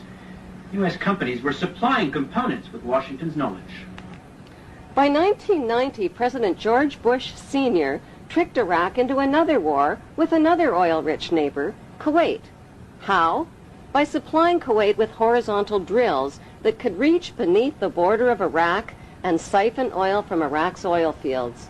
Kuwait used the U.S.-made drills to steal 300,000 barrels of oil per day from Iraq, worth over $3 billion annually. The fuse was lit, and Kuwait did nothing to put it out. They pumped oil without restraint from Rumaila oil field, which was accessible to both Kuwait and Iraq, and they exceeded OPEC quotas, flooding the market and driving prices even lower. George Bush Sr. officially promised not to interfere in Iraq's legitimate oil battle with Kuwait, but when Saddam's army entered Kuwait to defend their oil reserves, Bush pounced on them. Our goal is not the conquest of Iraq. It is the liberation of Kuwait. America disposed of its toxic waste problem by building radioactive depleted uranium right into their bombs and dropping them on Iraq. Bush Sr. not only devastated and poisoned Iraq's water systems and infrastructure, he weakened the economies of both Kuwait and Iraq, collected giant profits from rationed Iraqi food for oil programs, and landed massive rebuilding contracts in Kuwait. Bush Sr. followed up the Gulf War with 10 long years of deadly trade sanctions that killed another 1.5 million Iraqi people, including 600,000 children who were cut off from medical supplies. A bookstore in the United States today, you can find 50 books celebrating different aspects of the war and how grand it all was. And you only find one that points out that this was a war crime, that demonstrates the evidence that shows that we deliberately targeted civilians and killed more than 250,000 people in Iraq. You'll be fighting not to conquer anybody, but to liberate people. In March 2003, President George Bush Jr. launched the Second Gulf War.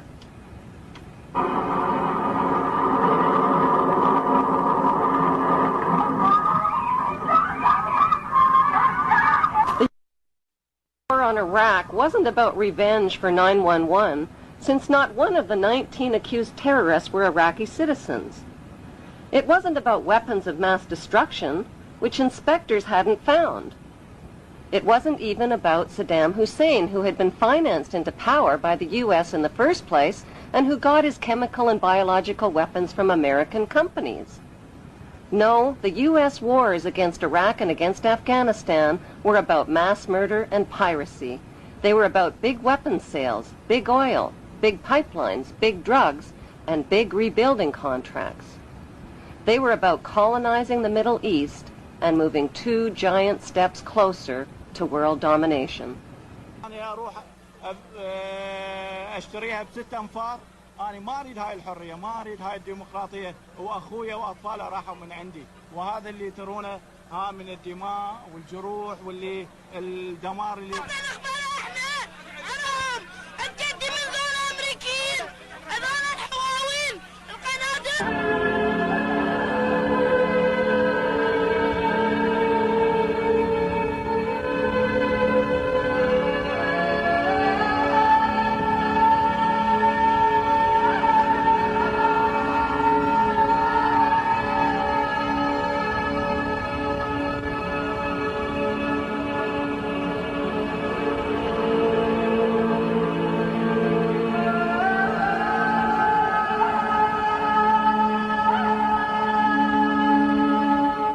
The theft and devastation of this ancient land by the U.S. government closely resembles the theft and devastation of Palestine by the Israeli government.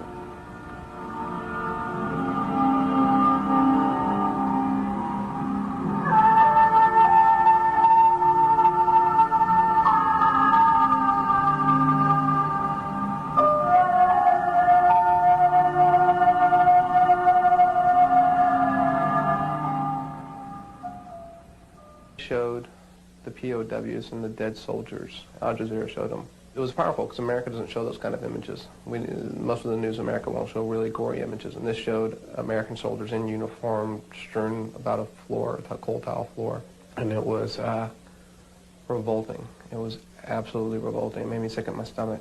And then what hit me was the night before there had been some kind of bombing in Basra, and Al Jazeera had shown images of the people, and they were equally, if not more horrifying than images were. And I remember having seen it in the Al Jazeera office and thought to myself, wow, that's gross. That's bad. And then going away and probably eating dinner or something, and you know, it didn't affect me as much. So the impact that had on me realizing that I just saw people on the other side, and those people in the Al Jazeera office must have felt the way I was feeling that night, and it upset me on a profound level that I wasn't as bothered as much the night before. It makes me hate war. Tougher every day. Some soldiers are even taking aim at their leaders. One told ABC News, if Donald Rumsfeld was here, I'd ask him for his resignation. Another suggested the deck of playing cards displaying wanted Iraqi commanders should be revised. The aces in my deck, he said, include Donald Rumsfeld and George Bush.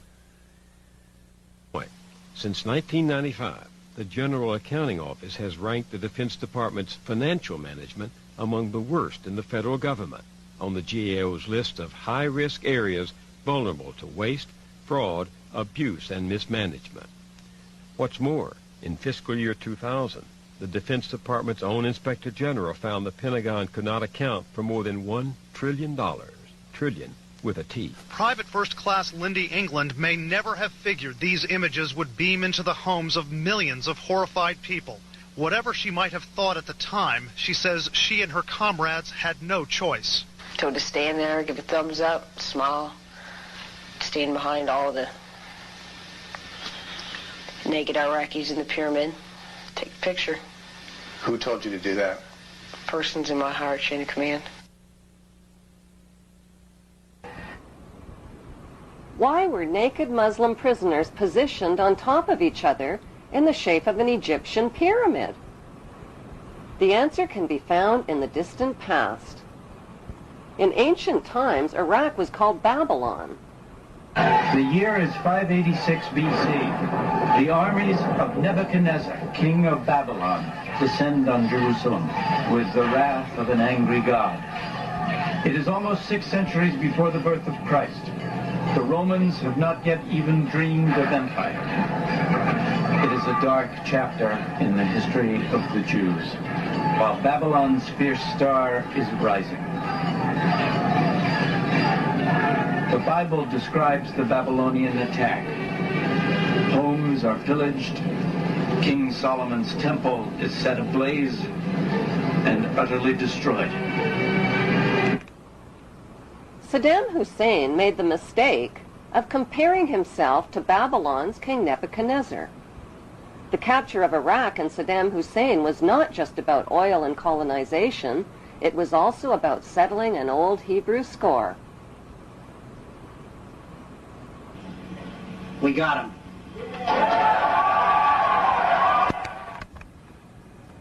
On December 13th, the producers of 911 released a new reality TV show called We Got 'Em.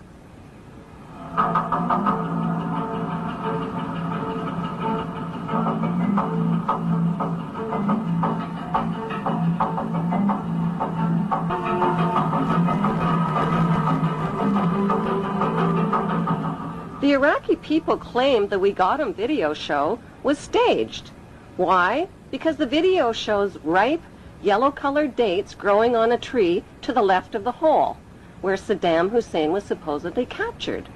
Every Iraqi citizen knows that Iraqi dates only ripen and turn yellow in July and August, never in December. Since date trees don't tell lies, the We Got 'Em video had to be staged at least 3 months earlier in July or August, not on December 13th as reported. How could Saddam, who is almost 70 years old and over 6 feet tall with a bloated belly, squeeze in and out of a hole that small? How could he have grown a beard that long in such a short time? Why did he dye his hair black while in hiding? For his CNN close-ups, perhaps? There are 3 books which clearly map out the Zionist plan for world domination. The Bible, written by Hebrews, Morals and Dogma, written by Freemason Albert Pike, and the Protocols of Zion, written by the Priori of Zion and revised by the Zionist Illuminati. All 3 books describe the plan for an apocalypse or Third World War, which will give birth to one world empire and one world leader. This one world leader is called the Antichrist.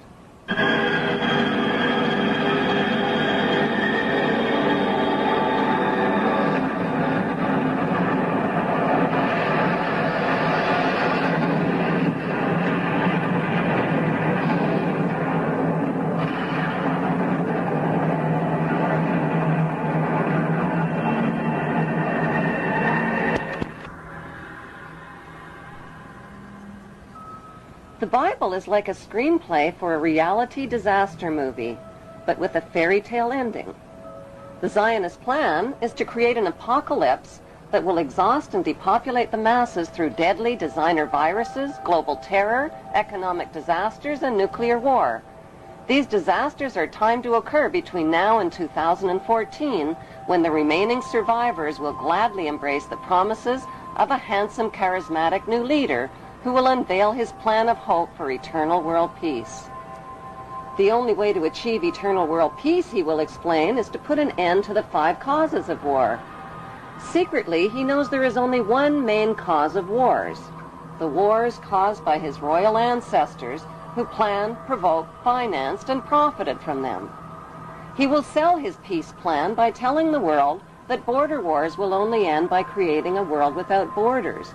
Religious wars will only end by creating one world religion of interfaiths. Economic wars will only end by creating a cashless, debt-free society. Rivalry wars between rulers will only end by creating one world ruler. The tools used for war, from handguns to nuclear bombs, will be eliminated, and one world army will be created, which will guarantee world peace. How will this eternal peace plan be accomplished?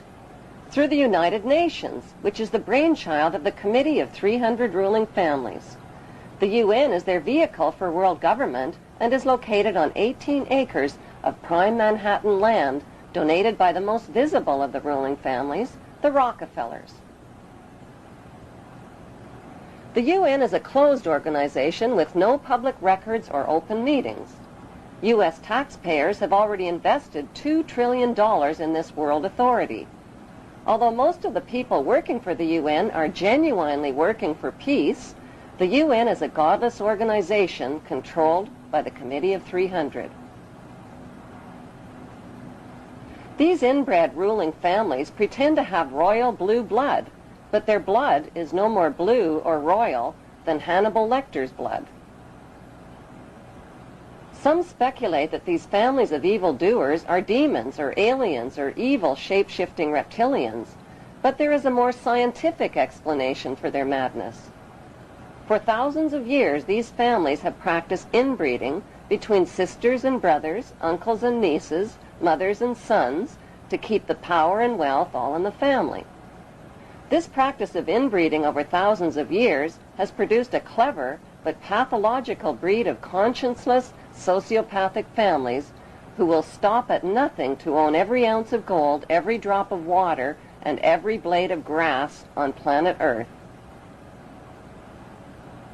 The United Nations, which they founded and control, has clearly stated its goals of establishing a new world order, a UN standing army, and a global taxation system.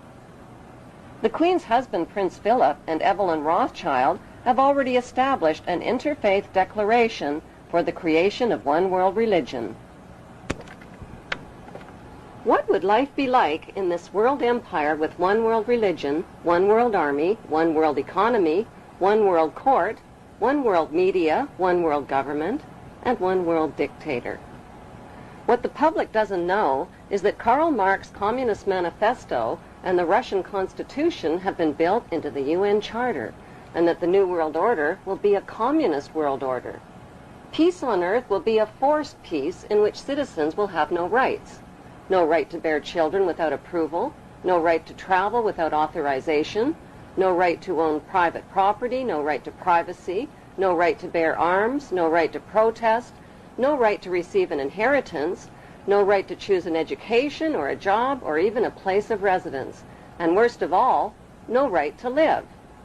The right to live will be based on an individual's rating of usefulness to the royal elite. In this planned world without borders or nations, citizens will be disarmed of all weapons, including handguns, and will have no means to protest, fight, resist, or challenge this one world authority who will control them spiritually, economically, and militarily. Every human being will be electronically tattooed and will become helplessly dependent on this one world authority for all of their most basic needs. The masses will eventually be taught to bow down and worship this one world dictator who will rule the entire world from his eternal throne in Israel. The big question is, who is this charismatic leader that the entire world would be willing to accept as their ruler? According to plan, this future world ruler will prove himself to be a descendant of Jesus Christ and Mary Magdalene, and will therefore be accepted by the Christian world. Some will even view him as the Savior and Messiah. As a professed descendant of Christ and a proponent of world religion, he will also be accepted by Buddhists, Hindus, and the Eastern world, where Jesus Christ reportedly lived, studied, and preached Eastern philosophy. Since he is a descendant of the Hebrew tribes of Israel, he will also be accepted by Hebrews and Jews worldwide. By marrying a Muslim woman, he will win the acceptance of the Muslim world. He will also be accepted by worldwide Freemasonry and secret societies, which he is a member of. As the son of Princess Diana, he is already loved and worshipped. When his mother died in the arms of a Muslim man in a Paris car crash, the world embraced him.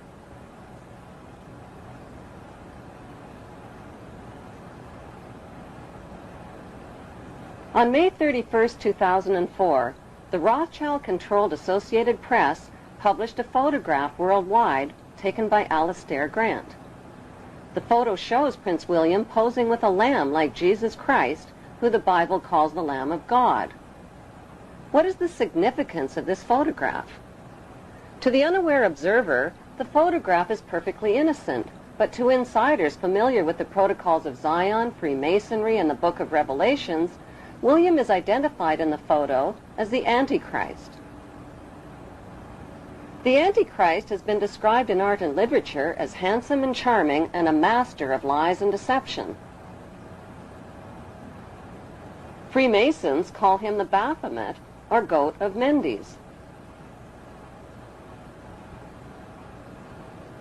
He has also been described as the embodiment of evil and the enemy of God, and has been called Satan, Lucifer, Pan, the Beast, and Amen. He is commonly illustrated with cloven hind hooves. Why is Prince William holding up a cloven hind hoof in the photograph?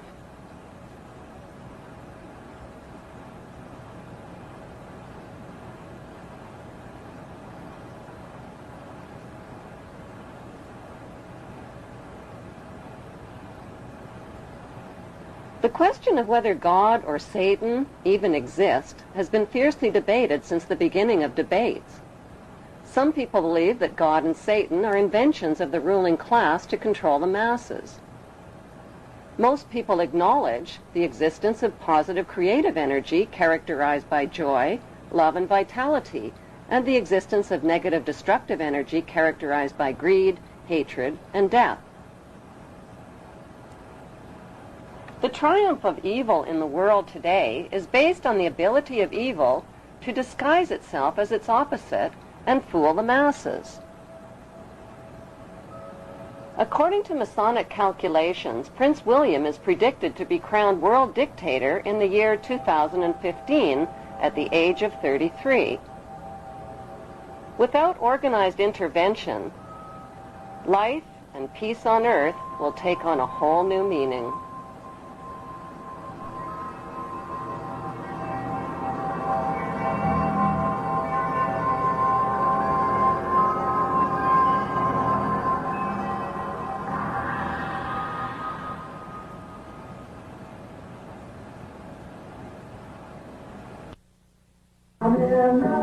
How many people would be willing to play a game of Monopoly with real money if the banker was making up the rules, rigging the dice, stealing the money, cheating the players, and grabbing up all the properties?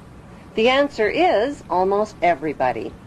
The truth is that only 1% of the world's population of over 6 billion people is controlling the other 99%. That 1% owns the world's banks and most of the world's wealth, land, and resources. So why is everybody passively cooperating with this madness? Because the wealthy 1% who write the rules have taught the other 99% to obey them and to feel powerless to change things. When people feel powerless, they cling to passive attitudes like ignorance is bliss, things aren't that bad, or let God take care of everything. Before choosing a passive attitude, remember that the only thing necessary for the triumph of evil is for good people to do nothing. Despite all the red flags, many people deny that a problem even exists. It does exist, and the good news is there are solutions. The solutions lie in knowing what the 3 biggest fears of the world's ruling families are. The first biggest fear is exposure. They have gone to great lengths to cover up their trail of crimes and to win the public's trust through their media monopolies. Without public trust, their ancestral plan for global control is doomed. Their second biggest fear is losing public support. If the public stops cooperating, their plan is guaranteed to fail. Their third biggest nightmare is organized resistance by an informed and fearless public. The ruling families know from past experience that the will of the people can defeat all their military and monetary might. Vietnam is a perfect example. There is no doubt whatsoever that these ruling families can be totally defeated by turning their 3 worst fears into a reality. Solution number 1 is exposing the ruling families and their generations of horrific crimes against humanity.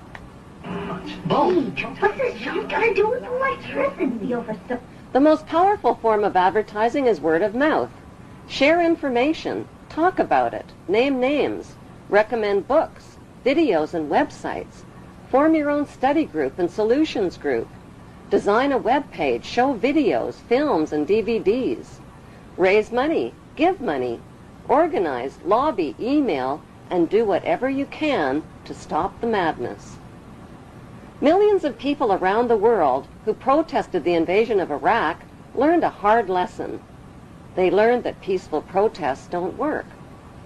Since the Committee of 300 Families created think tanks to mastermind a plan for global control, citizens must also create think tanks to mastermind a plan to stop them. Learn who the past and present members of the Committee of 300 are. At the top of the list are the royal families of Britain and Denmark, the international banking families, and the affiliated political families. Find time to research and read about the Committee of 300. Dig beneath the hype and propaganda, connect the dots, and share your information.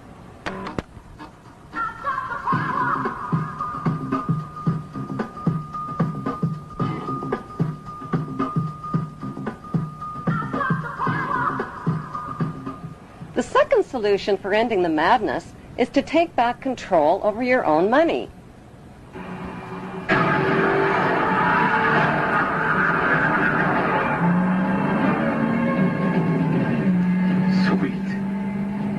Right now, your money is in the hands of the ruling families who own all of the world's banks, including the privatized central banks. How did they get to be so powerful? It started with the very first banks. In the beginning, banks were a safe place for people to store their gold. When the bankers discovered that people left most of their gold in the bank for safekeeping, they started lending out the gold that didn't belong to them and charging interest on it.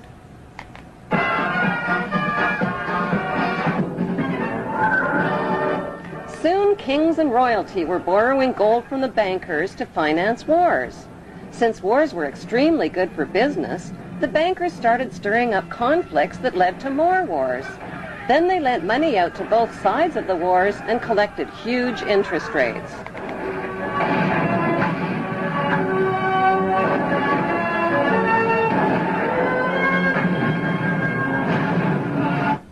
Eventually, the bankers got so rich that they built banks all over the world. They made millions in interest just by loaning out other people's money that didn't belong to them. They bought mansions and fancy clothes and hosted extravagant parties. The royal families of Europe became the banksters' biggest customers and rewarded them with high society titles like Lord and Baron and Sir. Using their money and royal influence, the banksters changed the laws of nations so they could put the world's central banks, mints, and money supply into private hands, their private hands. Out of every $1,000 that each of their customers deposited in their banks, they kept only $100 on hand. They took the rest of their customers' money and made loans with it, invested it, and started up other businesses, like the steel business to create rails for their railway companies, to transport oil for their oil companies. Pretty soon, the banksters' new businesses grew into giant corporations. Those giant corporations turned the world's oceans, lakes, rivers, air, and soil into corporate toilets.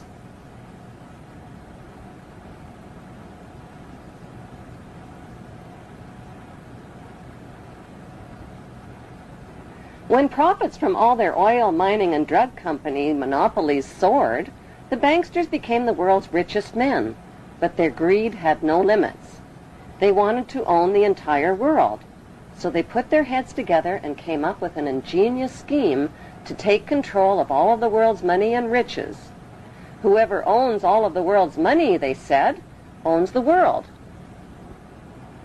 Using their media corporations, they launched a gigantic advertising campaign. They told people they no longer had to save up their money and wait for all the things they wanted in life. They could have everything they ever dreamed of right now. All they needed was a shiny plastic card. People rushed to fill up their wallets with shiny plastic cards instead of money. Like lottery winners, they went on drunken buying sprees and bought everything in sight. All the things they couldn't afford. Nobody even noticed when their hard-earned paychecks were automatically deposited in the bank without ever being cashed. Suddenly, people's bills, fines, taxes, and purchases were automatically deleted from their accounts, and paying by check quickly became unfashionable. Eventually, money was phased out altogether and replaced with units of credit, which were really nothing more than numbers on a computer screen. The next thing the banksters did was replace people's plastic cards with their newest invention, barcode tattoos. These barcode tattoos contained all of a person's private credit information and could be invisibly tattooed onto people's wrists. Since having a wrist tattoo was like having an invisible debit card, and since nobody could steal it from you, everybody rushed to get one. All people had to do to buy whatever they wanted in life was scan their wrist tattoo over a scanner, and so the power for people to buy their most basic necessities in life fell completely into the hands of the banksters. Suddenly, people couldn't buy food, medicine, or even a cup of coffee without scanning their wrist tattoo. Eventually, people sobered up from their drunken spending sprees. What do you mean you got no money? They realized they had traded their hard-earned money for nothing more than a bunch of numbers on a computer screen. Their real money had become virtually unreal. Not only did the banksters own all of the world's money, they now had the power to delete a person's lifetime of savings. But why would these friendly banksters do such an evil thing? To force people's cooperation. This futuristic scenario isn't as futuristic as it sounds. Invisible wrist tattoos with all of a person's credit information have already been developed. So what can you do to take back control over your money before the banksters phase out the world's money system? Withdraw your money from their banks. By putting your money in their banks, you are enriching and empowering them with control over your money and eventually over your life. Cut up your credit and debit cards. Pay only with cash or money order or certified check. What are you doing? People are under the illusion that their money is safe in the bank and that the banksters are honest. The truth is, the money you put in their banks isn't really there. Although there hasn't been a global economic crash since the 1930s, another crash could happen at any time and without warning. Economic crashes don't just happen. They are made to happen. Economic booms and busts are controlled by how much money the banksters put in circulation through their loans and interest rates. People believe Alan Greenspan, who announces U.S. interest rates, works for the Fed, and that the Fed is the U.S. government. The Fed is not the U.S. government. The Fed is the privately owned Federal Reserve banks, which are owned and controlled by the banksters. Every day the banksters move trillions of dollars around the world's banking and financial markets. They decide if the markets go up or down, soar or crash. But why in the world would they want to crash the markets? To destroy people's confidence in the money system and create a dependent, cashless society. According to the Zionist plan written by Adam Weishaupt and Albert Pike, the ruling families will bankrupt the middle class and repossess their private property. They will reinstate the military draft and continue disarming nations until there's no one left to disarm. They will make it illegal to possess a firearm or any other weapon that could be used to resist them. When the crash does come, they'll blame it on the phony war on terror, which they control and finance on both sides. So what else can you do to take back control over your own money? Take all of your money out of the rigged stock markets and money markets. Cash in your treasury bills, bonds, and retirement savings plans.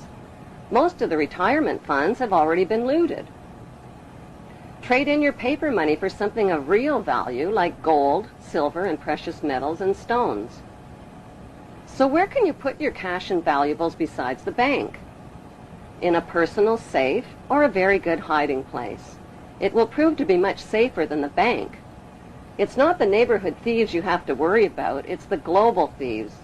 By keeping your hard-earned money and valuables out of the banks and stock markets, you are depriving the banksters of money for their wars, weapons, and mass murder. You are taking back control of your own money. You know where it is, and it's available when you need it. No interest, no service charges, no bank machines. Many people are under the illusion that their money is printed by the government. Money is not printed by the government. It is printed privately by the banksters, who stamp it with their Masonic symbolism.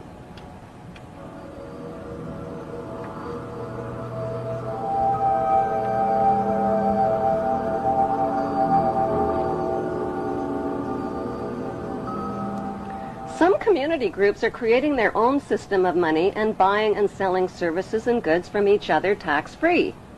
Monopoly money works great. So do IOUs and the barter system. When the crash does come, the markets and all of the banks will be closed for business. If and when they reopen again, your investments will be worth next to nothing, and your paper money will get you only 10 cents on the dollar. Tumbling right from the opening bell, the Dow Jones Industrials plunging more than 650 points. If you think you own your car, your house, or other credit purchases, an economic crash will remind you of who the real owners are. Most people believe that their hard-earned tax money pays for things like roads, bridges, schools, and other public services. The truth is that every penny of your tax dollars pays for your nation's national debt to the banksters. The banksters then loan your hard-earned tax money back to your government and charge interest on it for your basic public services. Before the bombing and theft of the country of Iraq, every citizen in America owed the banksters $70,000 per citizen. It is your skyrocketing debt and your nation's skyrocketing debt to the banksters that have helped them enslave the world, and they're doing it with your money, your labor, and your approval. Since the ruling families and their brotherhood of wealthy insiders hide their wealth and don't pay taxes, why should you? Find ways to avoid paying tax monies to these gangsters. If you earn an average salary over your lifetime, you will pay the banksters more than $1 million in taxes. 3/4 of your lifetime of work pays for your government's debt to the banksters and your personal debt to the banksters on your mortgaged house, your car loan, student loans, and other loans. The banksters' game is all about taking your money in taxes and then loaning your money back to you again with interest. They take property taxes, gas taxes, food taxes, clothing taxes, and dozens of other taxes and fees. Collectively, the public willingly hands over trillions of dollars annually to the banksters by depositing money in their banks, paying taxes to their central banks, supplying labor to their corporations, buying stock in their corporations, and then spending savings in their corporate superstores. So what do the banksters do with all your money that they pocket? They bomb, rob, kill, colonize, exploit, and advance their cause for global control and for your eventual enslavement. A third solution is to refuse to fight the banksters' murderous wars and to stop supporting others who fight their wars. One of America's favorite slogans is, "Support your troops," which means support your troops no matter what, even if the war is a lie, even if innocent families are being bombed, burned, and crippled with your tax money. Even if your tax money is paying teenagers in uniform to die by the thousands for the lie. The majority of recruited soldiers are naive, duped, unemployed teenagers who are romanced into believing they are heroes fighting for freedom. But what they are fighting for is the wealthy ruling families who are systematically disarming the world of all weapons of resistance to their global empire. We've talked to not to conquer anybody, but to liberate people. A fourth solution is to stop voting. Most nations have two main political parties, which means there are only two candidates for the top job. One is the candidate for the very rich, and the other is the candidate for the even richer. Both candidates are sponsored by the lobby groups of the ruling families. Many voters feel a need to vote for the lesser of two evils, but they are still voting for evil and supporting a corrupt electoral system. Both John Kerry and George Bush are members of Yale University's Skull and Bones Secret Brotherhood, which is rooted in German Freemasonry. Not only are Bush and Kerry Skull and Bonesmen, they are also descendants of British royalty, the black nobility, and the Hebrew tribes of Israel. A fifth solution is to stop obeying laws designed to disempower you. The success of the ruling families depends on your obedience of their laws that they make and break, including the 10 Commandments. A sixth solution is to buy small and think big. Stop shopping at corporate superstores like Walmart or corporate grocery chains which are owned by the ruling families and their affiliates. Buy from small businesses and farmers markets.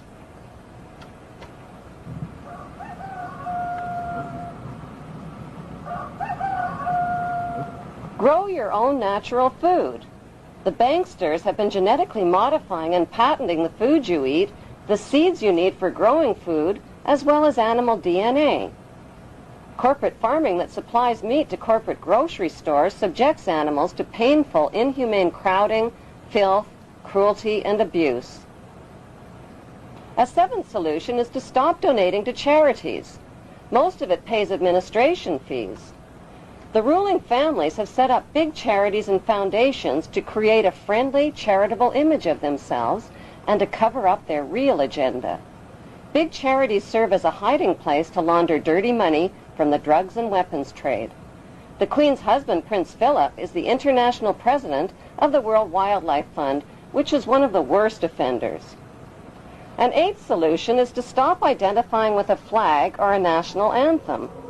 Refuse to sing praises to America's bombs bursting in air, or to Britain's gracious and noble Queen, who is neither gracious or noble.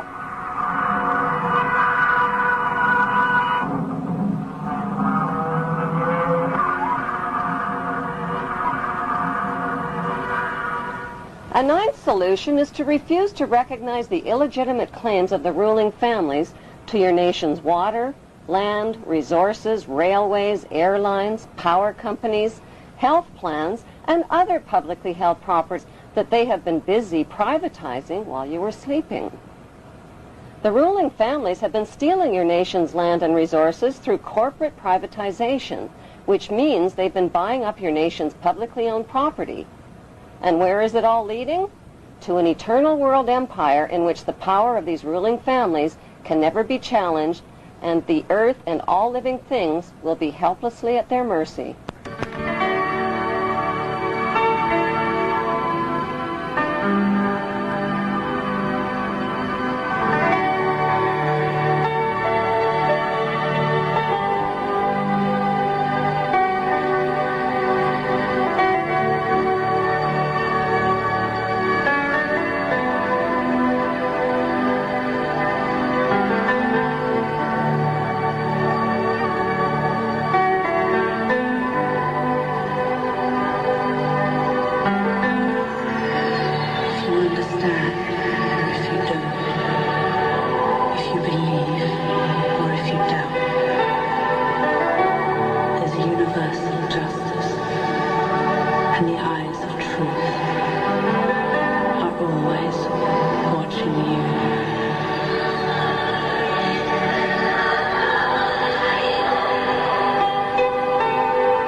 A tenth solution is to name names.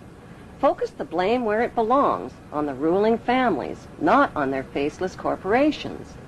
Corporations like WorldCom, Enron, Merrill Lynch, and Halliburton are owned by real people with real names and real faces. The general public is deceived into believing that ordinary people who invest and buy shares in these giant corporations actually own them.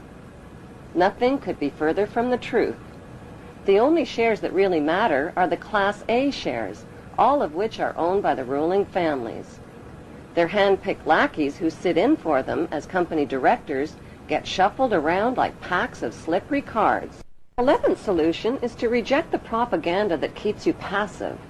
Bible believers are taught that an apocalypse and the reign of a satanic world ruler are inevitable because the Bible says so. Don't protest, don't resist, be passive. These messages are repeated over and over again to millions of Bible believers worldwide. Since the ruling families view religion as the opiate of the masses, they provide funding for organized religion worldwide. Christians, Muslims, and Jews have been tricked into praising their god Amun at the end of every prayer. A 12th solution is to arrest the Committee of 300 ruling families for their horrific past and present crimes against humanity. Those crimes include genocidal mass murder using America's atomic and chemical weapons of mass destruction on Japanese and Vietnamese families. Hundreds of thousands of innocent human beings were burned, deformed, and vaporized with taxpayers' money. The ruling family's crimes also include espionage, drug trafficking, extinction of species through environmental rape and pollution, extreme degradation, humiliation, cruelty, and torture, blackmail, bribery, conspiracy, slavery, racism and mass slaughter, ethnic cleansing. Their crimes include terrorism and the planning and cover-up of 9/11.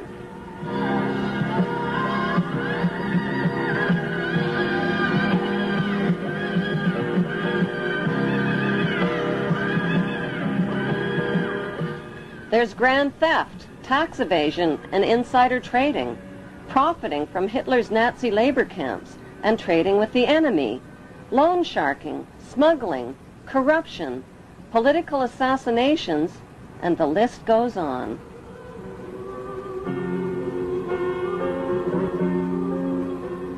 The committee of 300 inbred families are clever, ruthless, and morally insane. Since they control the military, the weaponry, and the world's wealth, who's going to arrest them for their horrific crimes, and how? The world's citizens must gather together in large numbers and make a citizen's arrest of each of these 300 families. Anarchy! Let him go, fight his own war. Let him impress daddy that way. No more blood for oil. We got our own battles to fight out our own soil. No more psychological warfare to trick us to thinking that we ain't loyal. If we don't serve our own country, we're patronizing a hero. Look in his eyes, it's all lies. The stars and stripes, they've been swiped, washed out and wiped, and replaced with his own face. Mars now or die. If I get sniped tonight, you'll know why. As I told you to fight. Come along, follow me as I lead through the darkness. As I provide just enough spark that we need to proceed. Carry on, give me hope, give me strength. Come with me, and I won't steer you wrong. With your faith and your trust as I guide us through the fog to the light. At the end of the tunnel, we gon' fight, we gon' charge, we gon' storm, we gon' march through the swamp, we gon' march through the marsh, take us right. The 13th solution is to get past your fears and take action. Fear is paralyzing, and the ruling families know this. They use their media monopolies to fearmonger, terrorize, and paralyze the masses. You are either with us or you are with the terrorists, which really means if you are with us, you are with the terrorists. If 300 insane families can figure out how to steal the world's power and wealth and enslave the masses under one world empire, then 300 sane families can figure out how to stop them.